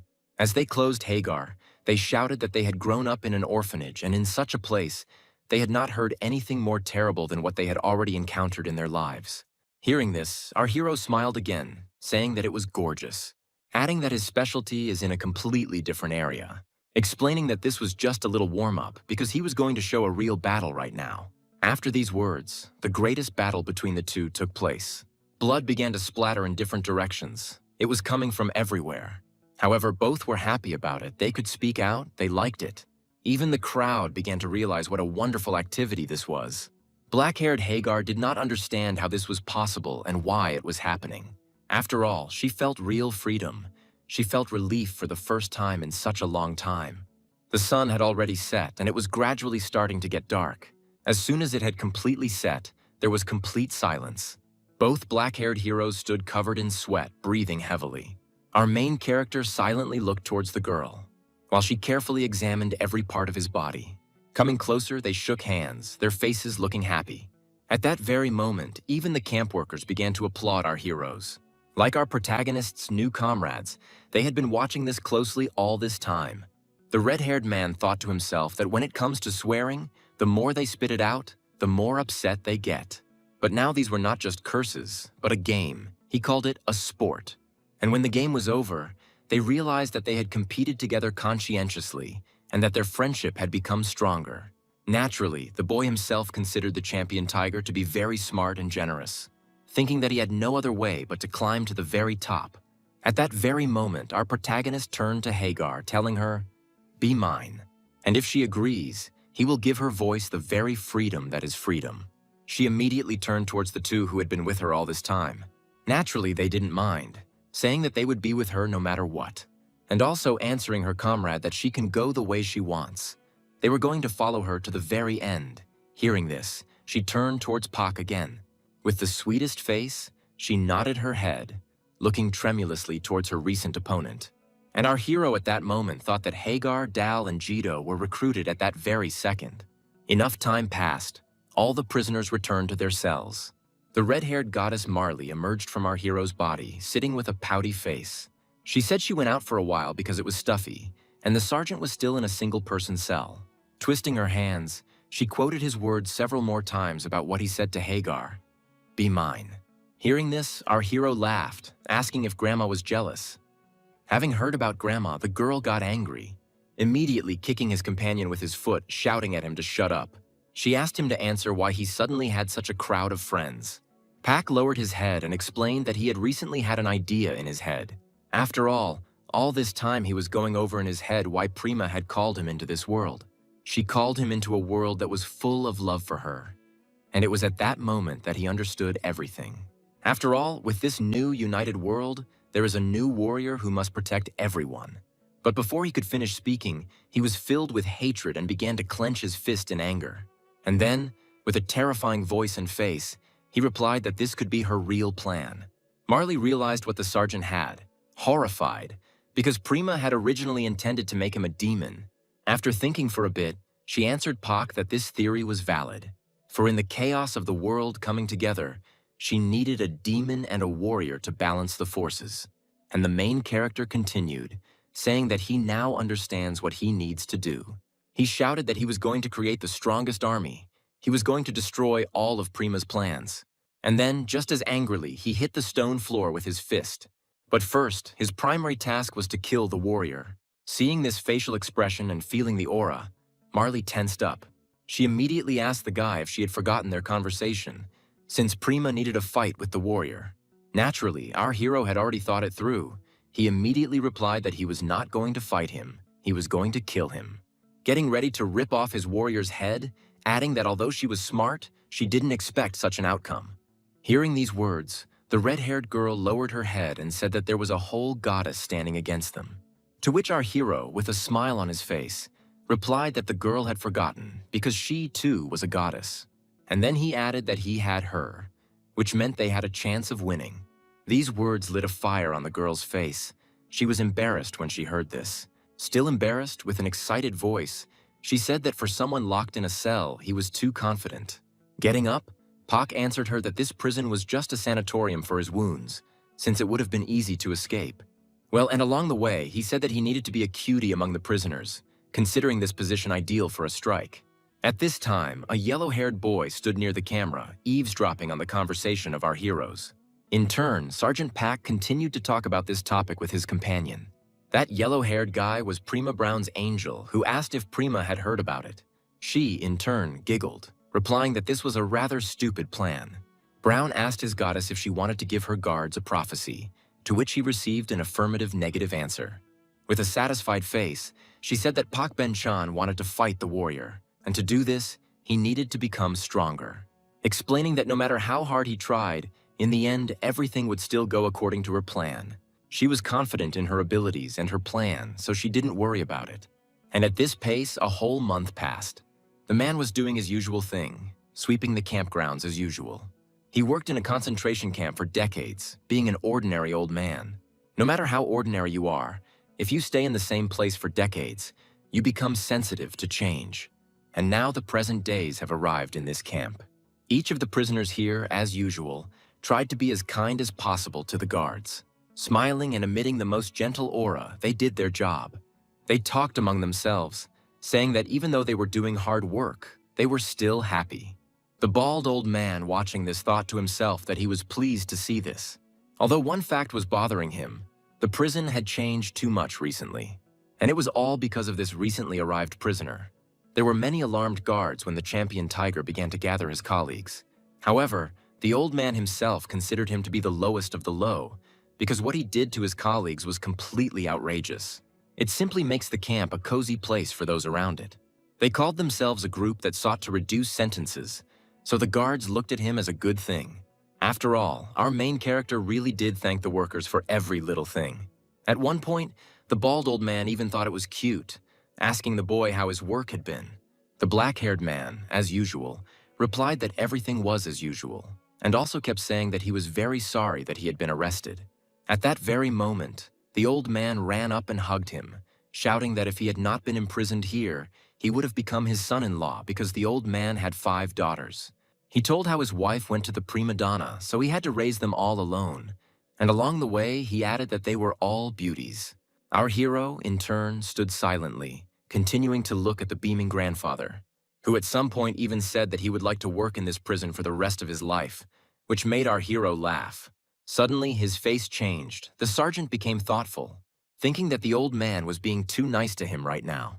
And so some time passed, and Pak went to the place where his people usually gather. Sometime later, all the members of his new squad gathered. As soon as everyone had gathered, Sergeant Pak immediately addressed them. He said that he was sure that they had many questions for him, since they had been doing community service for a month without complaining and expressing gratitude to others. The red-haired man thought to himself with a smile that Pak was trying to get an early release with his actions in order to go into business. At that very moment, the protagonist lowered his head, saying that he had heard rumors of a reduction in his sentence. Turning to Gerlo, he asked if this was true, and he immediately confirmed his boss's words. Gerlo even said that their leader was truly talented. Because he was not sent to the doctor, he was the only one from Manhwa. At that very second, our hero's expression changed even more, and he began to look at his comrades, and shouting that they won't be able to get their sentences reduced.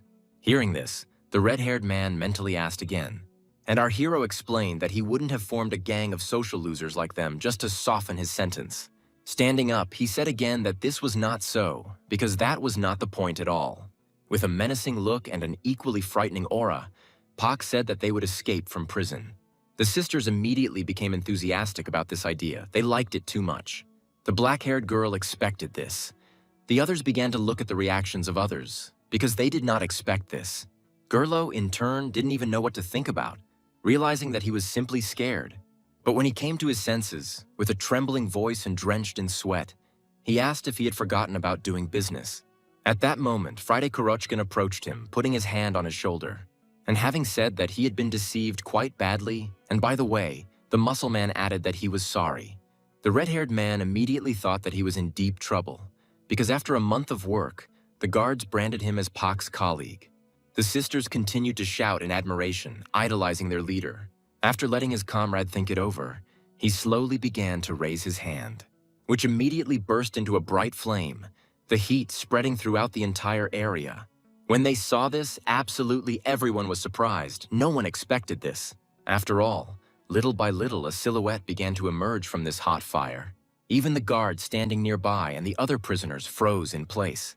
Right before their eyes, Mana appeared from the hand and transformed into flame. And then, right out of it, a human silhouette began to appear. Everyone found it hard to believe their eyes, because they had never seen anything like this before.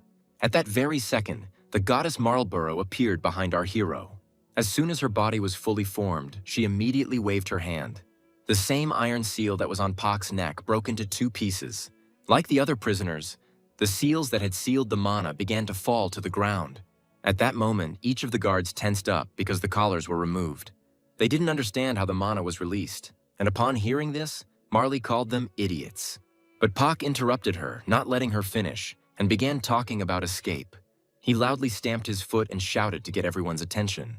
And then he added, still loudly, in the most eerie voice possible, that their escape was beginning right now.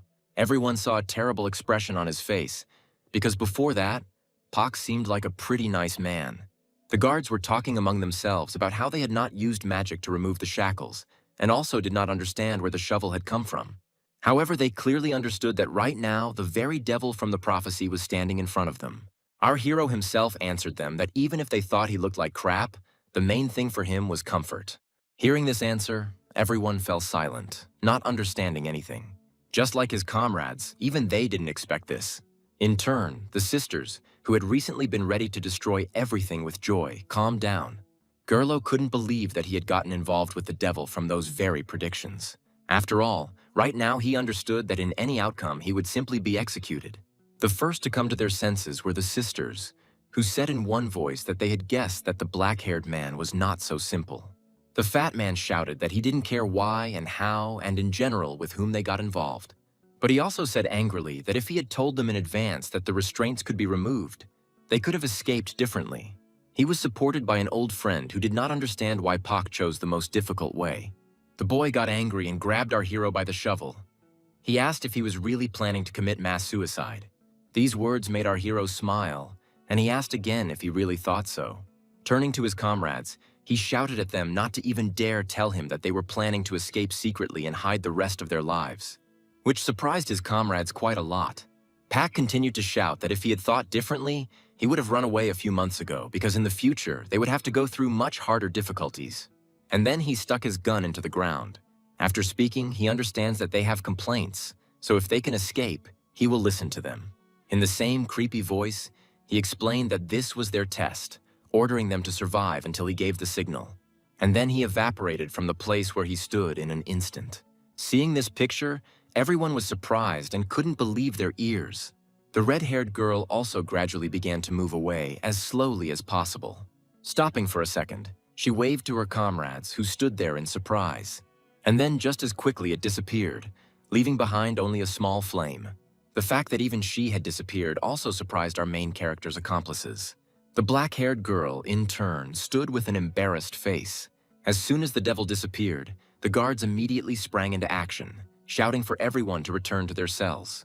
They gathered in one place. All the guards ran to just one place, thus gathering right in front of the crowd of prisoners who obeyed Pak.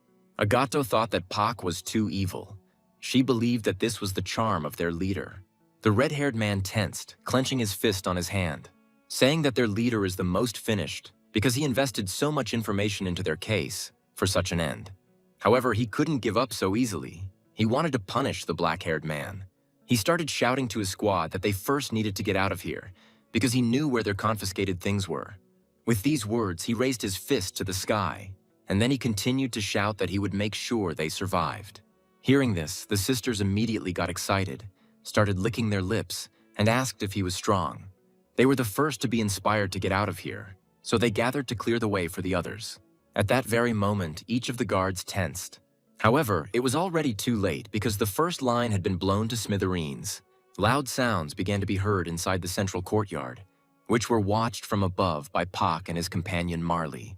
The red-haired goddess did not understand how they could be so narrow-minded. She was surprised that the sergeant chose them. However, he replied with a smile on his face that there was no point in worrying about it. And then, standing up, he added that it was time for them to go. They were about to go and rescue their poor child. At that moment, the second most powerful A-ranker sat relaxed. All his close associates were in his entourage. Their faces looked cheerful. None of them were worried about what was happening outside. With the calmest, most cheerful faces possible, they sat at the table, eating. Among themselves, they discussed mitigating the sentence for the Manhwa member and his friends. Ray immediately objected when the gray-haired man laughed in turn, saying that she was too cold. The girl sitting next to him replied that she didn't mind, since she thought that Pak had been given too long a sentence. The yellow-haired man refused, because he thought the time was just right, and she and the other members of Manhwa couldn't even go out in the sun. The red-haired girl, embarrassed, confirmed that with the arrival of the black-haired one, the prison became comfortable.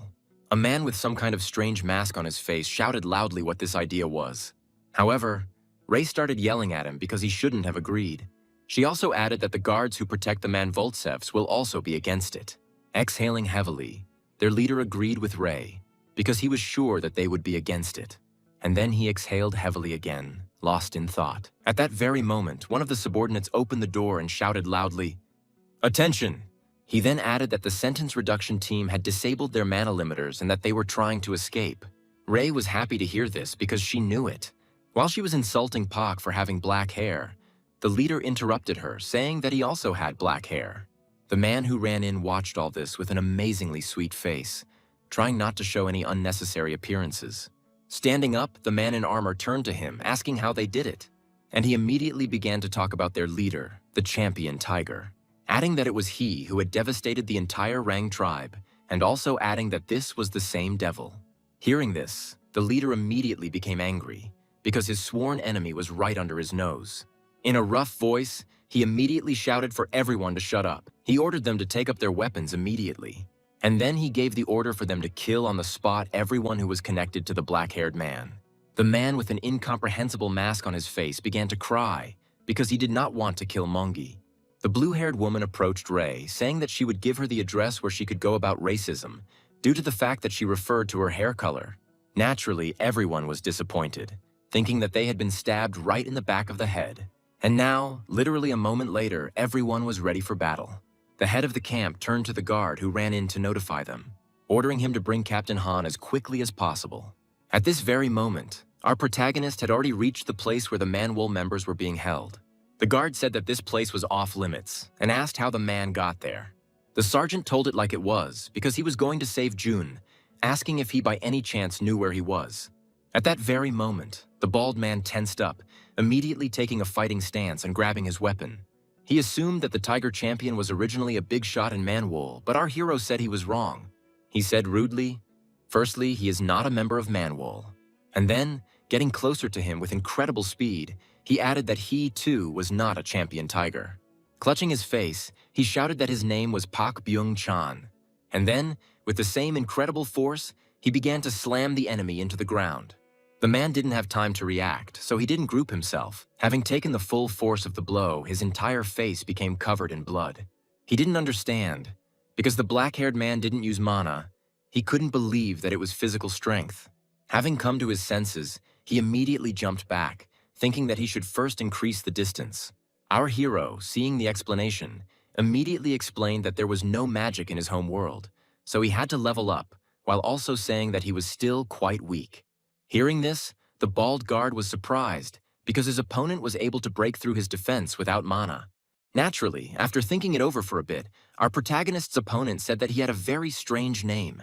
But our hero ordered him to shut up, because he knew what he was going to tell him, asking at the same time why the horned ones were so smart. Pak continued to insist that he just tell him where June was.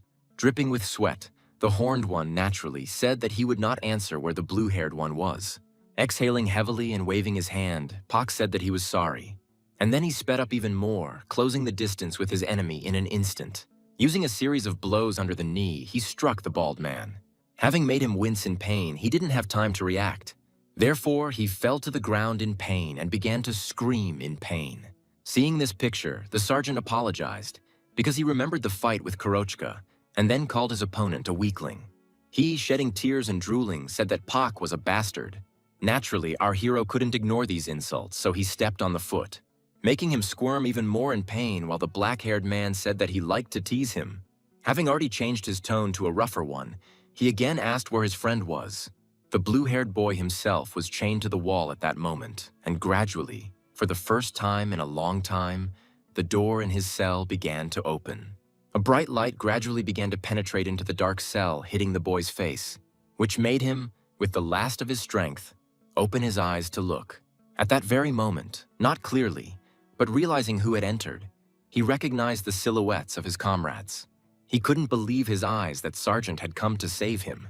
Our hero, in turn, with a happy face, said that it was time for the little one to go to work. Marley added on her own that he didn't look so good. Immediately, the baby's eyes filled with tears. Starting to cry, he loudly said that he was sorry. Our hero, at that very second, put his hand on his head. Having said that it was not his fault, he then asked him if he really believed that he could say such a thing. He added that he would finish him off now if he didn't get up. But Marley interrupted him, because she understood what Sergeant was really feeling. They immediately started arguing among themselves. Seeing this picture, June's heart was filled with the meaning of life again.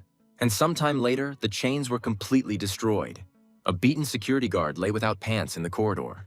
Pak gave him his jacket and then turned to him, asking if he knew that it was hard to find other Manhwa members. Naturally, June understood everything, as a whole, what his leader had. Pak was surprised by this, thinking that the boy had grown up too quickly. Suddenly, the blue-haired man's face was filled with horror. He immediately grabbed his face in sweat and began making strange sounds. Our hero immediately turned to him, asking what all the noise was about. Clenching his face, Jun said that, oddly enough, he had vague memories of being captured. At this point, everyone had already decided that they needed to split up and go separately, waiting for a signal from the leader. Gerlo did not agree with this opinion, trying to stop everyone. However, no one listened to him. Everyone had already agreed with the general plan for division. So, as soon as they finished speaking, everyone went their separate ways. The red-haired man remained in one place, trembling and thinking that as soon as he met the guard, he would die. Mangi walked past him and stopped for a second. And then he moved on, intending to follow the general plan. Without even understanding why he did it, Gerlo clung to him. Thus, with tears in his eyes, he created a common team for himself. They, those who were united by Pak Ben-chan's plan, decided to return to the form in which they originally arrived here by the time their captain returned. And now quite a lot of time has passed. The sisters walked down the dark corridor, not looking back, just looking straight ahead. Dragging the surplus guards along with them, they talked among themselves about how it was too rotten right now, considering these guards to be freaks who are incapable of anything. One of them, at some point, even said that it was time for that very one to appear. They were referring to the prison knights, who surprisingly appeared at that very second. They, in turn, were happy, because they were able to quickly find the fugitives. The sisters were happy about this meeting, considering that they were the lucky ones in this situation. After all, there were 2 whole knights of the camp standing in front of them. The red-haired girl looked down with a happy face, while the yellow-haired man carefully looked at his opponents. Although the sisters were delighted at first, in the end they were not particularly happy about this meeting. The yellow-haired one, in turn, finished them off by saying that they were not the best. However, he meant not about the level of power, but about their alignment in a given situation. In an instant, the red-haired girl became close to her black-haired sister, kicking the pumped-up woman's body. Although she managed to react to the blow, she was unable to withstand it. The other sister didn't pay attention to her companion, immediately switching to the attack. With a cry of shame for daring to kick her sister, she began to accumulate mana in her hand. Using the pumpkin glove, however, the yellow-haired boy said that this would be their end, sticking icy needles into the burning girl's body. As soon as the scarlet-headed one examined her, she saw that her entire body was covered in needles. At that moment, the night girl approached her, grabbing her sword, dealing a crushing blow that raised a huge column of dust. The black-haired sister screamed and asked Cindy why she was so weak, and now the dust gradually began to clear. Following him, Cindy's silhouette also gradually began to appear. Her body lost all its muscles and she sat on the ground with a sad face. With tears in her eyes, she asked how he dared make her look so disgusting, and then she immediately began to sob loudly, screaming that the man was too angry. Seeing this picture, the black-haired girl's face immediately changed. She began to clench her teeth in anger, all her muscles tensed.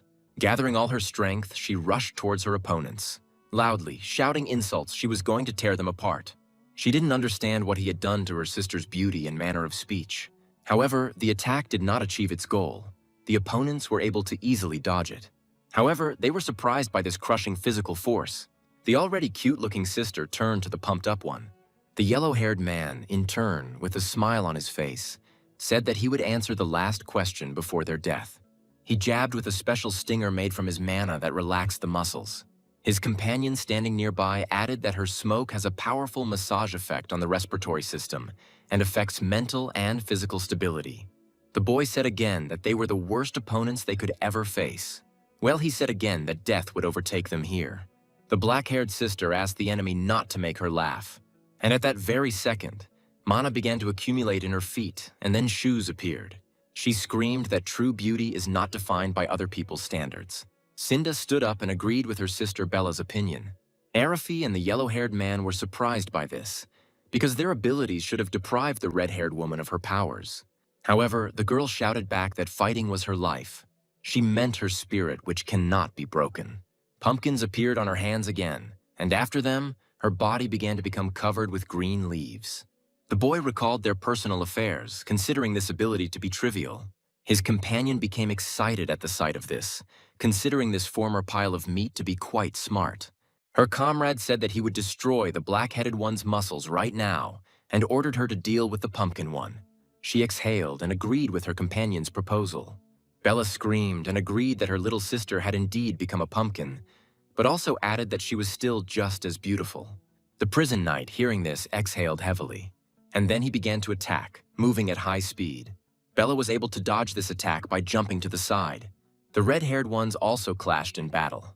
The prison knight dealt numerous blows. However, the pumpkin one was able to dodge absolutely all of them. It was clear from the sisters' faces that the fight was truly difficult for them. After all, they couldn't take blows head-on, they had to dodge them. Each of them understood that their opponents were truly not the best. After all, their abilities were really too well suited for fighting them. But they weren't going to give up so easily. They were going to win. The boy considered all the black-haired girl's attacks ridiculous because he understood that she would need to take a break. And then came that very moment when, for a small moment, the pumped-up one stopped. Thinking that this was the best moment, he took out his needle. However, at that moment, a smile appeared on Bella's face. She slammed the ground, lifting the stone floor into the air, and all the yellow-haired boy's needles stuck straight into the concrete. He considered this defense to be extremely stupid. However, I didn't expect that it would hit straight at this stone defense. Just for a moment, but he hesitated. Therefore, the blow hit the target. The pumped-up one dealt a powerful blow to the boy. The younger sister, seeing this, was delighted because she did not doubt her sister one bit. The boy began to fly back several meters, hitting the ground. The girl's face looked pleased as a bright smile was visible. Having said that the young man was ruined by his excessive self-esteem, he raised himself up and said with a terrible face that she had really made him angry. He promised to destroy all her muscles and then smash her happy face. These words did not frighten the girl at all, because she was sure that she would soon meet the leader, so she needed to look beautiful. She thought that she and the leader would be together, because she fell in love with someone for the first time. Our hero at this time stood with a surprised face, asking again. The long corridor became quite eerie. Pak Byung-chan couldn't understand how the boy didn't remember this. And he, with a terrible, devastated face, answered that it was true. The main character, lifting the shovel, squeezed it with all his strength. He waved towards the boy without saying a word. Seeing this, Jun became scared and his whole face became covered in sweat from fear. Marley, seeing this, became angry and asked the sergeant what he had decided this time. The protagonist, in turn, ignored the girl's question, saying that he hadn't seen the boy for a whole month and didn't know what had happened to him during that time. With a terrifying face, he asked if he was really Jun. These words finished off Marley, and she immediately yelled at her companion. And Jun's eyes filled with tears. Suddenly, the sergeant's entire body began to tremble violently. Lowering his shovel, he began to laugh loudly, shouting that he was just joking. The blue-haired man immediately calmed down, while the goddess's face was covered in veins from anger. However, our hero continued to laugh, even wiping away the tears that had started to flow from laughter. Marley immediately ran up to him, kicking him and yelling at him to make a joke that would be funny to everyone, not just him. Jun intervened in this showdown, agreeing with Park that something really could have happened to him during this time. Our hero, naturally, understood that this was most likely what happened, but he also added that there had to be someone in Manhwa who would fix everything. At that very moment, the blue-haired boy thought, because the sergeant was right. Jun, in turn, noticed that the sergeant had become much calmer since usually his hands were the first to drop. These words angered the black-haired man. He looked threateningly towards the younger one. However, having cooled down, he explained that there was one incident after which he cooled down. He said that they would discuss it outside, since his new colleagues were just waiting for him there. Jun asked if there were many of them, to which Pa replied that there were 7 or 10. He didn't remember exactly, but he explained that while saving him, he had caused some trouble and sent them out for a walk. Hearing about the trouble, Jun became quite tense. However, as soon as the blue-haired man realized the seriousness of the situation, he immediately screamed. He asked Pak what he was going to do because they were all going to die. Our hero, in turn, slowly turned towards the boy. He started to think about this picture because he hadn't even thought about it. And as soon as he had thought it all over, he said that in that case he would consider them useless. However, after this, he said again that it was a joke because he bet on them, which means that he believes in them. Marley and Jun, seeing this expression on his face, believed with 100% certainty that he was lying. The younger one immediately turned to the goddess, saying that Pak had changed a lot because before he was ready to die at any opportunity. The red-haired woman said that the sergeant had decided something for himself. He had chosen a plan called "I'm going to start an all-out war with Prima." And at that very moment, she assumed that the black-haired man at that moment realized that he could not do this alone. Jun thought about it because this place was perfect to make friends for the war with the goddess. However, on the other hand, he still didn't understand how the sergeant managed to get his colleagues involved, and then he immediately put them in mortal danger. Marley explained that everyone there was weak except Friday, assuming that this is just an advertising campaign to attract new colleagues during the subsequent war. After thinking for a bit, the blue-haired man began to shake his head, considering this to be too harsh a policy. And then, with a trembling body, he began to remember the expression on our hero's face. The red-haired woman said out loud that if his new colleagues couldn't cope, but she didn't finish and fell silent. But afterward, she finished her sentence because June also understood that the sergeant would simply throw away unnecessary trash. Now there will be a heartbreaking story about sisters who grew up in a happy family but lost their mother. Tortured by her stepmother and sisters, Cindy, who was a sweet and smart girl, now just cried. Bella watched all this from the side, realizing that as an older sister she must protect the younger one. Even though she understood that it was dangerous to leave the house, she tried to think of something. Suddenly, out of nowhere, a piece of paper appeared and slammed right into her face. Cindy ran and asked her older sister what she was doing, and she read out loud that there would be a martial arts competition. Below, they saw an inscription that made their eyes sparkle. After all, with such a sum of prize money, they will be able to leave this house. However, Bella clutched the piece of paper tightly because they were still children.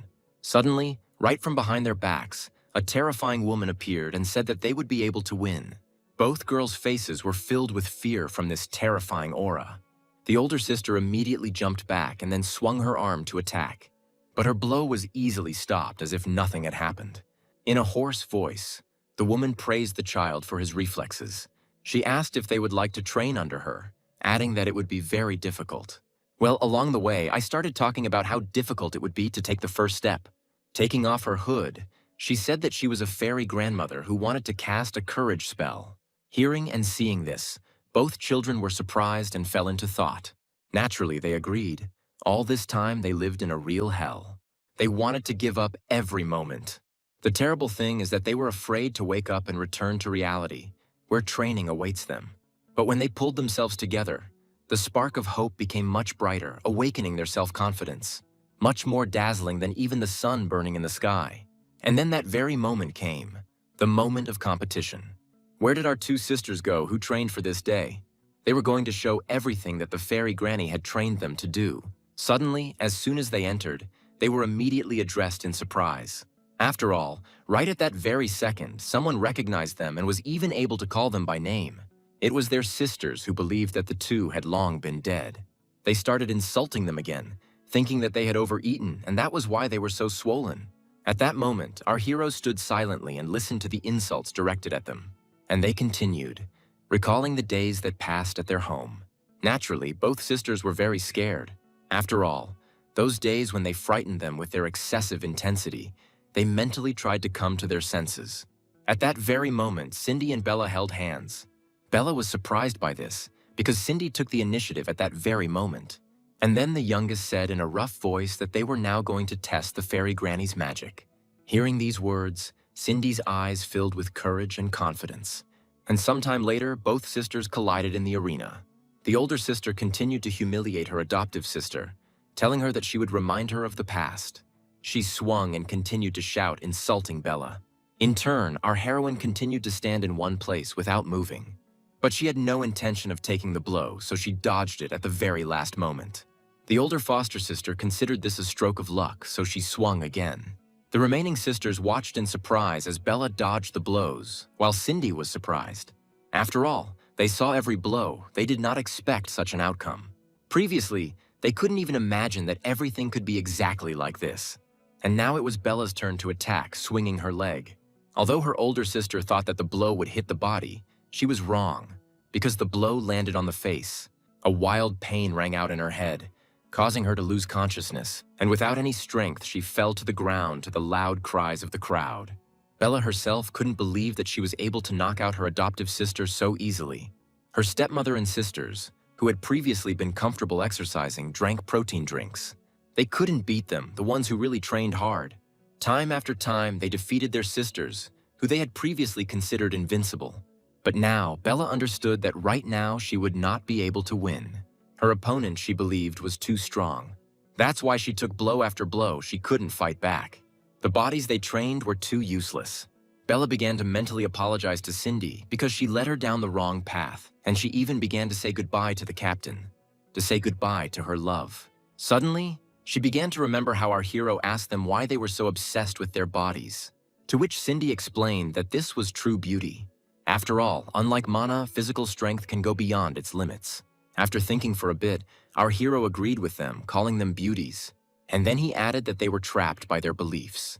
With his hands on their shoulders, Pak was about to prepare them for the real performance. With a smile on his face, he said that it was at this moment that they would realize what true strength was. Remembering these words, the black-haired girl's whole face lit up. She was going to survive this fight. The yellow-haired man, in turn, shouted that the girl's death would not be easy. He was going to destroy all her abilities and enjoy her helplessness. Calling sisters fools because they think that pleasure and happiness are the same thing. He was going to make them feel at least 100th of the despair and suffering. At the same time, he was replaying in his head the past that had happened to him. He screamed at Bella to stop looking at him with those eyes. She, in turn, listened to him attentively. Smiling, she said that she understood everything, mentally addressing the captain. At that very moment, a red-haired knight appeared right in front of the boy, throwing it aside, and then immediately starting to raise his huge sword. At that very second, mana was formed and transformed into an attack. The yellow-haired man's companion managed to save her comrade in time. Our protagonist's beaten, dark-haired colleague said that the boy was right. And then turning to Cindy, she apologized to her, calling her a beautiful sister who is under her influence, who strives for the same beauty as her. Having lost her muscles, Bella screamed that she now had what she wanted. She told the redhead to show her power, which they turned away from. Naturally, Cindy happily agreed with this opinion.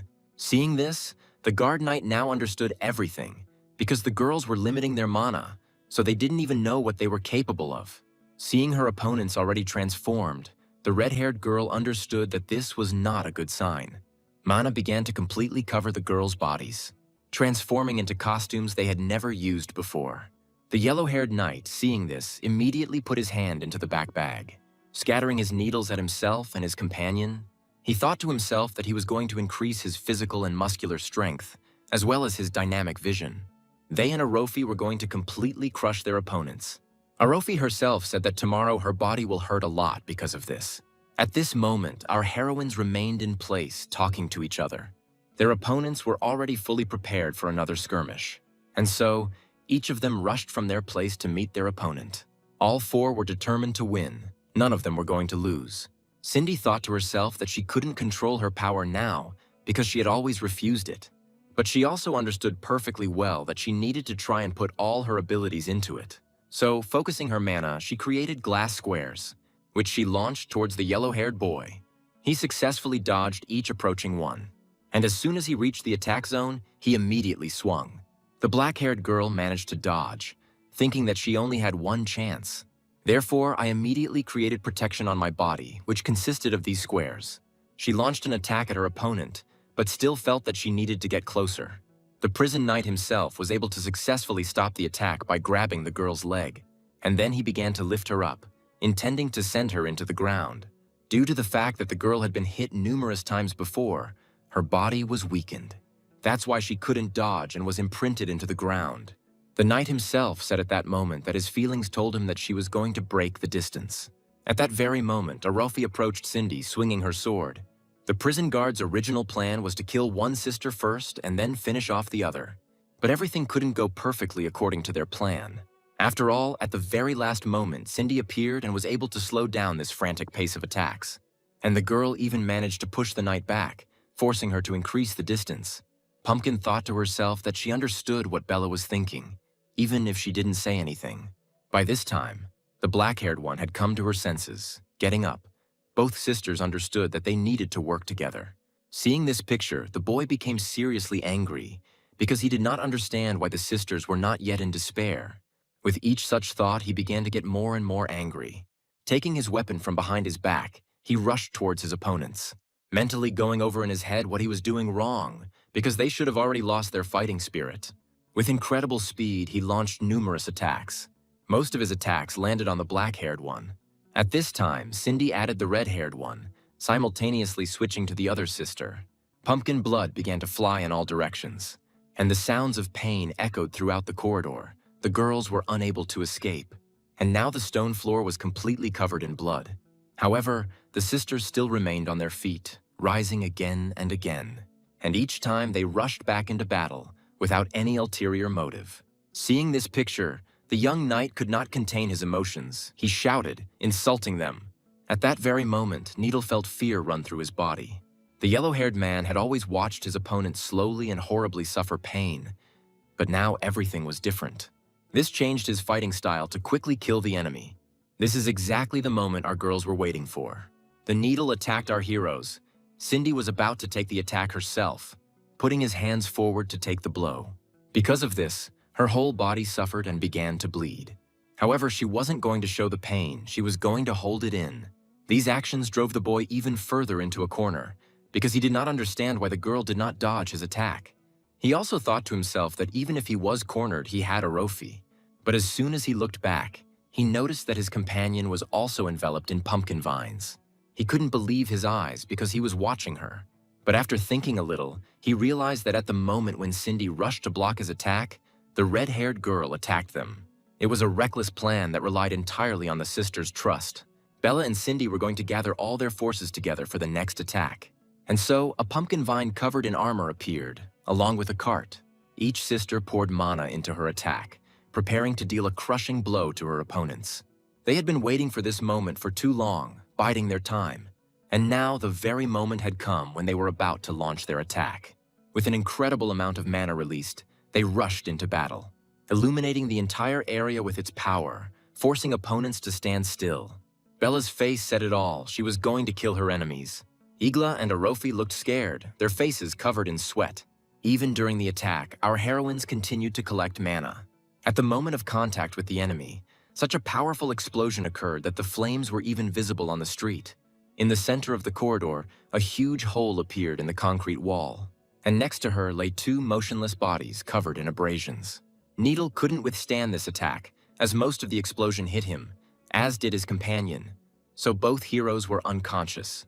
Our heroine sisters were also lying on the ground, unconscious. Slowly coming to her senses, Cindy asked if they had won. Her older sister, although she didn't know the answer to this, nevertheless emphasized that it was beautiful. At some point, they started joking among themselves that they couldn't even move their fingers, getting ready to wait for the captain. Not noticing that their opponents had already come to their senses, Needle, standing up, asked in a terrifying voice what they would do next. Hearing this voice, both souls were horrified, because right now they could die. Slowly, the yellow-haired man began to approach them. Although it was difficult for him to walk, he continued to move with the last of his strength. Bella, seeing this picture, thought to herself that she could not move. And a few seconds later, he was already standing over them, about to kill them, saying that this was their end. But at that very moment, our main character appeared and greeted him, asking him not to move for exactly 1 second. And at that very moment, a huge hand appeared right in front of Needle's face, which sent him flying into the wall with such force that he even destroyed the wall. Seeing their leader, both girls were surprised by his appearance. In turn, the prison leader was shocked and was unable to react. The sergeant himself said at that moment that it would be a lie if he said that he was not disappointed, but he also emphasized that they had done much better than he expected. After saying their names with a happy face, he also added that the girls had passed the test. Cindy, with the sweetest face, said that the guy only appears in cool scenes. Bella supported her, adding that it was unfair. Extending his hand to them, Pa added that he could afford it because he was a handsome man. Helping the girls get up, their faces looked very pleased. While Cindy and Bella survived the concentration camp, one wonders what their other colleagues are up to. Well, let's start naturally with Friday Chicken. He immediately went to the dining room, threatening the chef to eat the chicken. Then we move on to Gurlo and Mangi. Red-haired, a man who is incapable of fighting, and Mangi is something that cannot communicate at all. The prison's chief informant lost hope and simply hid. Well, the third team is Dal, Agar, and Jito. At this moment, the trio was on the verge of death, as they also encountered the prison knights. Second place in the B rank, her name was Ice Geither. Hagar didn't have a chance to open her mouth. It was too fast for her. At the same time, she immobilized Dal and Jeto, instructing her colleagues to finish them off. Strength, situational awareness, and speed, none of it. Our black-haired heroine thought she had no chance of winning. And then, a hysterical scream began to resonate throughout the entire area. The blue-haired girl screamed that it was too sad for her. After all, she believed that those who live only by the grace of the goddess Prima do not have the right to allow themselves to join the devil. A gray-haired old man standing nearby, holding a knife to the fat man's throat, ordered him to repent right now, having warned him if he doesn't do it, Then they will all simply die instantly, without a chance of survival. Hagar began to breathe heavily, lowering her head. And then, lifting her up with a satisfied face, she told Ice that this was her destiny. She, unable to bear such words from the vanquished, immediately kicked our heroine in the face, forcing her to fly back several tens of meters. After approaching her, she grabbed her by the hair, lifting her up. Shedding tears, she ordered her to repent right now. Naturally, the black-haired girl tried to insult Ice again, but she interrupted her, slamming her head into the ground. She shouted again as loudly as possible to make the prisoner repent. It was as if she had a broken record, constantly repeating the same thing. Her comrades, hearing these words, smiled. They were already prepared to kill those who tried to escape.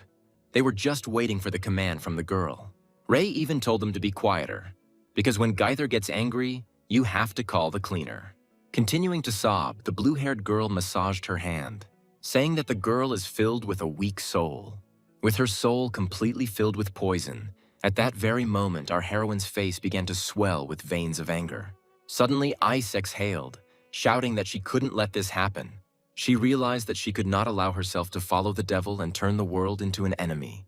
I asked the lying girl if she really thought she was special, explaining that her life becomes valuable thanks to the devil's choice, and even death in such a case becomes special.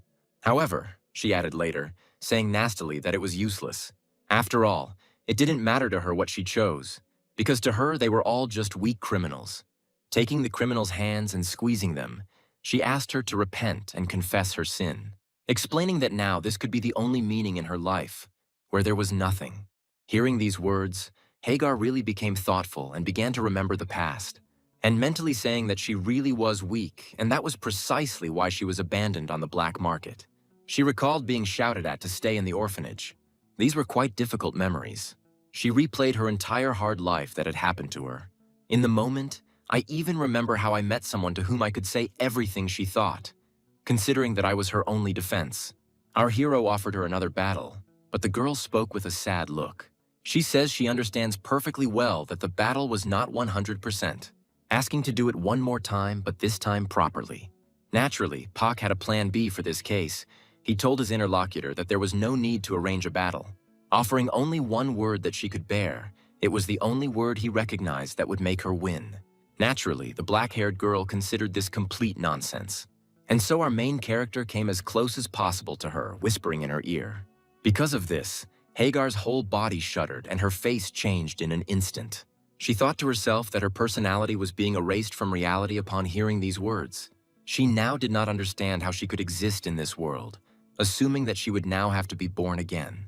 Suddenly, our main character pulled her out of these thoughts, shouting at her to pull herself together. Hagar's whole face was covered in sweat. She did not understand what had just happened. At that moment, the sergeant lowered his head and asked if the girl really felt her own weakness. She exhaled and asked if it was really a spirit standing in front of her who could read minds. A sweet dialogue began between them, where Pak explained what real strength was. Lowering her head, the black-haired girl admitted that she was weak, so she had no chance of escape.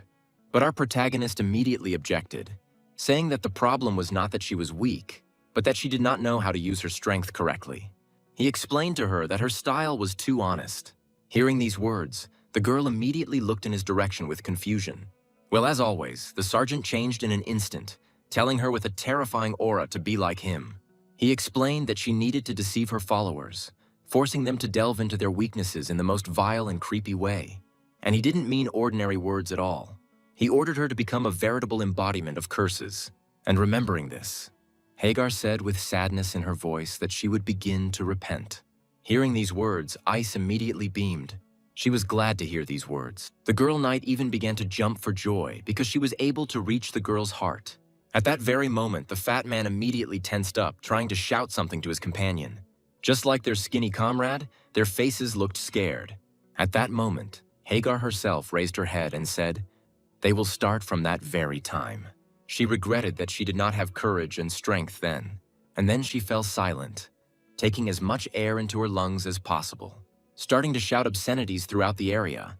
Hearing these words, blood began to pour out of Ice's nose and mouth. Just like the gray-haired old man, unable to bear it, he began to lose his creation. Even Ray, who was generally known for her negativity, couldn't stay on her feet. Along the way, Hagar also hit her comrades, who, just like their opponents, began to crumble, losing consciousness. At that very moment, it seemed that the girl began to shine with new colors. Now she understood what it meant to deceive her opponents, forcing them to delve into their weaknesses in the most vile and terrible way. Along the way, adding that she will not just become herself, she will become a real curse word. She laughed, blood flying from her face, saying that this is true happiness. At this time, Kareem was in high spirits. Extreme Chicken, for 10 years kidnapped cooks from all over the country and imprisoned them in his basement. After he was exposed, he began eating chicken secretly. He wouldn't be able to use the power he had a couple of years ago. He was sure of it. Friday's Chicken asked if they had noticed, since he had already Corbinized everything here. And then he began to collect his mana in his hand. At that very moment, all of Kareem's expectations were shattered. The black-haired, horned man couldn't believe his eyes. Plans with his companion were destroyed in an instant. Lying on the ground, he saw how Friday Chicken's mana grew larger with each passing second. The jock said that no one should dare to interfere with his dream. Absolutely no one. The A-ranker, lying on the ground, listened carefully to his opponent. But unable to contain his anger, he began to shout that the man was in the power of the devil, believing that he had sold his soul to the devil's tongue. His companion, standing nearby, asked what her friend meant, and he, standing up, explained to her that Friday simply believed the devil's beautiful stories. To give an example, he is from another world, and the chicken there is much more varied and better than here. Like, this world of loyalty to Prima hinders competition and development, Kurochkin himself thought that Pak said so. Well, and at the same time he added that Friday is stronger than him because of his ridiculous and useless dream. Our hero's comrade asked Kareem if he knew that there lived a devil in the world who had a great obsession with chicken. Having started talking about the chicken delivery, he asked if there was anything similar in the world of Prima. However, in response, I only heard that it was disgusting. But Friday didn't pay any attention to this answer, saying that mint chocolate chicken really was disgusting. Kareem, in turn, continued to insist that his former comrade had fallen for the devil's stories. He even started insulting Friday Chicken, and then fell silent for a few seconds. Having added that, in his opinion, chicken is nothing. At this moment, our hero's face tensed. Kurochkin, exhaling heavily, replied that his comrade had crossed the line. And then he rushed towards the enemy, using the gas booster, explaining that the world he lived in had completely fallen into the abyss for him. He believed it was all an illusion, intending to go where his heart beats. Kareem looked lost at that moment. He didn't know what to do. But his comrade was still able to come to her senses, pushing the horned one away. She was going to protect him when she faced the A-ranked ranker in battle. In the village where our main character first arrived, work was in full swing. Voices were heard in the village head's tent. The horned, gray-haired girl asked her subordinate if she was sure she was going to the Empire. The purple-haired one replied that she wanted to help the warrior who came to the Empire, thereby punishing the darkness. However, she also understood perfectly well that she still did not have enough strength. Lowering her head, she addressed the village chief with a heavy voice, asking her to give her wisdom so that she could become stronger than she is now. Ranks, a race living with nature, operate with horsepower, abilities, not something innate. But the leader could endow the chosen warrior with a special power, which was called wisdom. The leader acted as if nothing had happened, saying that someone like her could now give wisdom, which greatly surprised her subordinate. After all, as is the cycle of nature, so is wisdom. That's exactly how she explained it to her younger sister, meaning that the greater the power, the greater the price for it. At that very moment, there was total silence in the tent. After thinking for a moment, with a creepy expression on her face, her subordinate replied that she was ready, explaining that the devil had destroyed their home on the day her youngest lost consciousness. She made her decision then. At any cost, at any sacrifice, defeat the devil.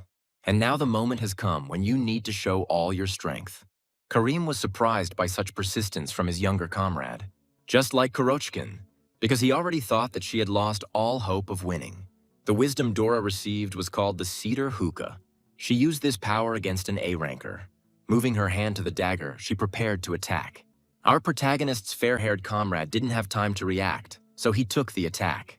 If Dora does something she doesn't like, she can take away another person's abilities. In Dora's case, she hates being nice, so she was being evasive.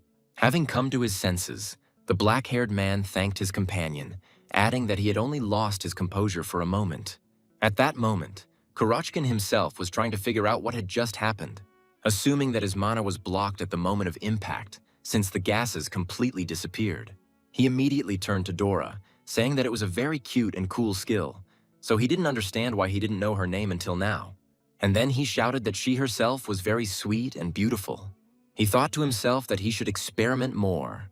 Therefore, having collected mana, he immediately rushed into the attack, intending to find out as much as possible. Once again, the younger one's face changed and she began to squeeze out a cute face. And then again, all the mana that covered the man completely disappeared. The horned one took advantage of this moment and delivered a precise blow to our hero's face.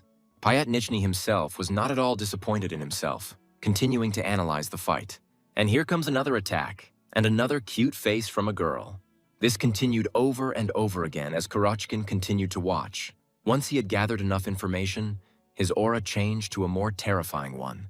At that moment, Dora herself turned to Mr. Kareem, saying that she would die of shame before she could defeat an A rank. At that moment, her friend was shouting at her to help her one last time.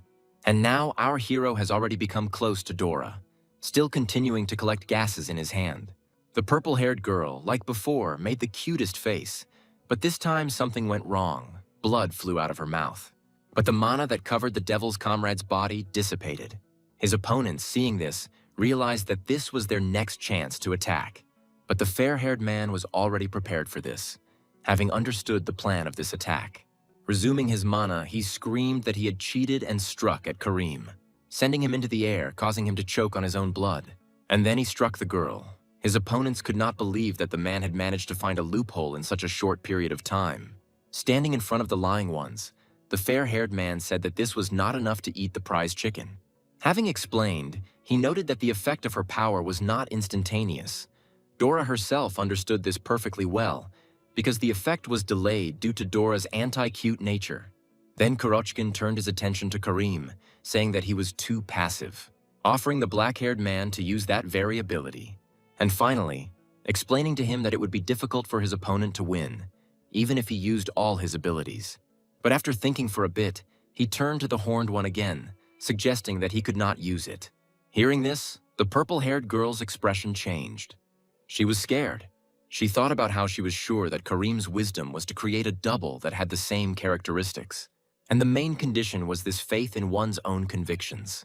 At that very moment, Kurochkin laughed, saying that now he understood everything. It was hard for him to believe that a psychologist needed his own psychologist. At that moment, Kareem himself started shouting for the pumped-up guy to shut up. But our hero continued, asking if he really couldn't forget the disaster. And then old memories began to surface in the black-haired man's head. Standing on the battlefield, the horned one looked at his bloody hands. With a smile on their face, they said that they were sent to punish the heretics who make this world sick. He considered this duty sacred, turning his attention to his comrade, who stood without any movements, looking around. Approaching the second most powerful A-ranker, he asked where he was going, since there were still a lot of infidels. His older comrade, in turn, began to slowly turn towards him. Having said that for the sake of this world and its children, he was confident that he could do everything. But without finishing, he exhaled heavily, looking into the distance. At that very moment, the black-haired man's face changed. The smug smile disappeared completely from his face, replaced by fear. After all, they saw what they shouldn't have. They didn't know what they should believe. At this time, the same knight in armor was walking along the wall. Our main character watched closely, trying to do it unnoticed. He felt the enormous amount of mana he was releasing. Sergeant Pack was just about to give a proud speech, but he was immediately interrupted by a goddess standing nearby, saying that now was not the best time to play tough, asking him to look away. As soon as our hero turned his gaze where Marley was pointing, he saw Hagar. At this time, the head of this camp noticed her and began to look in her direction. The black-haired girl, seeing the boss, was quite scared. Naturally, the faces of our heroes changed at that moment, because they understood that someone was about to die. The man in armor himself expressed his opinion. He considered the picture stunning. It was hard for him to believe, because he would never have thought that Hagar would be able to defeat Geither. And also adding that every person has the potential for growth, while laughing a bit stupidly. The black-haired woman herself said that she was not strong at all, suggesting that his subordinate was simply careless.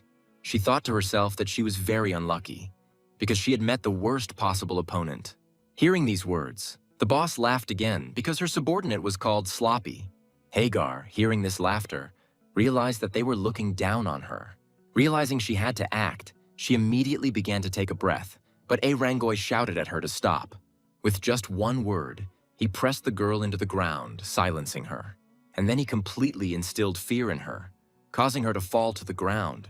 Jumping off the wall, he asked the woman lying there if she was having trouble. Explaining that this was the weight of a father's responsibility to his child, he asked her if she felt it. Hagar didn't understand what he was talking about, so she asked the man what he meant. These words and facial expression made the chief take aback for a moment. But as soon as he came to his senses, he immediately began to explain absurdly that if Dad doesn't see her, it doesn't mean he's not worried. Naturally, Hagar did not understand this, telling the prison boss that her father had abandoned her and that she herself was an orphan. There was an awkward silence. The boss felt out of place. They met eyes with stupid expressions. But this did not last long. Gradually, the knight threw his hand back, taking hold of the sword. And then, taking it out, he said that even though it turned out awkwardly, she still had to die.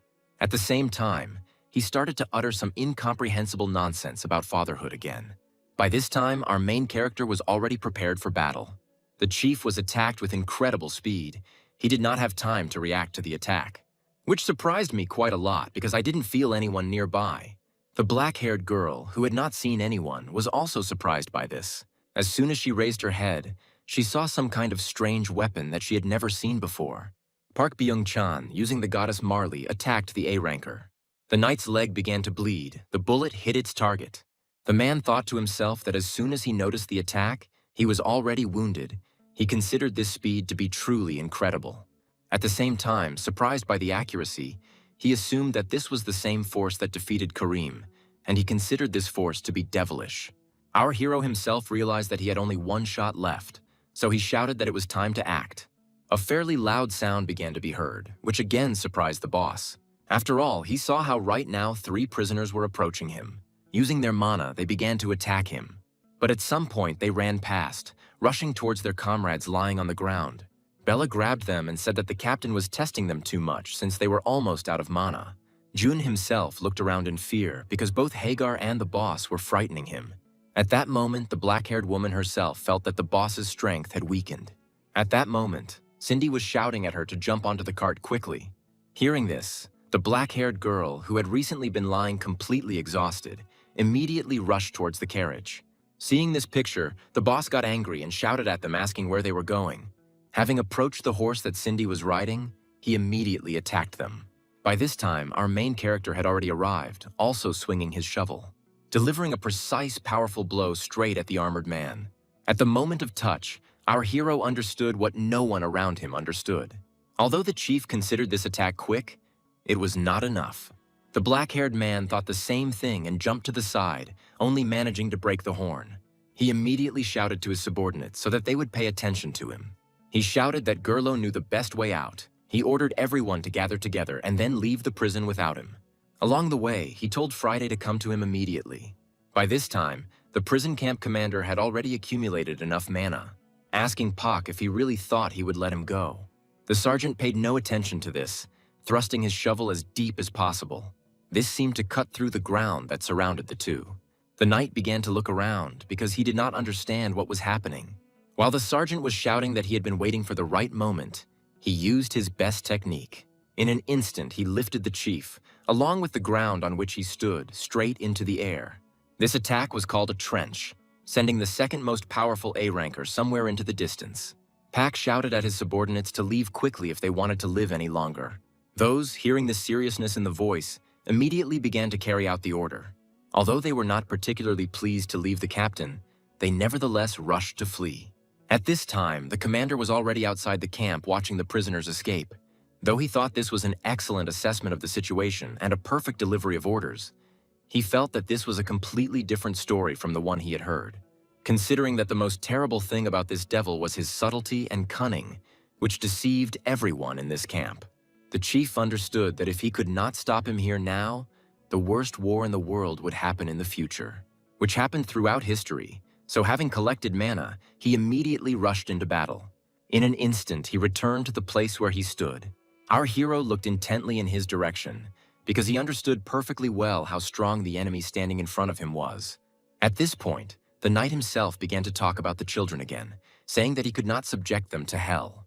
The sergeant responded by saying that he had been aiming specifically at his leg, but that had not stopped him from moving so well.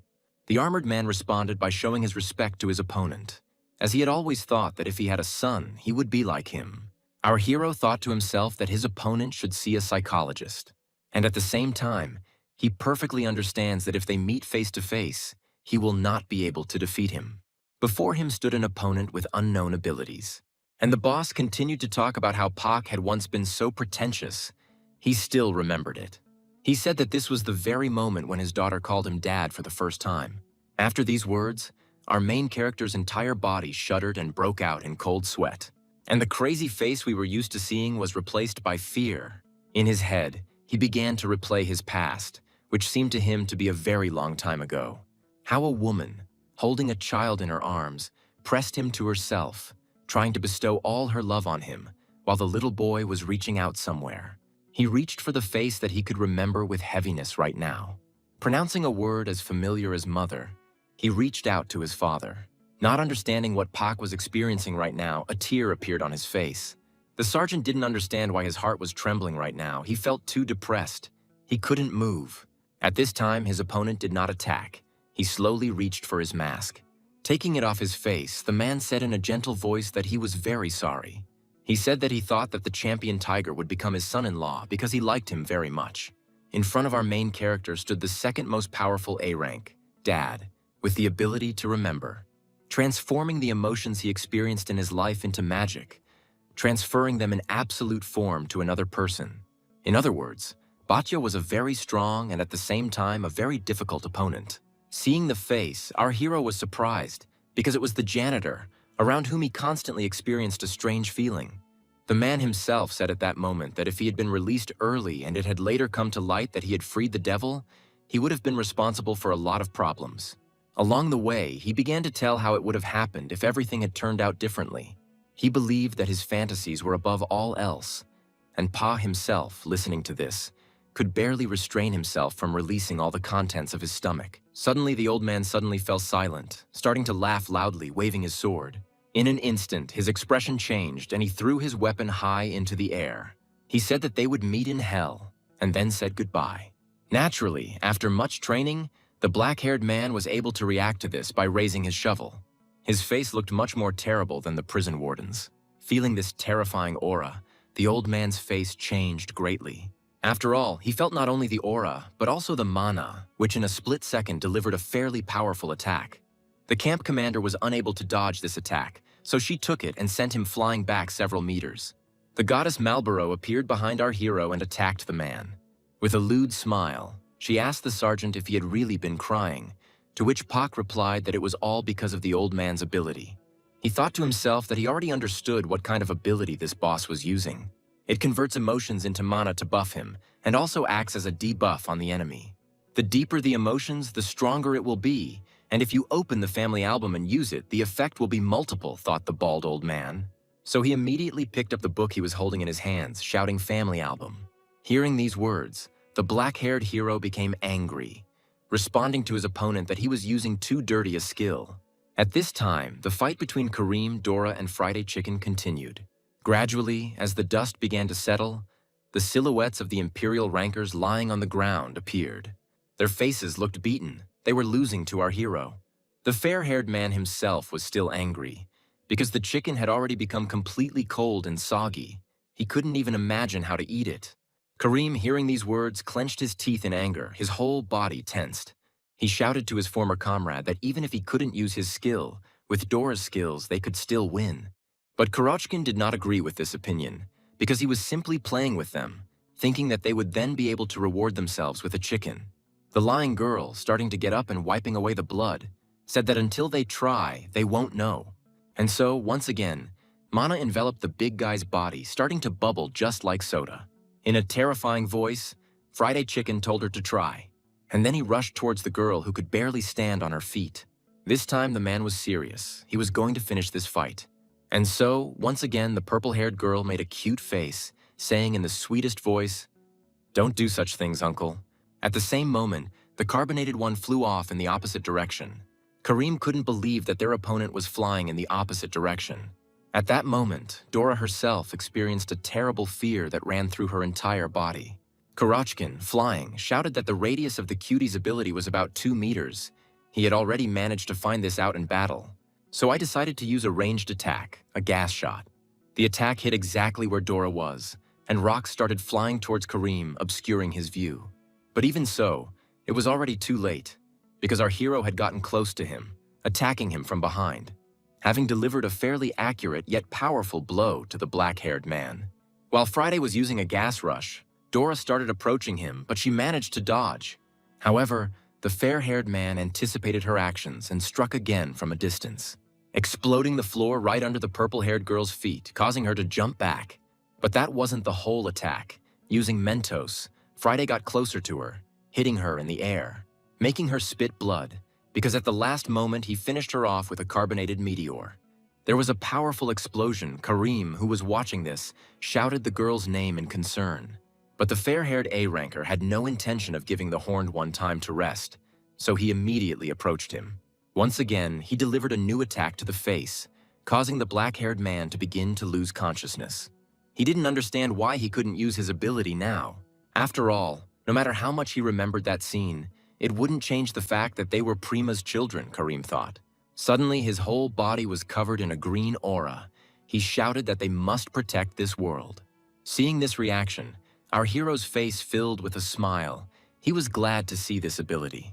A silhouette, covered in the same aura that Kareem used, began to emerge from right under the ground. At that moment, something strange started to happen in his head. He was in pain. A cry began to be heard, asking him why he was doing this to them. The man's face filled with horror, and the mana gradually began to dissipate. In the end, the puppet that was supposed to turn the tide of the battle was completely destroyed. As it began to crumble into small particles, falling down, silence fell. Friday Chicken watched all of this carefully, at one point even breathing heavily. After thinking for a moment, he turned to his former comrade, saying that after something like that, everyone would doubt themselves. He added that it was still necessary to see whether their actions were correct, since the goddess Prima needed to be known better. At that moment, his hand filled with mana again. Friday shouted that he had chosen a new path, while Kareem continued to deceive himself.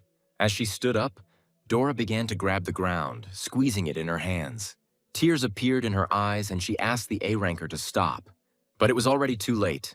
Kurochkin swung, telling the black-haired man that it was time for him to rest, continuing to concentrate mana in his hand, giving him even more gases. The horned one, in a beaten state, understood that he could do nothing against it, so he resigned himself and stood in one place.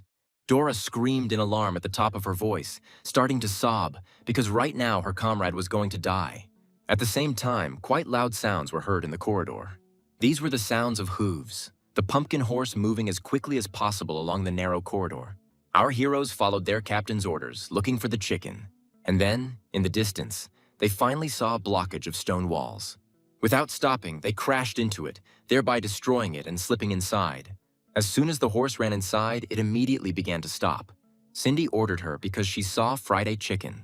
I immediately shouted to him, but he did not immediately react to his comrade's shout. He looked into the distance, not reacting at all to the shouts of his comrades. And as soon as they took a closer look, their faces immediately changed. They were horrified. The man began to slowly turn his head towards his comrades, and he stood before the bodies of the Imperial Knights. There was not a single living spot on either opponent. Bella and June were surprised because Friday was able to defeat Kareem and Captain Dora on his own. However, their discussion was interrupted by a fair-haired brute who asked them what they wanted from him. Cindy told him in a trembling voice that the champion tiger wanted him to come to him. As soon as the girl said this, the man's face immediately changed and a crazy smile appeared. He shouted that he was too bored here, but since the captain was calling him, he assumed that it would be a lot of fun. As he started walking towards the exit, he wondered what kind of enemy awaited him. His eyes began to emit a crazy aura, because he was sure that it would not be boring anymore. Gerdo himself thought to himself that right now he could hear the sounds of battle. Although his face didn't really show his true emotions, he was scared to death. He remembered everyone's faces, considering those who had escaped to be too happy. The worst thing was inside, but not outside, this camp. He noticed a camp knight approaching.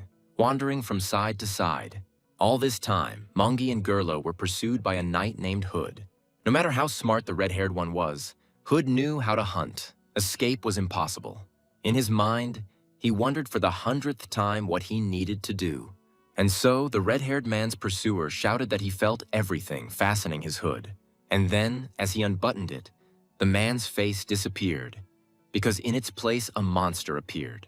The wolf-headed monster screamed that it sensed its prey, which frightened the red-headed one even more. In an instant, he approached the wall behind which Gerlo stood, destroying it with one blow. As he fell, the man continued to cover Mongi, shielding the baby with his body. Just one blow, and our hero's hand was already wounded. Getting up, he asked his companion if he was okay. The kid himself began to speak in his own language, asking if the boy wanted Mongi to kill him, but he did not understand the words, telling the kid in response that he was fine. He started to explain that it was just a small scratch, which rather confused the white-haired man. At that moment, the wolf himself said that he had not hunted for a very long time.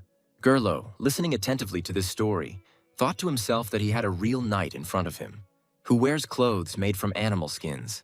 If he zips up the hood, he will become the animal from which the sweatshirt is made. The wolf himself, grabbing his clothes and starting to squeeze, shouted that it was a wonderful feeling. After all, he had long dreamed of killing Mongi and making his hide. As soon as Gerlo heard this, he immediately began to respond angrily. He became very angry. However, the little animal replied that the red-headed one had gone completely mad, since he had no intention of ripping the child's clothes off. He explained that he meant the clothes that cover the baby, describing them as a rare item. But this left Gerlo even more stumped, as the man could simply confiscate it when the baby went to prison. The wolf explained that this was wrong because it was considered theft. These words made our hero even more angry, because now he was going to kill the child. The knight had no arguments to answer these words. He believed that the prisoners who came here were already dead. As soon as the hood was removed again, a terrifying face appeared, enveloped in tentacles. Seeing this picture, the faces of our heroes were filled with fear. They immediately started to flee. Naturally, their enemy was not going to let them go so easily. Outside, the fight between our hero and the prison warden continued. Dad hasn't yet fully recovered from the previous attack that sent him flying. He carefully looked at the red-haired girl who appeared out of nowhere, wondering who she was, assuming she was the devil's summoning beast. He also already realized that it was she who was turning into a stick and becoming a powerful weapon of the devil. Continuing to reason, he pulled his helmet with some force. As he put it on his head, he said that this was all bad, asking if Pak wanted to change the mood. Having started to use his power, having spoken about how difficult it was, the father's heart works for his child. His mana immediately entered into his comrades who were lying on the ground. Ray, clenching her fist in anger, began to insult the black-haired man. At that moment, Ice immediately began to apologize to her boss. However, their boss was not angry. Saying that everything was fine, he ordered them to go after the escapees and stop them. And he himself was going to deal with the man alone. They naturally obeyed their commander's order and rushed in the opposite direction. These actions on the part of the old man made the sergeant laugh, because the old man thought that he could handle him alone. Bhatia himself said that the report of the prophecy about darkness said something different.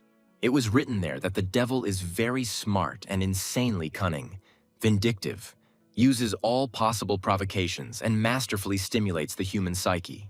And then he added that there were about 4 more pages in the same context, and naturally Pak didn't like it. At some point, the red-haired girl laughed, trying to close her mouth. Bhatia himself shouted that this was the worst possible characterization for a son-in-law. Once again, she started screaming in a crazy voice about her daughters and their boyfriends. Mana began to form at the end of his sword, and the warden shouted that he could not imagine his daughter's boyfriends as hooligans. Starting to scroll through the situation, how her beautiful daughter brought some porcupine to meet, who offered him to go and have a beer while groping the girl, launching a powerful blast of mana at our heroes, aiming for the tiger champion. Our main character was surprised by such a huge amount of energy. Somehow, the black-haired man managed to dodge this attack, jumping to the side. Although he managed to make it in time, he couldn't even imagine that the boss was so strong. Even Marley was surprised by such a huge, explosive emotion. Looking around, Pak realized that this was the worst possible location for a battle with Bhatia. While simultaneously searching for him with his eyes and trying to come up with a plan, suddenly a great idea struck him, and he immediately began to think it over with a lost expression. And then that terrifying smile appeared. He immediately gathered all his strength in his legs, starting to pull one of them as far as possible for a jerk. As soon as he waited for the right moment, he immediately rushed towards the knight, throwing his shovel behind his head, right into the armored man's blind spot. And then he began to tilt it down behind him, which puzzled him quite a bit. Due to the enormous weight of his own armor, the man was unable to break free and fell right at our hero's feet. With a smile on his face, our hero asked the man lying down if he had ever flown on an airplane. Naturally, the man had never heard such a word before, so he didn't respond. But the sergeant didn't wait for any answers either. He sent the man flying straight into the sky. Dad didn't have time to break free, and he was about to assess the strength of his opponent. Already in the air, the camp commander wondered what this strange attack was without any damage. The black-haired hero himself, looking at the ground, laughed loudly at this time. He understood perfectly well what his opponent was thinking, so he shouted at him not to rush to find out about this attack. Hearing these words, the man naturally became very tense. However, it was already too late. By this time, Friday had arrived and using carbonated mana sent the boss back down. He used a gas-filled loop, increasing the speed of the fall several hundred times. As he fell, the old man destroyed absolutely everything he touched. Having flown into the ground, it thereby shattered the earth beneath it, leaving a huge rift. In an instant, both opponents appeared near the fallen man. He looked at the two with a puzzled expression, while the fair-haired chicken lover laughed, because he immediately recognized Batya, already anticipating this tough fight. He immediately asked his captain if he wanted to join, to which our hero shouted that the beer in this world was much tastier than in his own. Now the champion tiger and Friday chicken were not enemies. With terrifying faces, they looked towards the enemy, preparing to fight together. By this time, the red-haired goddess Marlborough appeared above them. But, as our heroes had expected, the chief was not affected by this attack, so he rose without any difficulty. Turning to Friday, he called him a former comrade, and also added that he had long understood that they would one day meet in battle. At this point, Pak interrupted him, saying that this was a very interesting development. The fair-haired man himself turned to Pak, saying that when they were colleagues, they never really quarreled. But now there were no rules, no rankings. With a mad face, Kurochkin shouted that now there would be a real loser. He considered this a truly fun activity, realizing that he would not get bored now. However, his former comrade did not share his joy, saying that he was sad. A terrifying mana covered his entire body as the knight continued to reply that he was sorry because they would soon die. This time, the mana also covered our hero, who in response pointed a shovel in Body's direction and said that only he would die. During the month he spent in the camp, Pak Ben-chan managed to do more than just gather his colleagues while hiding his identity. He devoted most of his time to hard training. Manual labor is good work and something the guards approved of, but the real goal is to pump up your own muscles. The guards thought Pak Byung-chan was a nice guy, and he played with Mungi at sunset. But in reality, it was a competition with someone who was like a legendary beast, training to the limit. Naturally, that's not all. He received the most powerful skills, which could only be found in this stupid world of Prima. Namely, the martial art of the fairy tale granny from sisters Cindy and Bella. Every day after breakfast, he pretended to go for a walk with Friday. But in reality, they secretly sparred until lunchtime, drawing as little attention to it as possible. The camp commander himself was quite inferior in close combat with Pak. Realizing that his defense was about to fall, his opponent was too strong. Moreover, his attacks were not only unpredictable, but they were also paired with another strong A-ranker. All these sparring sessions with Friday Chicken yielded useful results. Both heroes could act without any words. They understood perfectly well who was capable of what. The fair-haired one himself had learned a new attack, the carbonated five-pointer. Naturally, everything could not go as smoothly as possible. After all, the second most powerful A-ranker in the world stood before them, which, although it did receive damage, was still considered second for a reason. But our heroes weren't going to give in to him either, Pak, as soon as he saw the enemy casting an attack. He immediately sent a shovel in his direction, which approached Dad with incredible speed, knocking him out of the spell-casting process, preventing him from using his attack. Naturally, every evening, according to Gerlo, Pak was engaged in image training, imagining the enemies he might face in battle. And all this, just for this killing of a warrior, so tightly used time that it resembled madness. As a result, our protagonist's growth accelerated like never before. And here is a new attack called the Magic Field Shovel. Kurochkin naturally watched not only his opponent but also his current comrade. Thinking that Pak Byung-chan was simply perfect, he couldn't shake the thought that in such a short time he had become so much stronger. At some point, he even thought that the black-haired man was already just a little short of his level. Powerful explosions were heard in the forest, caused by the touch of enemy mana. None of them were going to lose, even though Batya was in the minority, but he still managed to fight back. Having jumped high into the sky, the boss realized that things were already getting hot, so he decided it was time to finish. He started shouting about his daughter again and began gathering mana in his sword for the next attack. Our hero at this time took as much air as possible, shouting Marley's name. Having given her a signal that the time had come, this put quite a lot of stress on the knight. But, as expected, it was already early. The red-haired girl was near the chief, collecting fire mana. She did it in an instant, clearly faster than people could, and then launched it towards the armored one. Fiery shackles bound his body, not giving him a chance to escape, because of which he immediately began to fall to the ground, straight down towards R2. As soon as he fell, Kurochkin and Champion Tiger immediately rushed towards him. They were going to finish it right here and now, because the fight had already dragged on for quite some time. And then dark mana enveloped the black-haired man's body. He began to collect mana, using a technique called hazing. The fair-haired one did the same, using a carbonated attack. The chief, lying without any movement, saw how they were approaching him, and then he began to feel a huge 100 blows directly on his body. Our heroes weren't going to give him even a second to rest. Therefore, they did not stop attacking, trying to strike as powerfully as possible. At some point, the second A-ranker's armor began to crumble. Slowly, but our heroes walked straight towards their goal. At this time, in the very center of the prison camp, quite loud sounds were heard along the long corridors. All of our protagonists' colleagues were rushing into the distance, getting ready to escape from here. Jun shouted at them to move faster, because they still needed to find Gerlo and Mongi and then get out of here.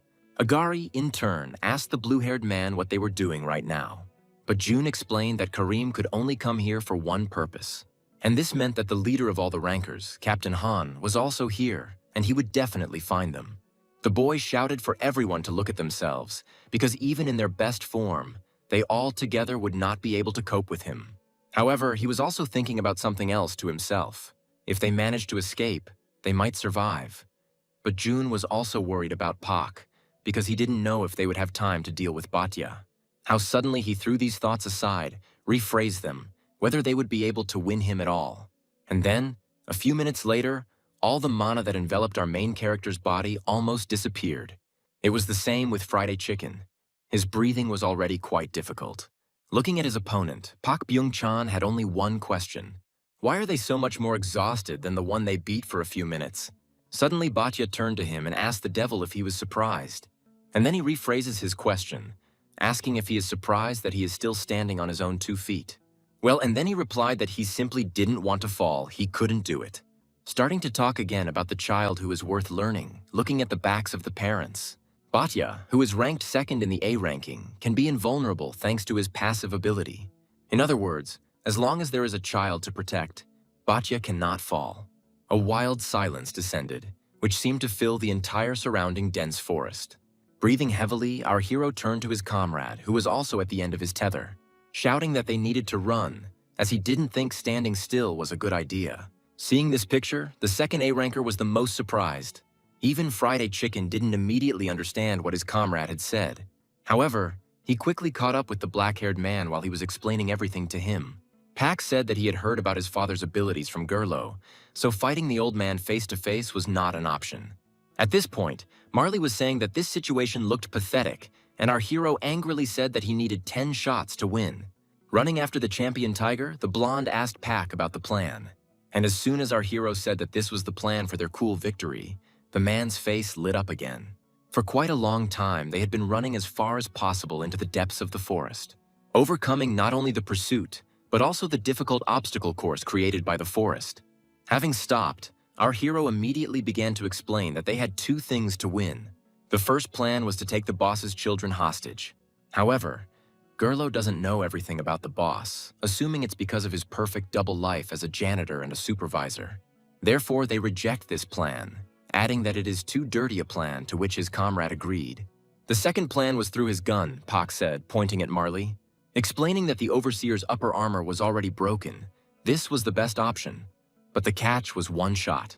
After taking a short rest, Pak repeated again that they needed to kill the boss with just one perfect shot. He thought to himself that this wasn't a perfect plan, because the warden had already seen this attack, so if he managed to dodge it, they would lose.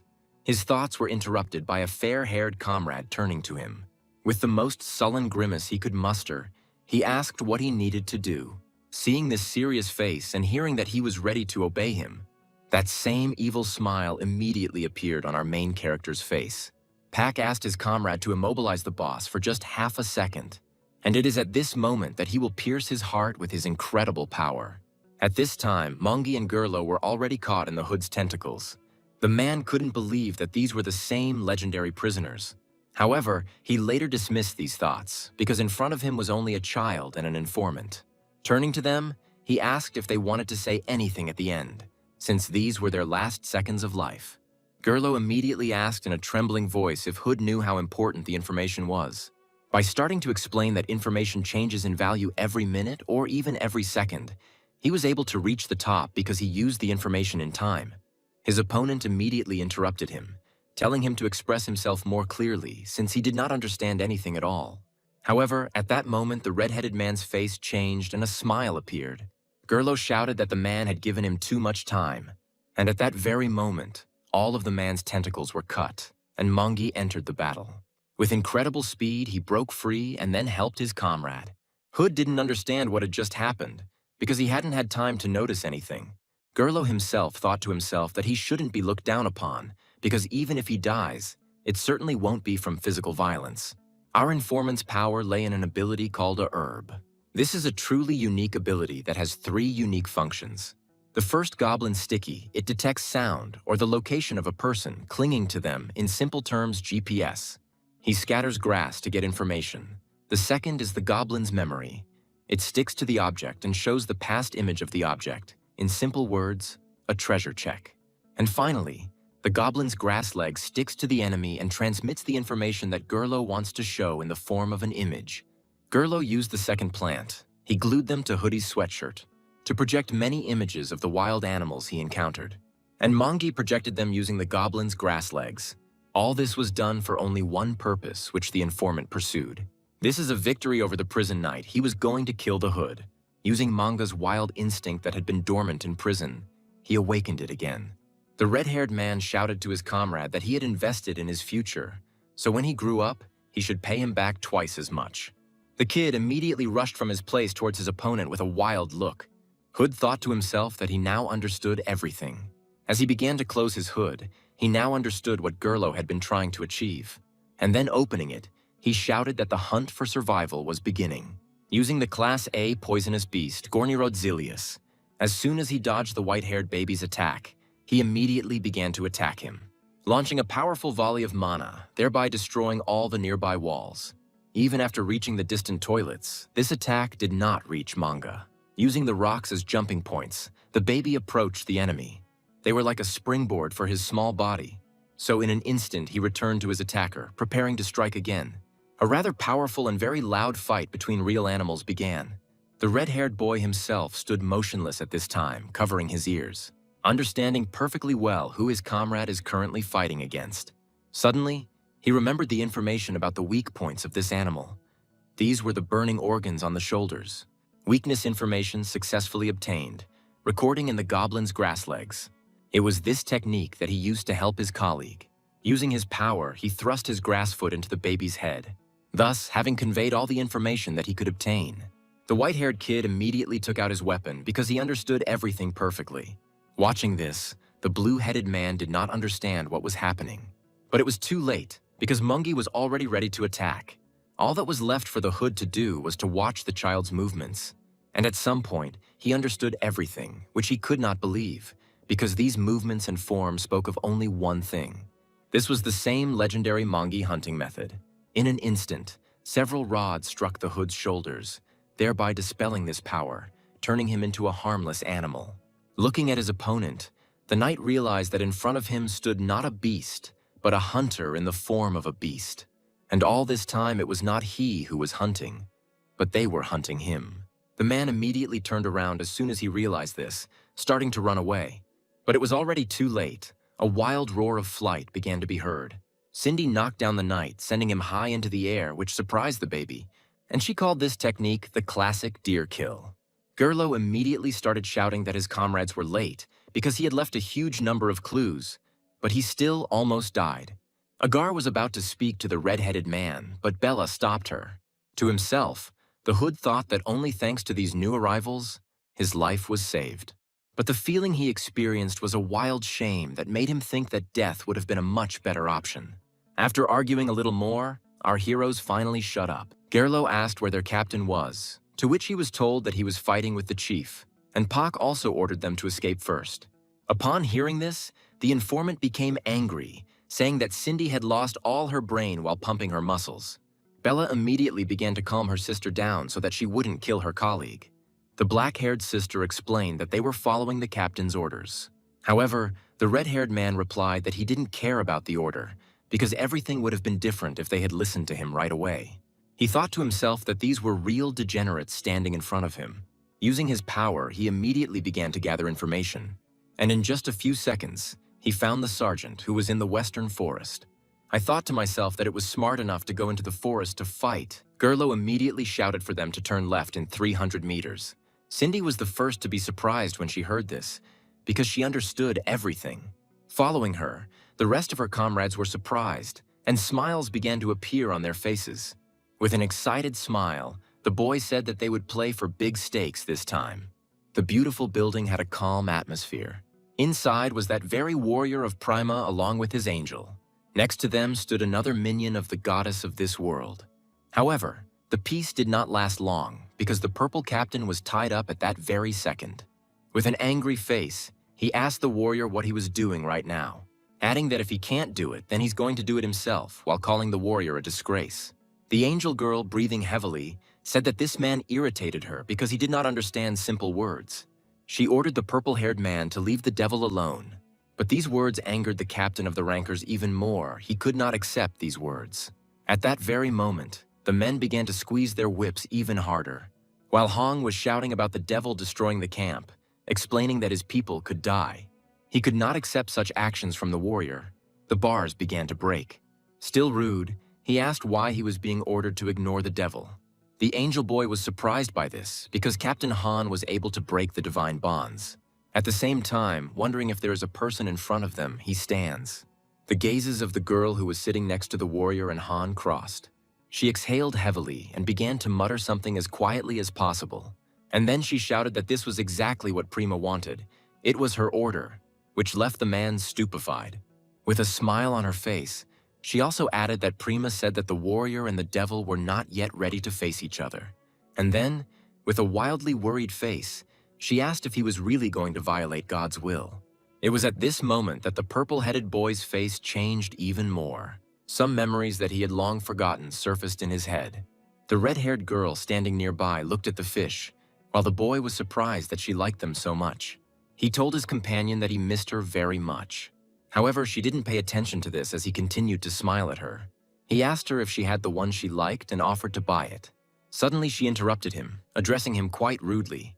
She began to say that all this time she had been thinking about only one thing. She thought about Prima, asking at the same time if he really thought they were not alike. Comparing people and fish that were in the aquarium. In the forest, Chief Batya was running around in the dense thicket, not realizing the fact that the tiger champion just took off in the middle of the fight. However, he immediately dismissed these thoughts, thinking that there was always something strange in the black-haired man's actions. The boy had fought a huge number of strong fighters in less than 6 months, and the old man was confident that he had already grown to the level of an A ranker.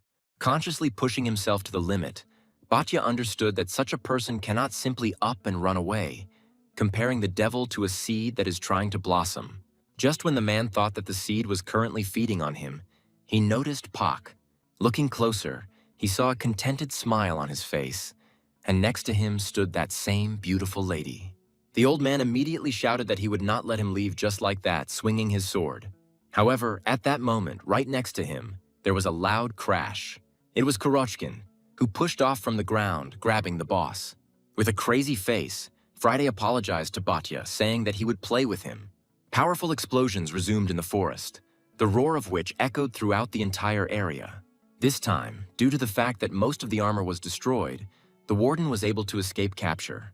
But the fair-haired man continued to attack. The old man did not understand what the chicken was trying to achieve, since a one-on-one fight was not advantageous. Having started to collect mana, the knight asked Friday if he really was going to fight him one-on-one, and then again shouting about the children, the daughter, and also some insults towards the father. A huge number of pins appeared behind his back, floating in the air. He launched absolutely everything in an instant towards the attacker, hitting the target right on target. Friday did not dodge them, taking the full force of the blow with his body. They stuck into his body. The old man was about to finish off his former comrade. Once again, I began to collect mana and talk about my daughters and their relationship with their father. Memories of his youngest daughter asking him to read a letter at work came to his mind. And as soon as he opened it to read, his eyes filled with tears, because his daughter wrote that she would make her father the happiest. He thought that now he needed to give it his all. So he hit Friday with all his might, sending him crashing into the ground. Although this was a powerful attack, our hero was able to withstand it, albeit with difficulty. He was already at his limit. Kurochka was shouting that Batya was stronger than him, but now he was about to go beyond his limits. And again, there was an explosion. But this one was different in power from the others. It was much louder. At this time, from behind cover, Pak was already preparing to strike. All this time, he was looking for the right moment to attack the enemy. Oblivious to everything, stones and broken trees flew towards him, but he did not move. His body began to become covered in bruises and blood, but he remained in one place. Mentally asking their comrade to give him a chance to shoot, they could not miss this chance. With each passing second, he became more and more angry. He understood that he only had one shot. He needed to shoot straight into the heart. The fight between the two thugs continued, destroying the entire forest thicket. At some point, the dust began to settle, revealing two opponents, Friday losing. His whole body was already at its limit. He was spitting out blood due to internal injuries. The old man himself had already begun to say goodbye to his comrades, once again collecting mana.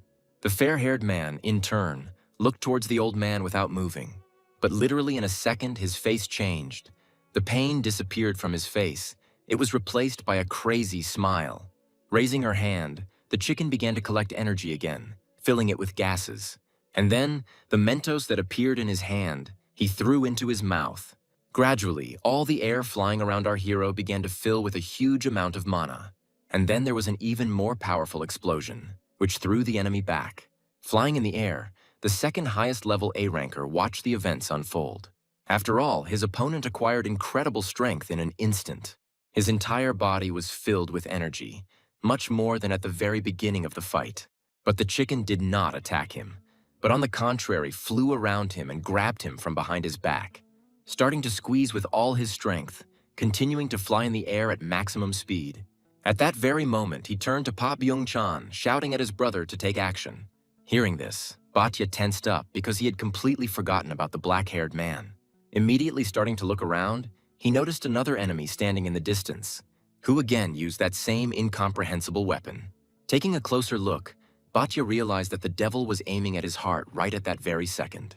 The faces of his beautiful daughters, waiting for him at home, floated into his mind. He immediately screamed for Friday to let go of him, starting to tense his body. In a hysterical scream, he continued to shout to be let go, trying to break free. However, Friday had no intention of doing so, continuing to squeeze his former comrade, not letting go. And so, our main character took aim and shouted that it was time for him to die.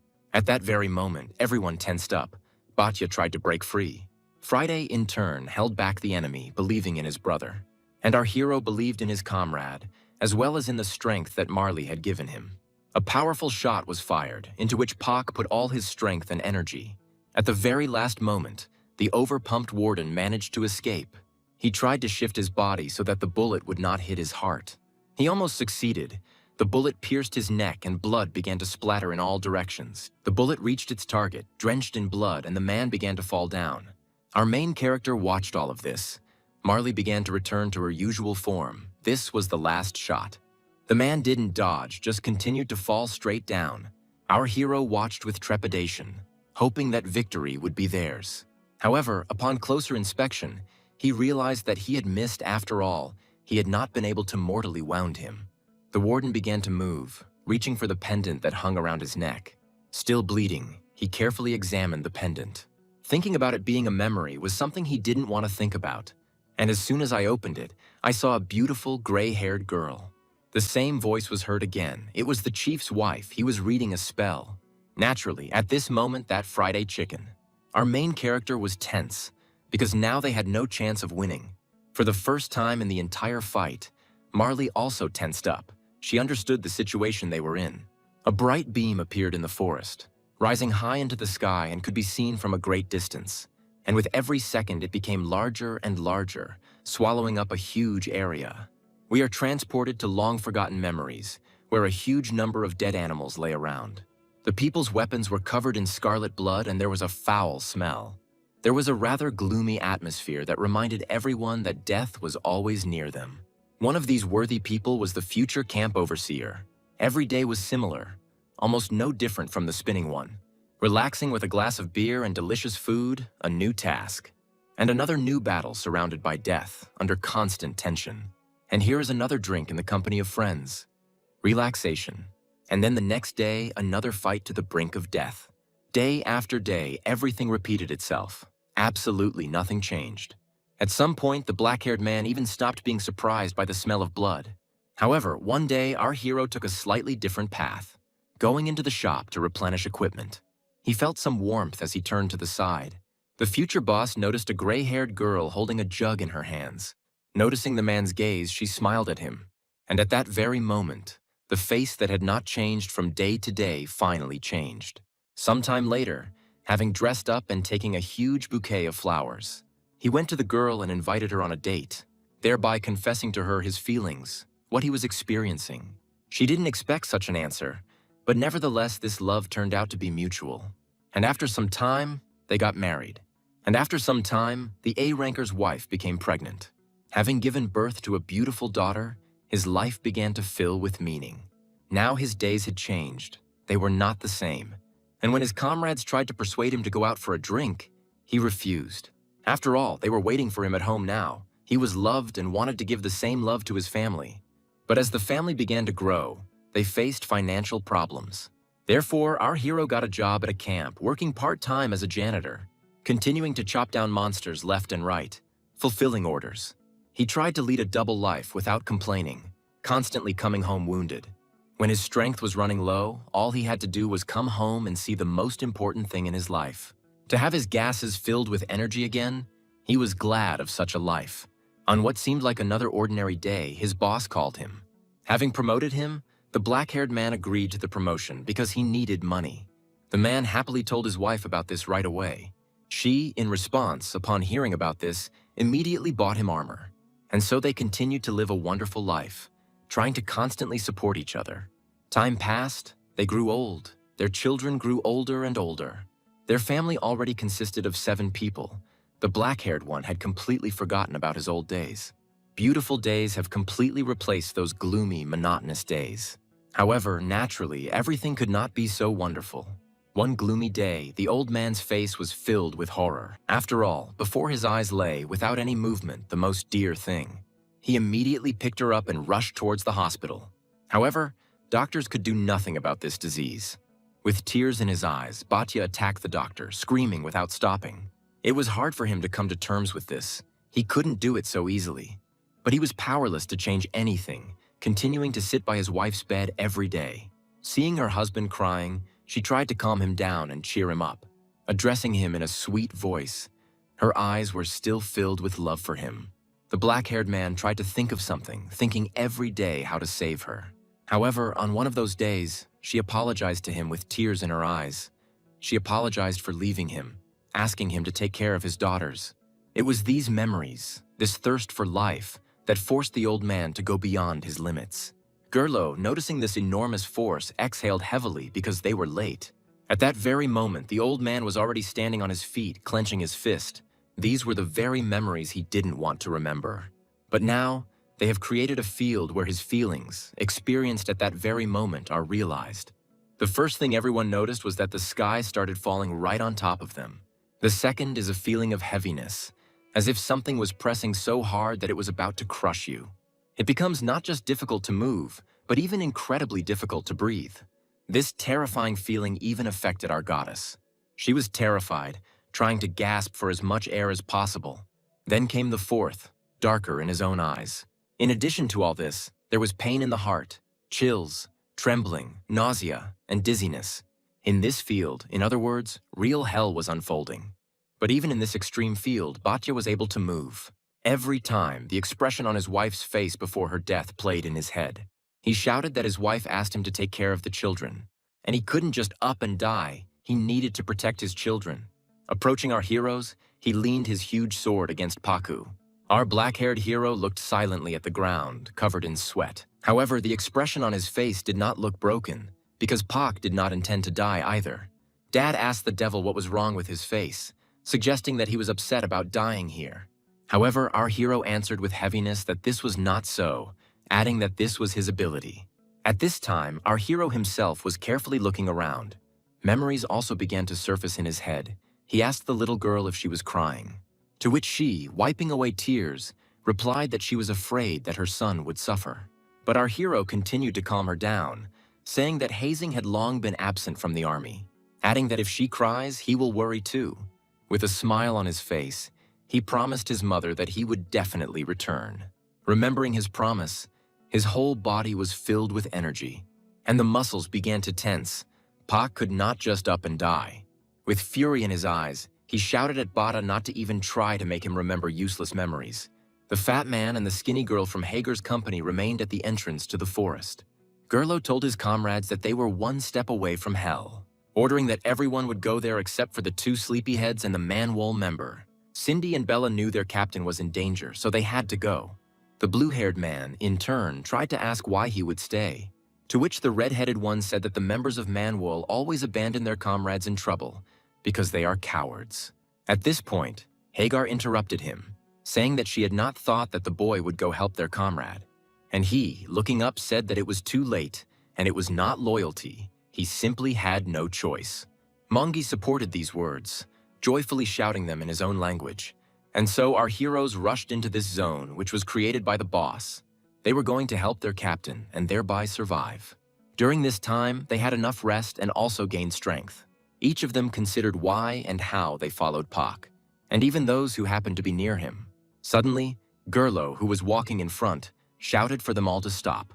Hearing this, naturally everyone was scared, because they did not understand what the red-headed man felt. At some point, they too even shuddered with fear. However, their informant said that he was very scared and needed a minute. At this very second, I felt the coldest gaze behind me. Turning around, he immediately started shouting that he was not as crazy as they were. He needed time. And after they had shouted at each other for a few more seconds, they finally decided to go in. Suddenly, right in front of the entrance, Gerlo shouted again, "Stop!" This made Cindy quite angry, because she thought that he was afraid again. By this time, the chief's subordinates were already approaching them. The knights ran at full speed towards their souls, intending to stop them. Ice, in turn, screamed at Hagar with tears in her eyes that she dared to deceive her. At this point, Cindy became even more angry, because it was because of Gerlo that they were caught. But the knights were not going to wait for them to finish their quarrel and immediately attacked them. Shouting that it was time for the execution, Ice launched an attack towards our heroes. June and Agar looked towards the approaching Mana with some fear.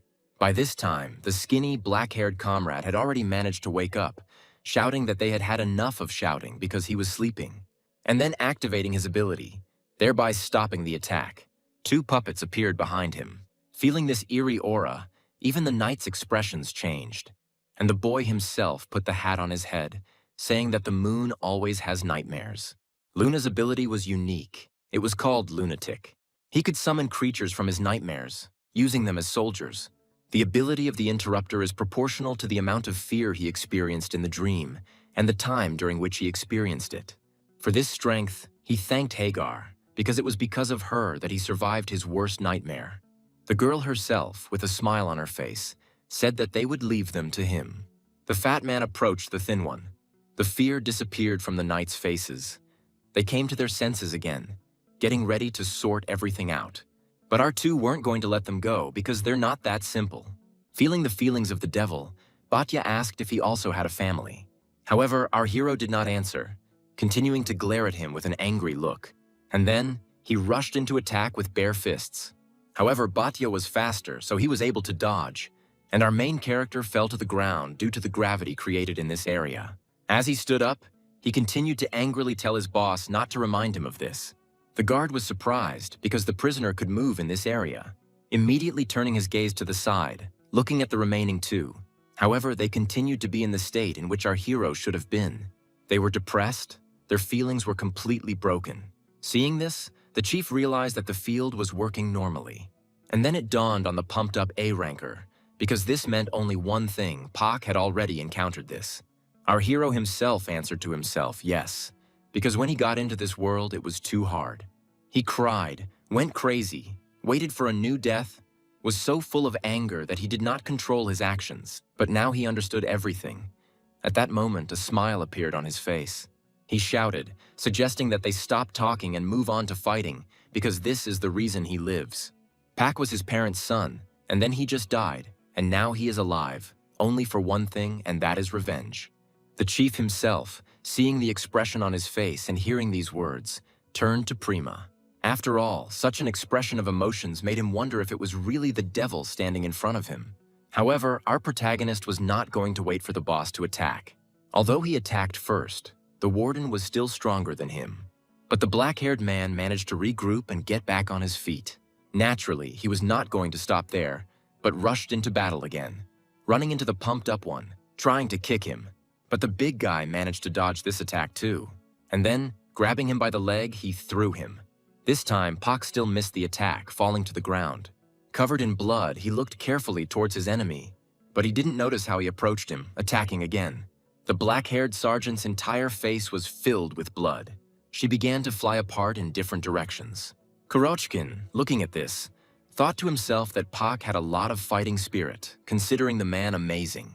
However, looking around, he understood that the difference in strength was too great. His brother would die in this fight. But our main character didn't think so at all, still trying to land an attack on his opponent. However, not a single attack reached the pumped-up father. On the contrary, only Pop Byung-chan suffered, taking powerful attacks. And so, the chief swung his sword upward, preparing to deliver the final attack. He said that even if his sword became someone's killer, it was all for his family. And then he shouted that he was sorry and started to lower it. There was a powerful explosion that was caused by the attack. Our main character's entire face looked battered. His eyes were completely dark. He had resigned himself to death, thinking that he had already died, because he had not seen anything. However, in an instant, everything returned to normal. He saw his comrade stop the blow, and Gerlo managed to pull it aside at the last moment. The main character looked at the second most powerful A-ranker with an incomprehensible face. He was surprised. However, just a second later, his face changed, and with a smile on his face, he said that he asked his friends to leave. However, they immediately shouted in one voice that they knew and they would obey the order. But would he be breathing now if they were gone? Every member of his team asked. Gerlo thought to himself, looking at our hero, that he had decided with confidence that the black-haired one was their captain. However, later he came to the conclusion that they had agreed on business, so he would not let the captain die until he became rich. Yes, absolutely every member of the team realized that the red-headed informant was obsessed with this idea. After catching his breath a little, Pak Ben-chan asked Gerlo if they could leave here, to which his comrade replied with a smile. Of course, adding that he only needed to use a small part of his abilities to make it work. Before entering the field, Gerlo collected all the information from the clothes and belongings of his colleagues, memories and experiences of each one to create an iron will to achieve goals, to become one with each one. He said out loud that when it comes to suffering, simply reminding yourself of good memories and goals can help you overcome anything. A perfect strategy, because his only target or good memory is Gerlo himself with a ton of money. I thought to myself that it was only a temporary measure, since it was in the field that they would end up. However, he explained to the captain that, regardless of the field, they could resist him. Later, our main character figured it out himself, realizing that this could only mean one thing. Looking towards the pumped-up overseer, Pak thought that the man's mana was already running out. Gerlo asked the black-haired man standing next to him if he noticed it. The red-headed man himself continued, saying that in this field, no matter how many times the chief was attacked, It will be restored absolutely every time without any difference in damage. All his warm memories of his wife, obviously, are what gives him this effect. But Gerlo also added that its recovery, theoretically, requires a lot of mana. And then he explained as briefly as possible, suggesting that after the captain's attack, he had become too weakened. Wiping the sweat from his face, our protagonist was glad even at this small detail, as his attack had yielded even such a small result. As soon as the informant said that only lethal attacks would work on the warden, Pak immediately thought of Friday and Lighter. With a smile on his face, he said that from now on a battle of attrition begins. By this time, the chief himself had already managed to recover from the attack and began to tense up. He screamed at them to get away from him, starting to rise to his feet, and then start waving your arms around, continuing to scream at the ants. Our heroes felt this heavy pressure from the pumped-up man. They couldn't withstand it, so the second A rank was able to break free from their grip. The last one left was the black-haired Hagar, who was squeezing his neck. However, she also understood perfectly well that she would not be able to hold such enormous power, so she began to whisper different words in his ear. Suddenly, she heard a cough, and as soon as she bent down, she saw blood splattering right from under the mask. The man fell to his knees again with a loud crash. After all, this was the first time he had heard anything like this. Coming to his senses as quickly as possible, he grabbed the black-haired girl by the head with his huge hand. And then he threw it to the side, right at the little boy who was protecting Gerlo. Because of this, the boy also fell back. He tried to catch the girl, but couldn't resist. The chief immediately grabbed his sword and went on the attack. Having picked it up, he immediately rushed into the attack, intending to kill everyone who was there. The first to be hit were those standing nearby. They were the ones who stopped him. Having dealt a powerful blow to them, he was immediately going to finish them off because the first blow was not fatal.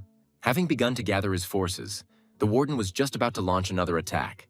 However, due to the fact that he focused too much on our hero's younger comrades, he missed a blow from our hero himself, who delivered a powerful attack with his weapon, cutting off another horn. And then he pulled her towards him again, starting to spin her, preparing for another attack. These were the remains of Vinyl, that very gift from Prima. Having gathered as much strength as possible, the black-haired hero launched his weapon into battle again.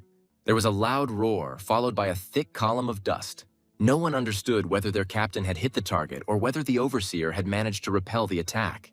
But a moment later, he flew out of the dust, covered in blood. He screamed that it was too persistent. At that moment, our hero immediately jumped back, trying to avoid a direct hit. However, he didn't have time. The boss hit exactly where he was aiming, hitting the black-haired man in the stomach. The attack was too powerful, causing our hero to start spitting out his own blood. This was not enough for the knight. He was about to kill the devil from legend, so he immediately threw down his sword, preparing to deliver the final attack. Leaping into the air, he threw his huge sword behind his back as our hero fell motionless to the ground. And then the sword began to quickly approach straight towards our hero. After the attack, Bella was the first to come to her senses. Seeing this, she immediately rushed towards the duo. She made it at the last moment, thereby protecting her captain. And then she activated her mana. On the other side, her sister appeared using pumpkin mana, who immediately began to launch boxing attacks at the camp commander. But he, in turn, did not feel them. He was already able to block literally the fourth blow, grabbing the girl by the hand, and then simply threw it at her older sister, thereby knocking the black-haired one off her feet. While he was focused on the sisters, the rest of the team was already approaching him. Naturally, he expected this, preparing to repel their attacks. By this time, Pak was the first to approach, shouting to his comrades not to come closer. But almost immediately, he received a powerful blow to the body, and his subordinates did not obey. They engaged in combat with the warden, but all their attacks were unsuccessful. Not only did the second most powerful A-ranker reflect their attacks, he also managed to attack them. Time after time, he repelled the attacks, delivering powerful blows, but even those who had fled continued to get up and attack the chief. At some point, a loud laughter of a knight was heard throughout the created zone. Using his own technique, he launched powerful attacks with his huge swords. This caused the entire crowd to fly back several meters. Some of them were no longer able to get up. But the knight was not going to stop there. He raised his axe into the sky. Gritting his teeth, the black-haired hero realized what was about to happen. He felt a huge flow of mana, which made the sky collapse and fall down. Dad himself shouted that this was the end. Looking at what was happening, Pak Byung-chan could not believe his eyes, because their enemy could control the sky. He peered at it, trying to think of something that would lead them to victory. Suddenly a loud cry was heard. It was Kurochkin, who destroyed all the fragments of the falling sky. The main character himself saw that the warden had swung and immediately jerked to the side because he understood everything. Dad aimed at Pak Ben-chan's red-headed comrades. He didn't know if he would make it in time. However, absolutely each of them understood that these two would not be able to defend themselves from this attack. With the last of his strength, Pak tried to make it in time. He could not leave his comrades in trouble. At that moment, Gerlo himself was covered in sweat because there was no one nearby, and he himself would not be able to repel this powerful attack. There was a loud roar as the ground was shattered and lifted into the air. Gradually, the dust began to settle, but it was still impossible to see what had happened. At that moment, Batya himself stood silently, not moving. He peered straight ahead, trying to make out at least something. At one point, he even wondered if he had finally managed to kill them. But these personal thoughts were interrupted by the laughter that Bella emitted as she lay on the ground. Pointing her fingers at Batya, she shouted that the man had done this in vain because he had awakened the devil.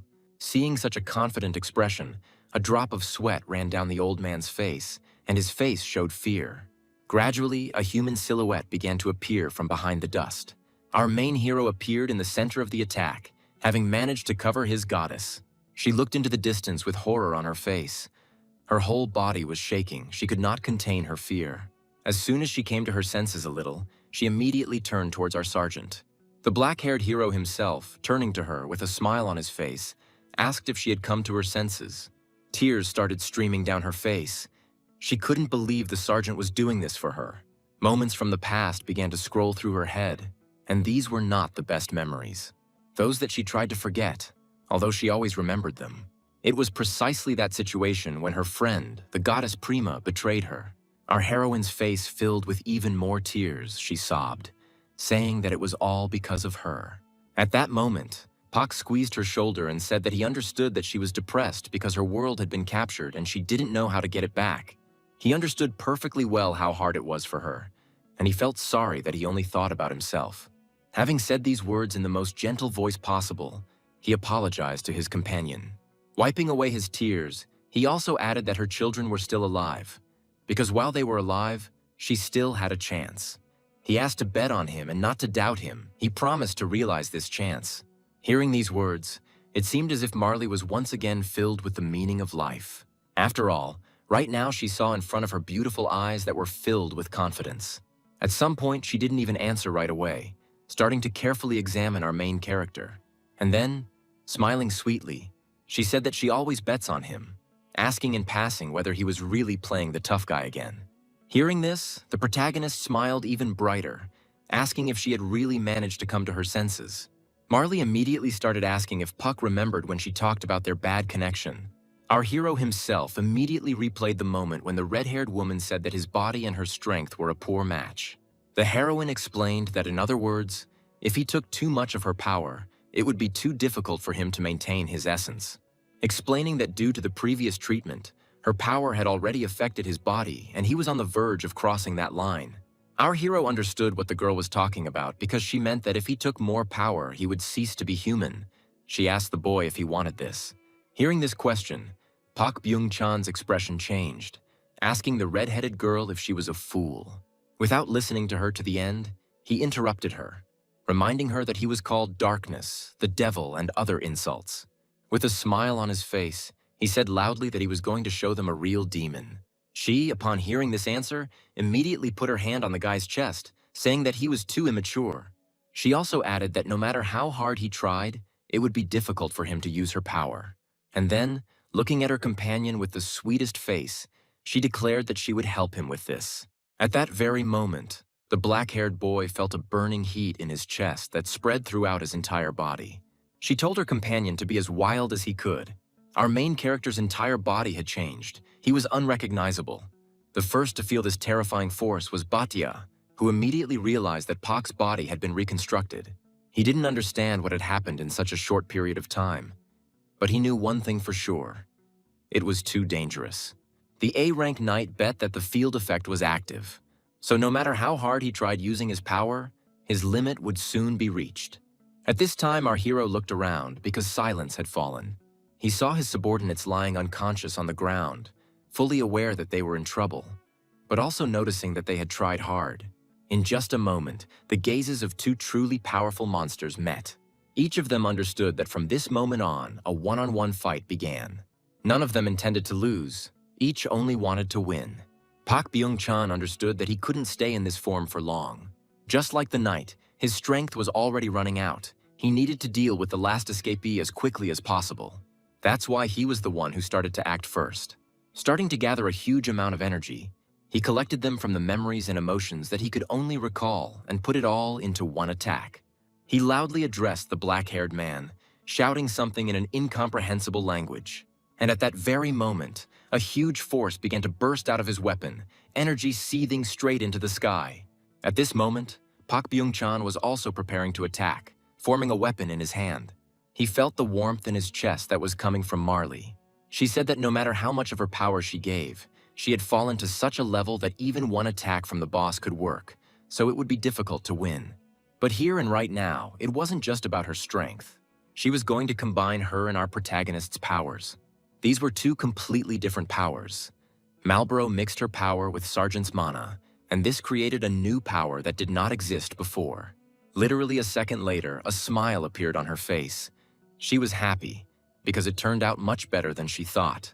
And then, right in the hand of the already white-haired man, a huge sword appeared, resembling hair. Feeling this power, the smile never left the boy's face. He called the girl the best. At that moment, Batya tensed up and had even more questions, because it seemed to him that the boy had blossomed even more. Our hero's comrades gradually began to come to their senses. As they rose, they felt this hellish atmosphere that was flying in this area.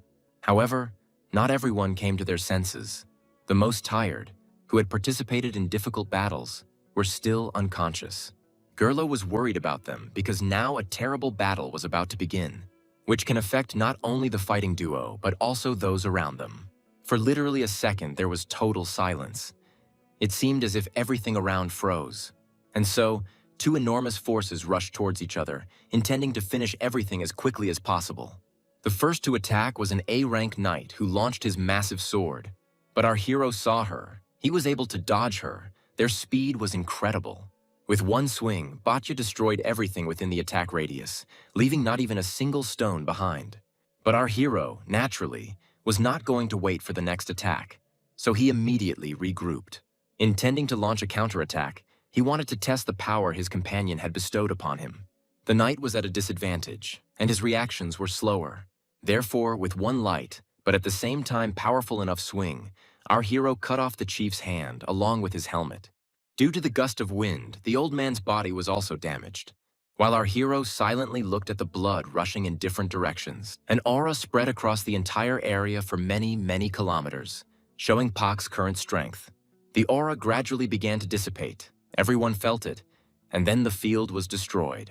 Our hero's comrades also noticed this. They couldn't believe their eyes. Ice's face filled with horror. She did not understand what had happened, and immediately began to worry about the warden. Leaping in front of Hagar's comrades, she immediately rushed through the air towards the recent battle. The younger one shouted to his comrade that it was time for them to go there too. The blue-haired girl tried to get to the raised column of dust as quickly as possible.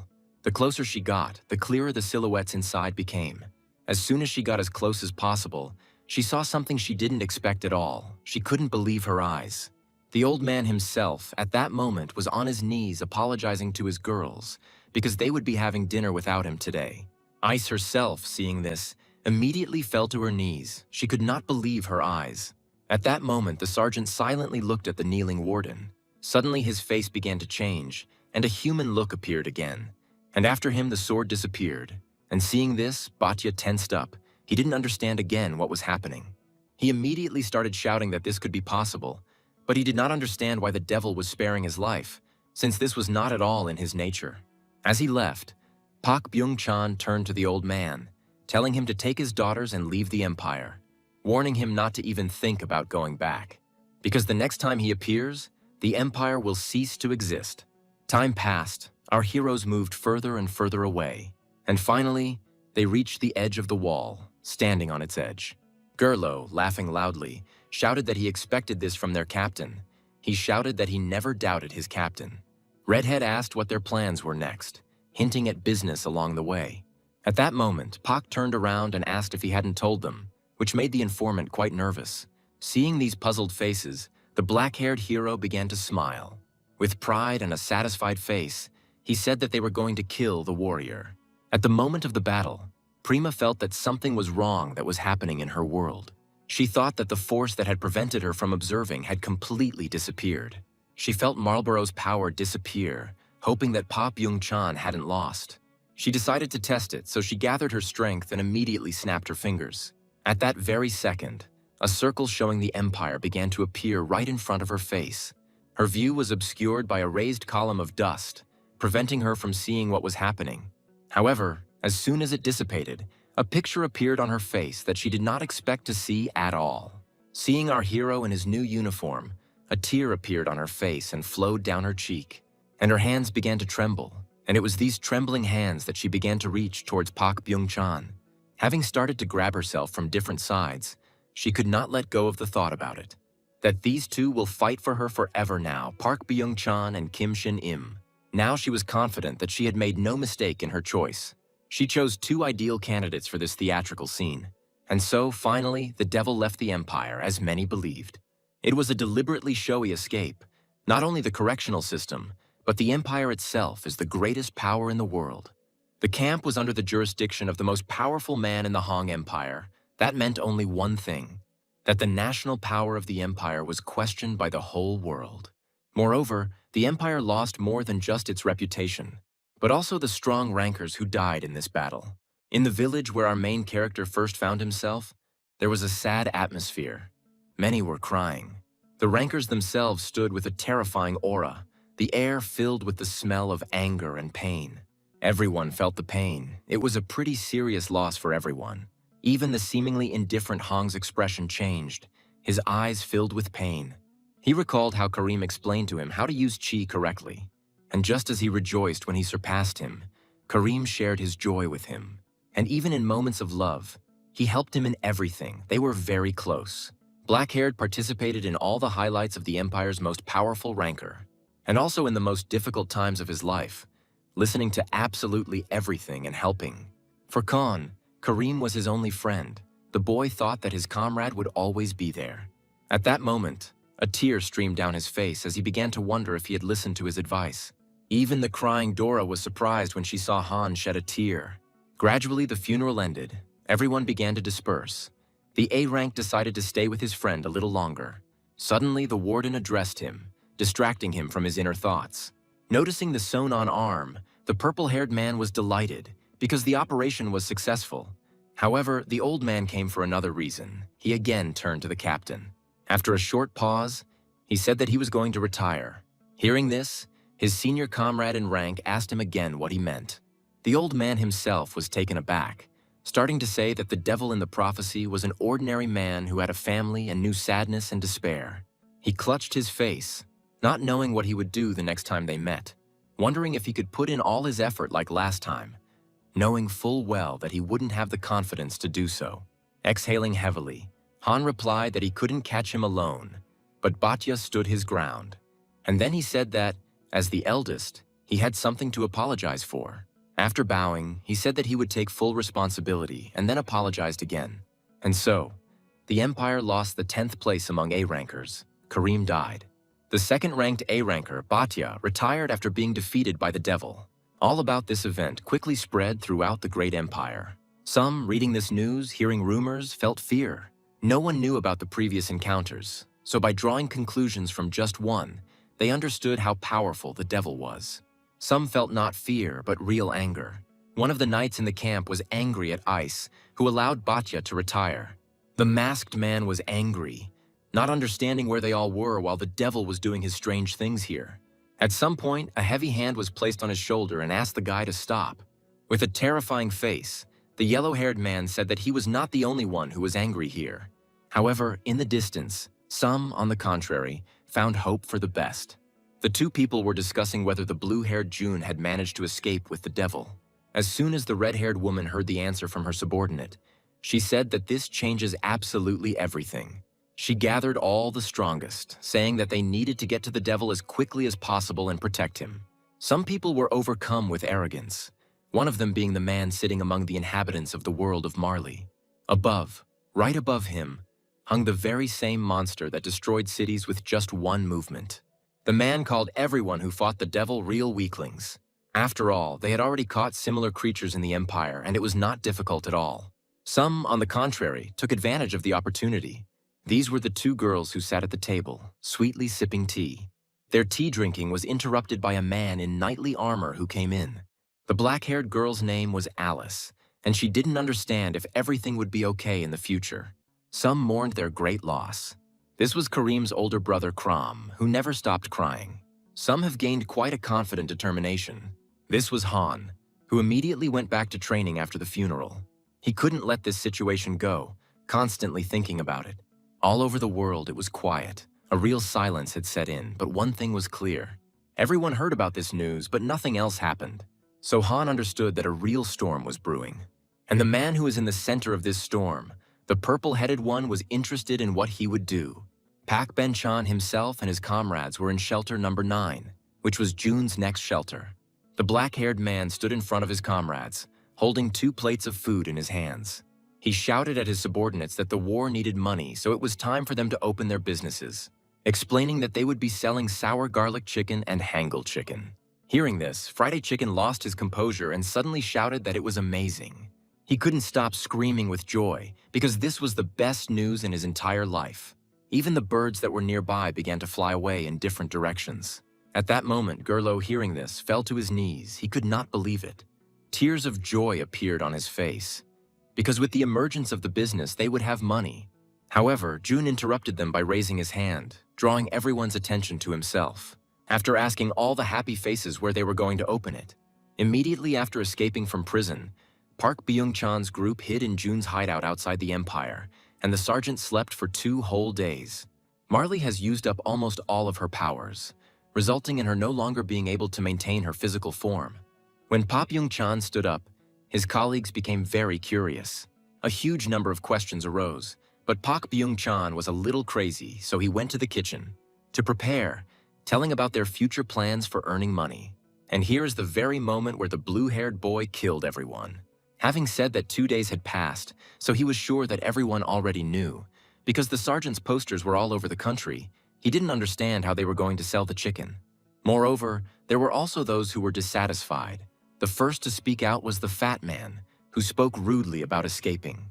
But he was interrupted by Friday the hen, who was seriously angry, and he shouted angrily that they would shout for food. Pak himself told everyone that they talk about everything over food because it's too long a story. Our main character was going to tell everything to his new colleagues. And sometime later, the food that the sergeant himself had prepared was already on the table. Everyone sat waiting for their captain to begin his story. And sometime later, Park Byung-chan told about everything that happened to him in a short period of time. About how he got here, how he was thrown into prison, who he met, about what he understood, as well as about the plans of their beloved goddess Prima. When he told them everything, surprisingly, everything was absolutely the same. Naturally, the black-haired man did not expect such a reaction at all. It seemed like no one was listening to him, because right now a real fight for a piece of food had begun. Hagar's comrades, noticing the expression on Hagar's face, immediately began to run away in horror. Gerlo, in turn, understood that if they got into food, they would definitely become the first on the market. Jun himself thought to himself that he had already heard this story, and also noted that the food was really tasty. He asked Pak to try it too. Friday the chicken, in turn, understood the meaning of why the chicken and the war are connected. After all, this chicken wasn't prepared using any fancy cooking techniques, but it is a combination of spices that stimulates the tongue. He shouted throughout the shelter that this particular taste would make everyone addicted. The fair-haired man didn't understand where Pak got such a recipe from, so he asked him how he made it. Pak, in turn, didn't understand whether chicken was really more interesting than a story about a goddess and a war. Our hero could not understand how they could react like that, because he was expecting something completely different. Hagar's crew even tried to cheer up the captain a little, but their faces still showed indifference. The fat man finally understood why the escape had to look exactly like this. He found the answers to many of his questions himself, but he also noted that the story about the other goddess and Prima seemed like a lie. and Gerlo also noted this and agreed with the fat man. A-ranked Kurochkin himself continued eating the chicken, not paying attention. Suddenly, he interrupted everyone, asking the sergeant to ask everyone because they had to understand. He noted that when he first heard the name, he simply thought it was a coincidence. The goddess named Marley, in other words, Marlborough. Upon hearing this, Puck's companion was surprised, asking if he really knew about her. The fair-haired man noted that, as far as he knew, if anyone had been at rank A before, they knew that name. But he also thought to himself that if he said more, he would definitely die, because that was the contract. Marley noted that her current feeling was similar to how they felt before, and Puck agreed with her words. Pack understood that it's not that they don't say it, it's that they simply can't say it. He was referring to Waves, the very creature into which his comrade had turned. The sergeant began to carefully examine first the blue-haired man and then the chicken. Suddenly, he started coughing and apologizing, saying it was an accident. Marley realized that Friday knew about the Waves, so she immediately began to happily shout that they would help them, asking where they were. However, the fair-haired man folded his arms and said that he could not say more. Jun began to think to himself that the same thing had happened to his boss, and assumed that they couldn't talk about it.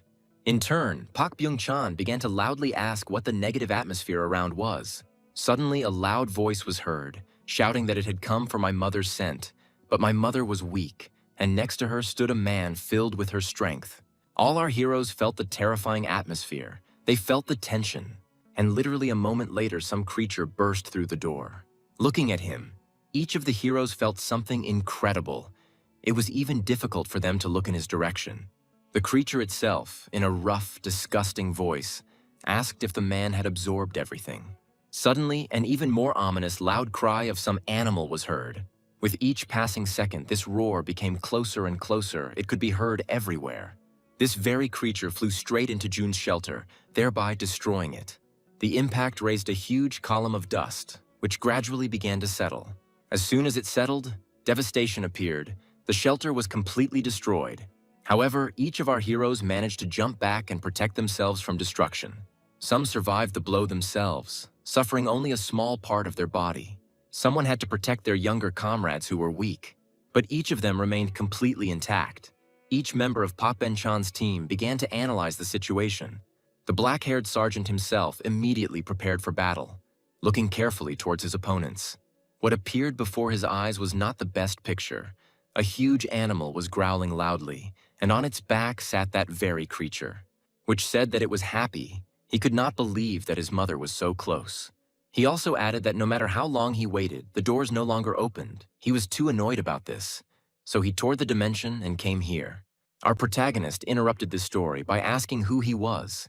Raising its finger and scratching its head, the creature asked if the man didn't understand what he had just said, since the man in front of it seemed intelligent. Suddenly, he shouted loudly that he was the child of Marlborough, and his name was Mama Boy. He was a member of the highest demonic race.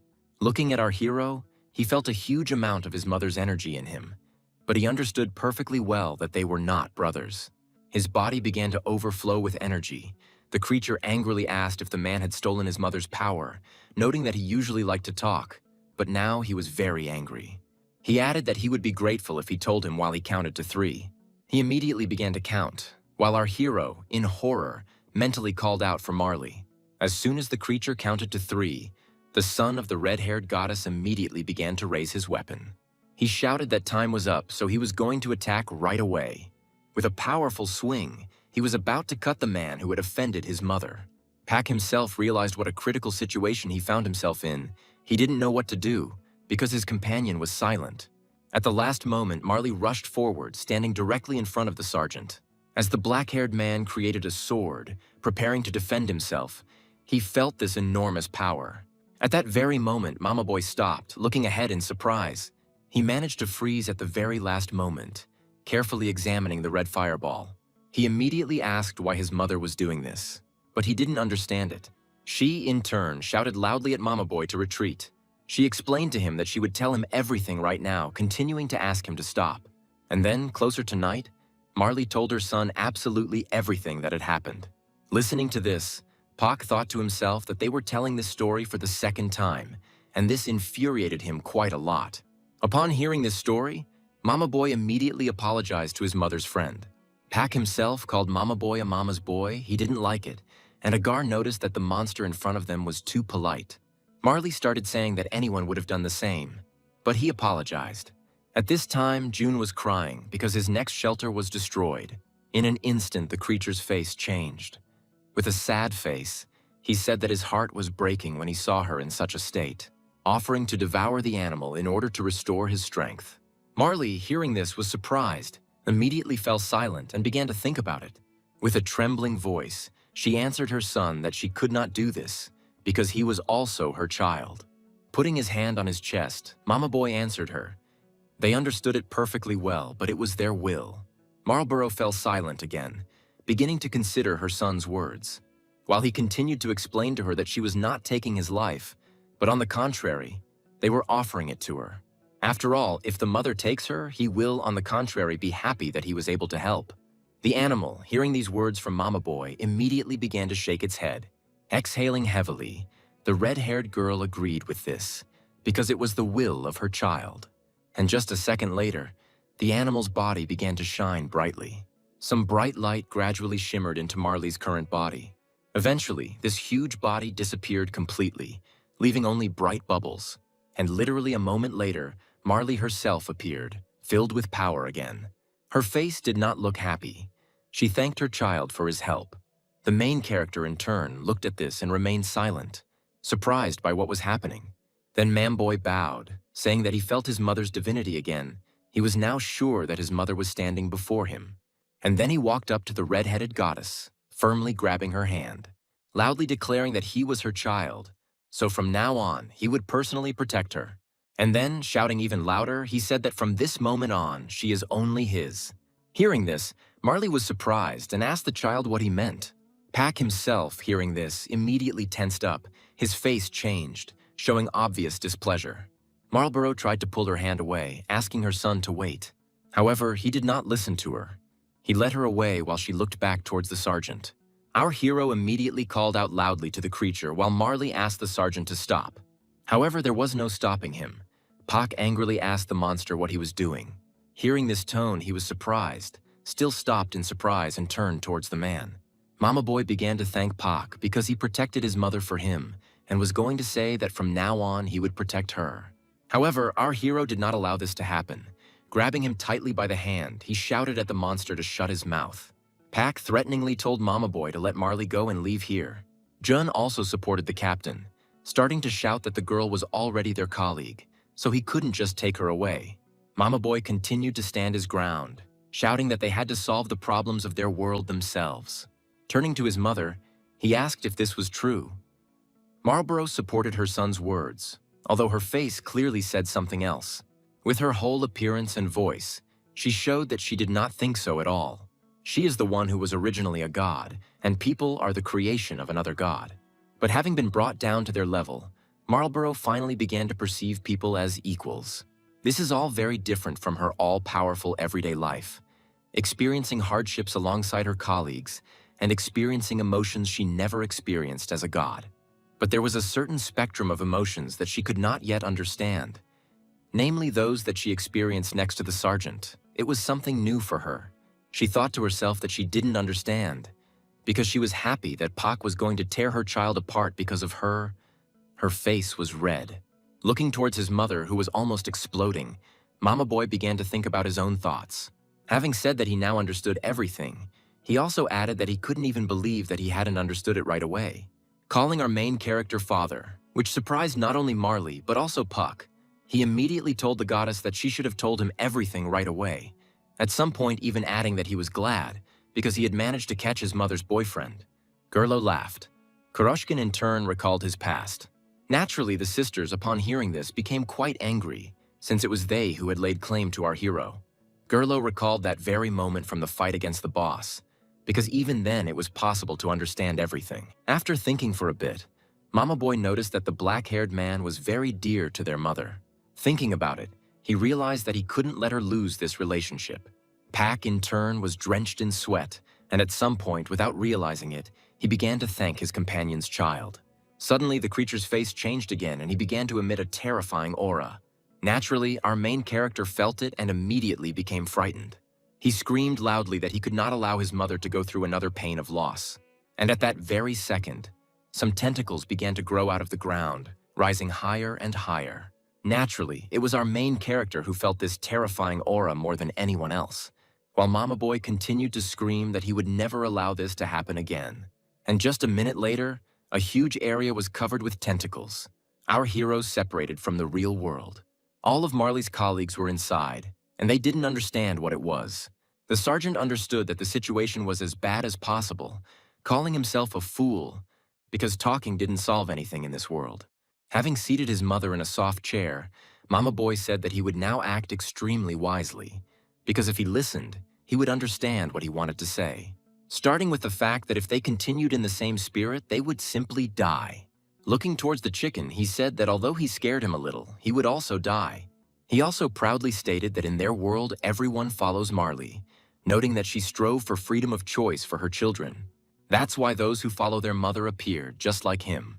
And those who only want power, the motherless, they are the ones who strive to be at the top.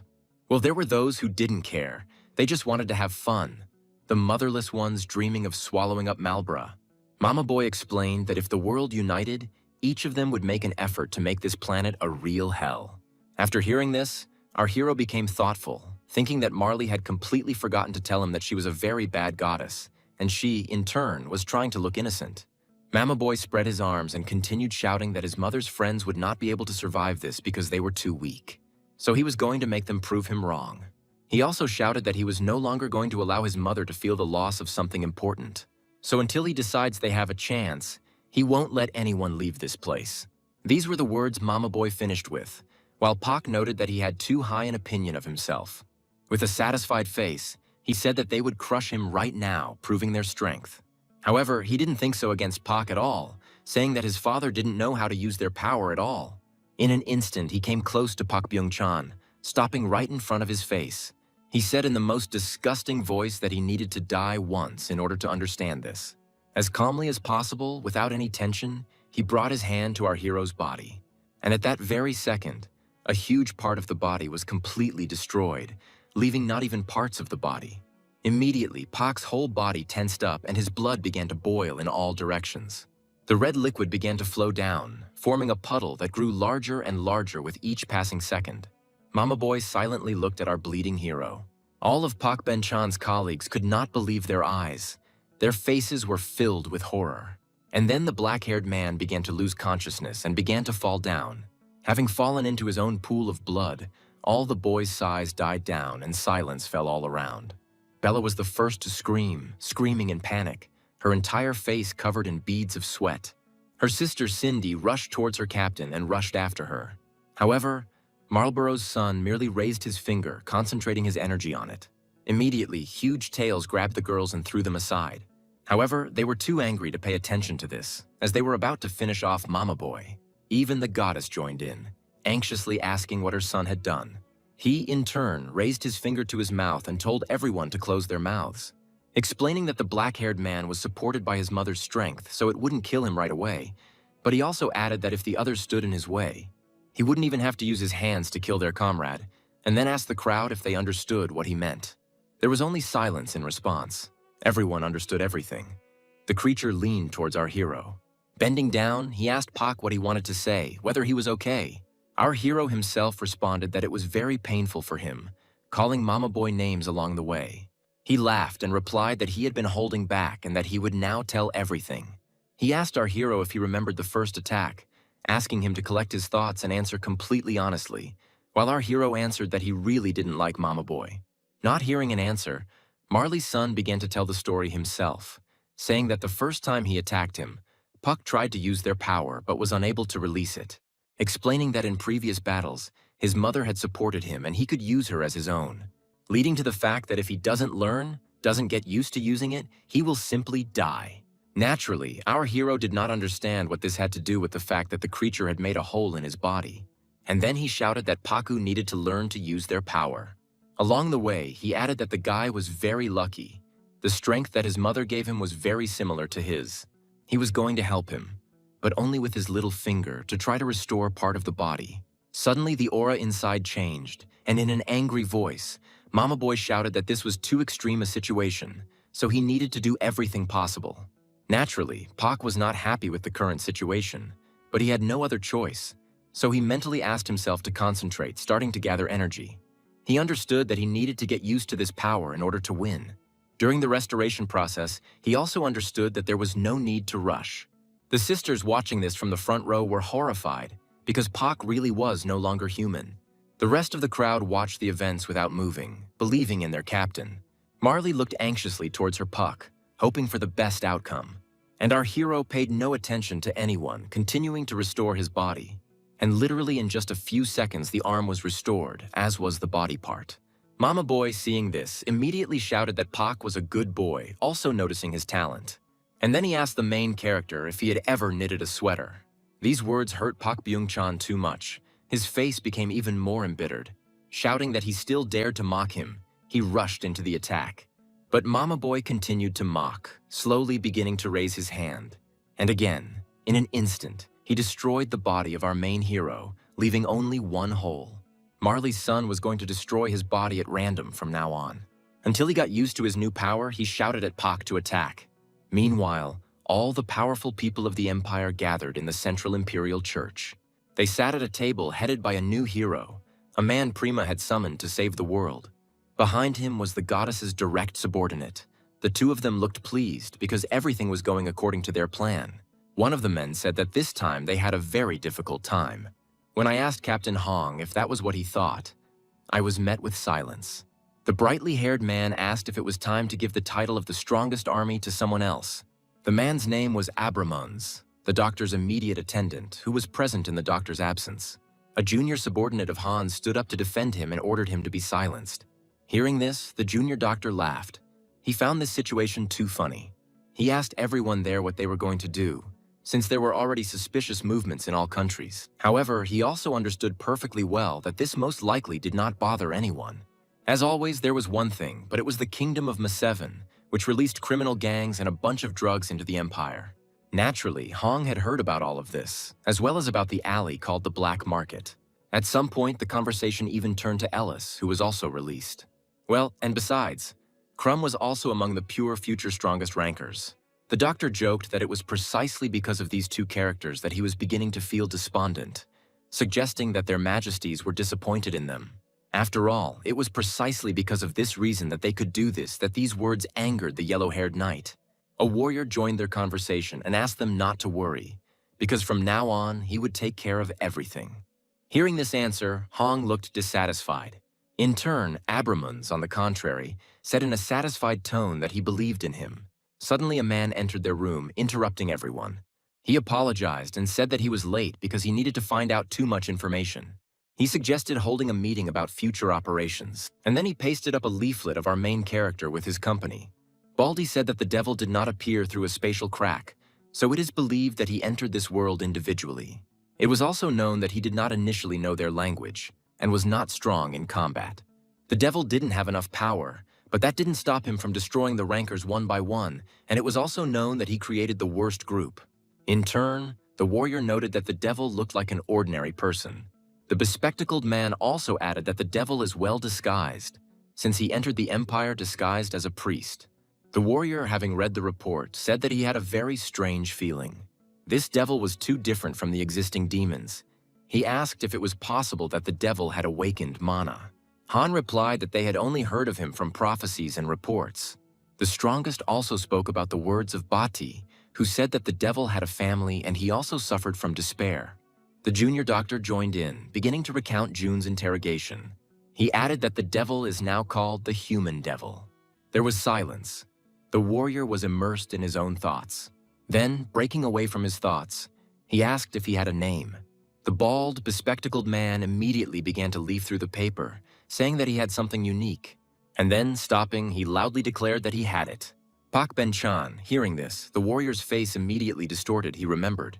What he was trying to forget, what he was doing all this for, his face became covered in beads of sweat. Everyone started talking among themselves while their hero sat frozen. With a trembling, wet face, he turned towards the angel standing next to him, who looked in his direction with angry eyes. He saw horror on her face.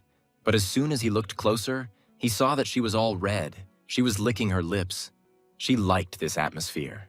To himself, the hero of this world thought that this simply could not be.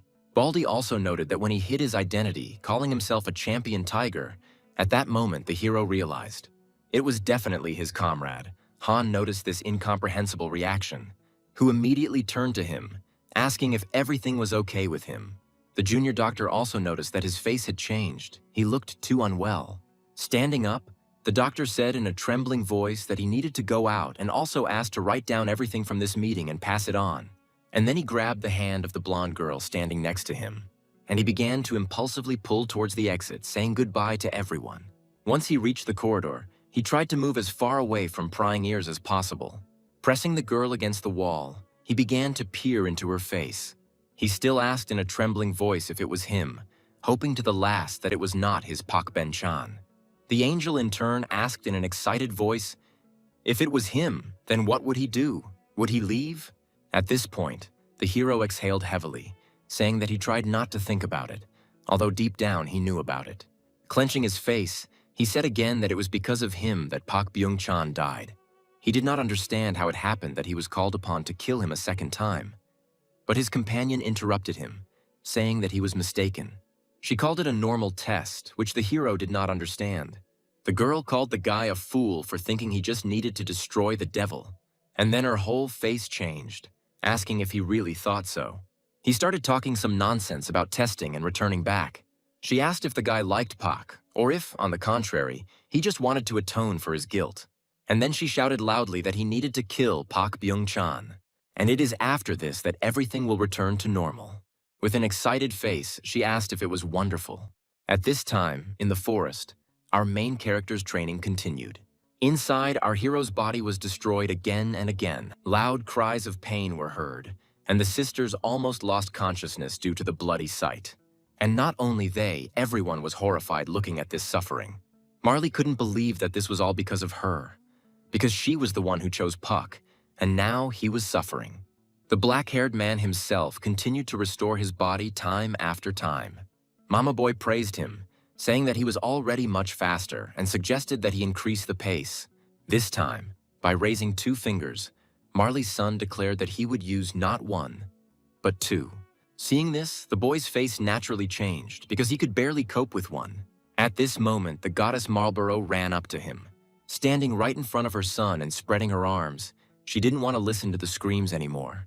She cried out anxiously that this was enough, to which Mama Boy asked his mother not to worry, explaining that it would not kill the boy.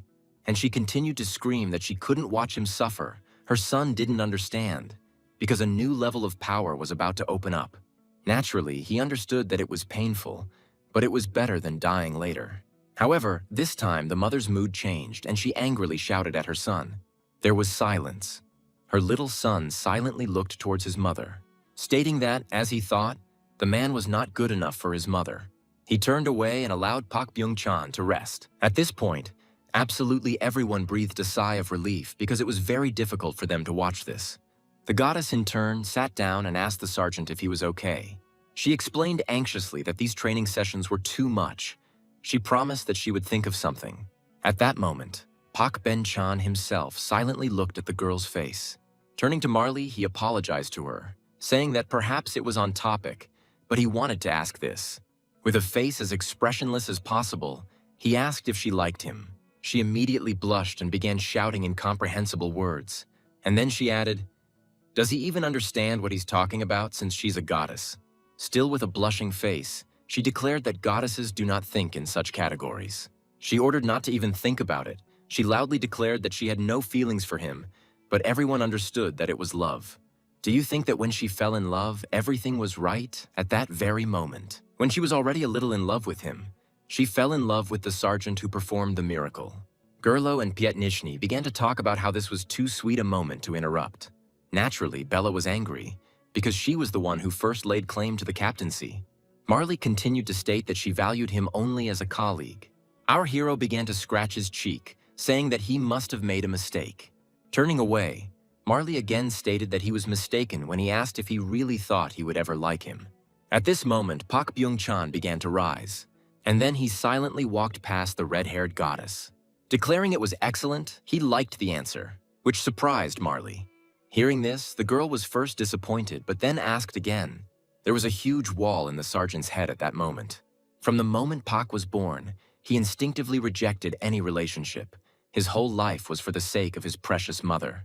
Marley, who opened up to the sergeant, is a crack in the wall of Paka, but the battle with the overseer reminded him of his injuries and his goals, his cold anger and his hot fighting spirit. This is the only driving force behind the current Pak Byung-chan. Turning to his colleagues, he told them not to disturb him from now on. They silently looked towards their captain, understanding his mood. Mama Boy asked if he could resume his studies, to which he was told, "Give it a try." At that very moment, our hero's hand tensed. He shouted loudly for him to try if he could. Marley's son stated that this was a good position, but also explained that there was a limit to the education he could give him. Pak Byung-chan's face looked much more confident this time. His current mentor noticed this and extended his hand. The protagonist launched an attack while Mama Boy stood with 2 fingers extended, and so both hands were destroyed in an instant. But Pa continued to move forward. The creature told him to call off his stupid bluff. However, he immediately received a punch in the face from our hero. After sending him back in an instant, Pak Byung-chan restored his arm.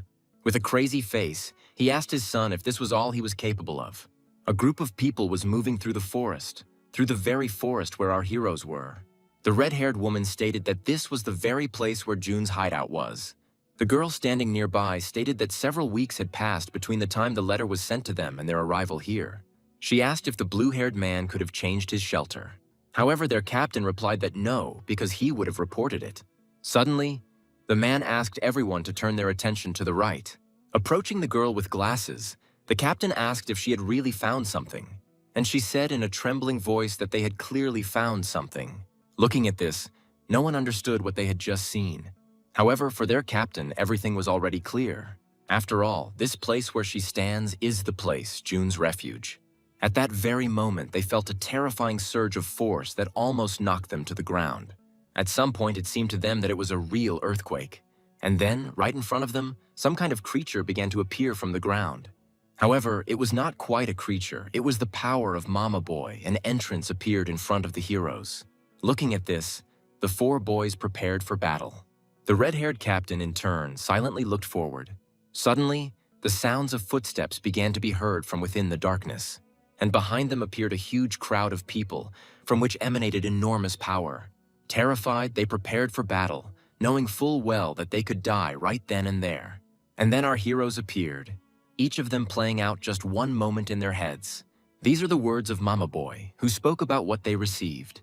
They deserved their chance to get out of here. Our heroes stopped in front of what they thought were their opponents. The protagonist's gaze looked tense.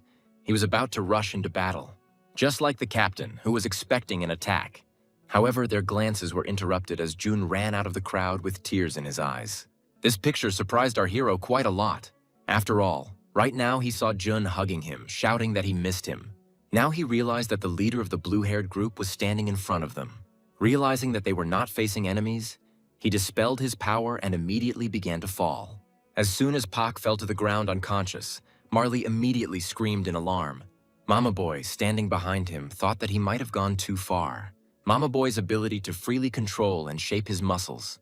As Pa Byung-chan grew accustomed to his strength, Mama Boy created as many clones as he had colleagues in Pak's gang, all of them being his alter egos.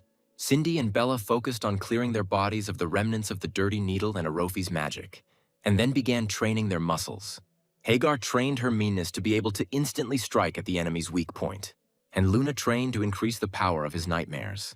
Jito trained to strengthen his body. Based on Gerlo's report on Mangi, he trained as a hunter, gathering food from the wild for everyone else. Well, the main test subjects were Friday and Sergeant. Mama Boy dealt with them personally. Weeks of frantic fighting, they had to eat and fight at the same time. And when they slept, unexpected attacks woke them up. They had to fight under any circumstances. Mama Boy's training was like a real prison. It was only when they were able to strike Mama Boy that the training ended and the prison opened. And finally, Gerlo ran out, asking something. However, before finishing his sentence, he saw Jun's comrades and called them deceivers. I wonder what kind of training Gerlo and Jun went through. They cheered for their colleagues, nodding and chanting their names. And finally, all our heroes came out of this prison. The man standing near the captain suggested that they leave. And so, sometime later, they reached Manvol's shelter. The main character was placed at the entrance, with Marley, as always, being closest. Captain Manvola asked if this was the same devil. Looking towards the sleeping black-haired man, she did not understand, because there was a person lying in front of her. A subordinate standing nearby remarked that Mama Boy looked more like the devil. However, June immediately began shouting that he had reported to them, asking if the letters had not arrived. The masked captain began to remember those very letters, where June first wrote about being captured by the devil and asking for help. And then he told me that he would look after him because he was not a bad guy. And then, completely, about some kind of split personality, calling him a terrible person. And then he told about how he saved him, adding at the same time how good he is. A girl immediately pounced on him, asking if he really thought such reports were worthy of being used by spies. A girl with glasses intervened in their conversation, asking how he was feeling since she had brought a magician to check on him. The man called June to follow him, saying that he would show him the surroundings. Their leader herself breathed a sigh of relief because June ultimately survived. And so, sometime later, June reached the magician. As soon as he saw the guy, he said that something was wrong with him. He felt a foreign mana inside the boy. His name was Hey Jace. Of course he could delete it because that was his job. However, he needed time to study her. Approaching June, he asked him not to move, immediately starting to pour his magical power into it. Gradually, the blue-haired man began to lose consciousness from this. Suddenly, he fell to the ground, which really scared the magical burglar. He didn't understand why he fainted, because he didn't even really start, assuming that it was because of nerves. However, while they were talking, something began to appear from June's body, becoming bigger and bigger with every second. Naturally, the men talking could not notice this. After all, the Doctor of the Empire appeared in front of them and began to shout joyfully. Manvol's fighting member immediately jumped to the side because he recognized who was in front of them. However, it was already too late. The Doctor was still faster. The man's face changed. He was horrified. However, it was already too late. They were grabbed by the faces. The Mad Doctor's hands began to swell as he injected something into the bodies of the two. And then he suddenly let them go. He finished his technique. They stood silently for a few more seconds, looking at the ground. So the Doctor turned to them first, asking what they thought and whether they were comfortable. They continued to stand silently and watch. Suddenly, with crazy faces, they declared that they liked everything, that it was comfortable for them. It was a doctor's toy, a combination of the acting skills of the worst swindlers. The Doctor immediately shouted that he was finally in Manhwa. He started hugging himself, glad about it, trying to remember what he was going to do. However, afterward, he shouted that it didn't matter, because now he could do absolutely anything. Meanwhile, inside the building, Marley noticed Mama Boy moving away. She immediately caught up with him, shouting and asking if he was really leaving. He said yes, but also noted that they would see each other soon. He explained to her that the dimension would open again soon, and he was going to bring their brothers to see their mother again. She, hearing this, was not particularly happy. He also added that he didn't want to be separated from his mother. But Pak Byung-chan was there. With a smile on his face, he said that even if it was just a little bit, he felt better when he was next to her.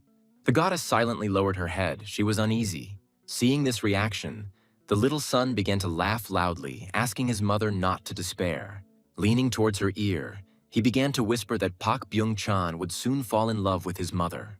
Hearing this, the girl's face immediately turned red. She began to push her son away while he continued to laugh, telling her that she was worrying too much about it. However, now she felt better and told him that he was a very good son.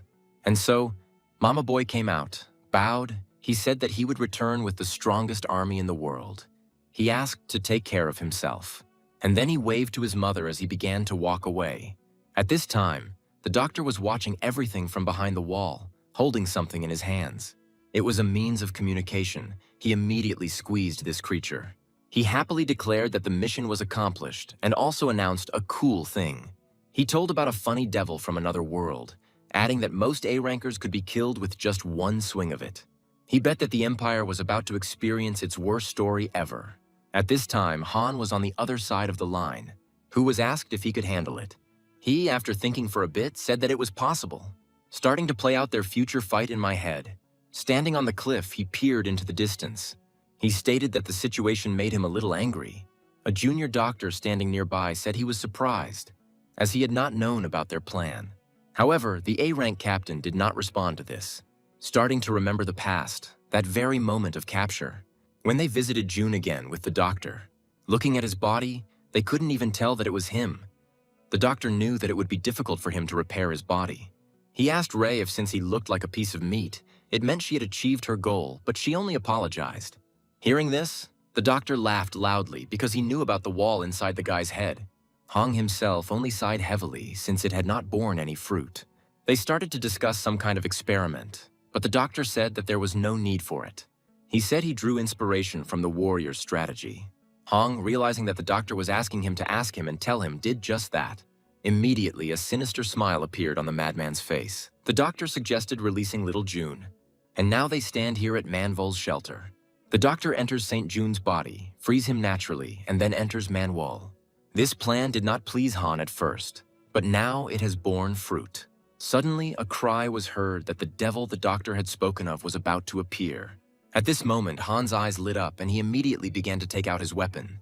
After all, that same monster appeared. He felt its enormous power.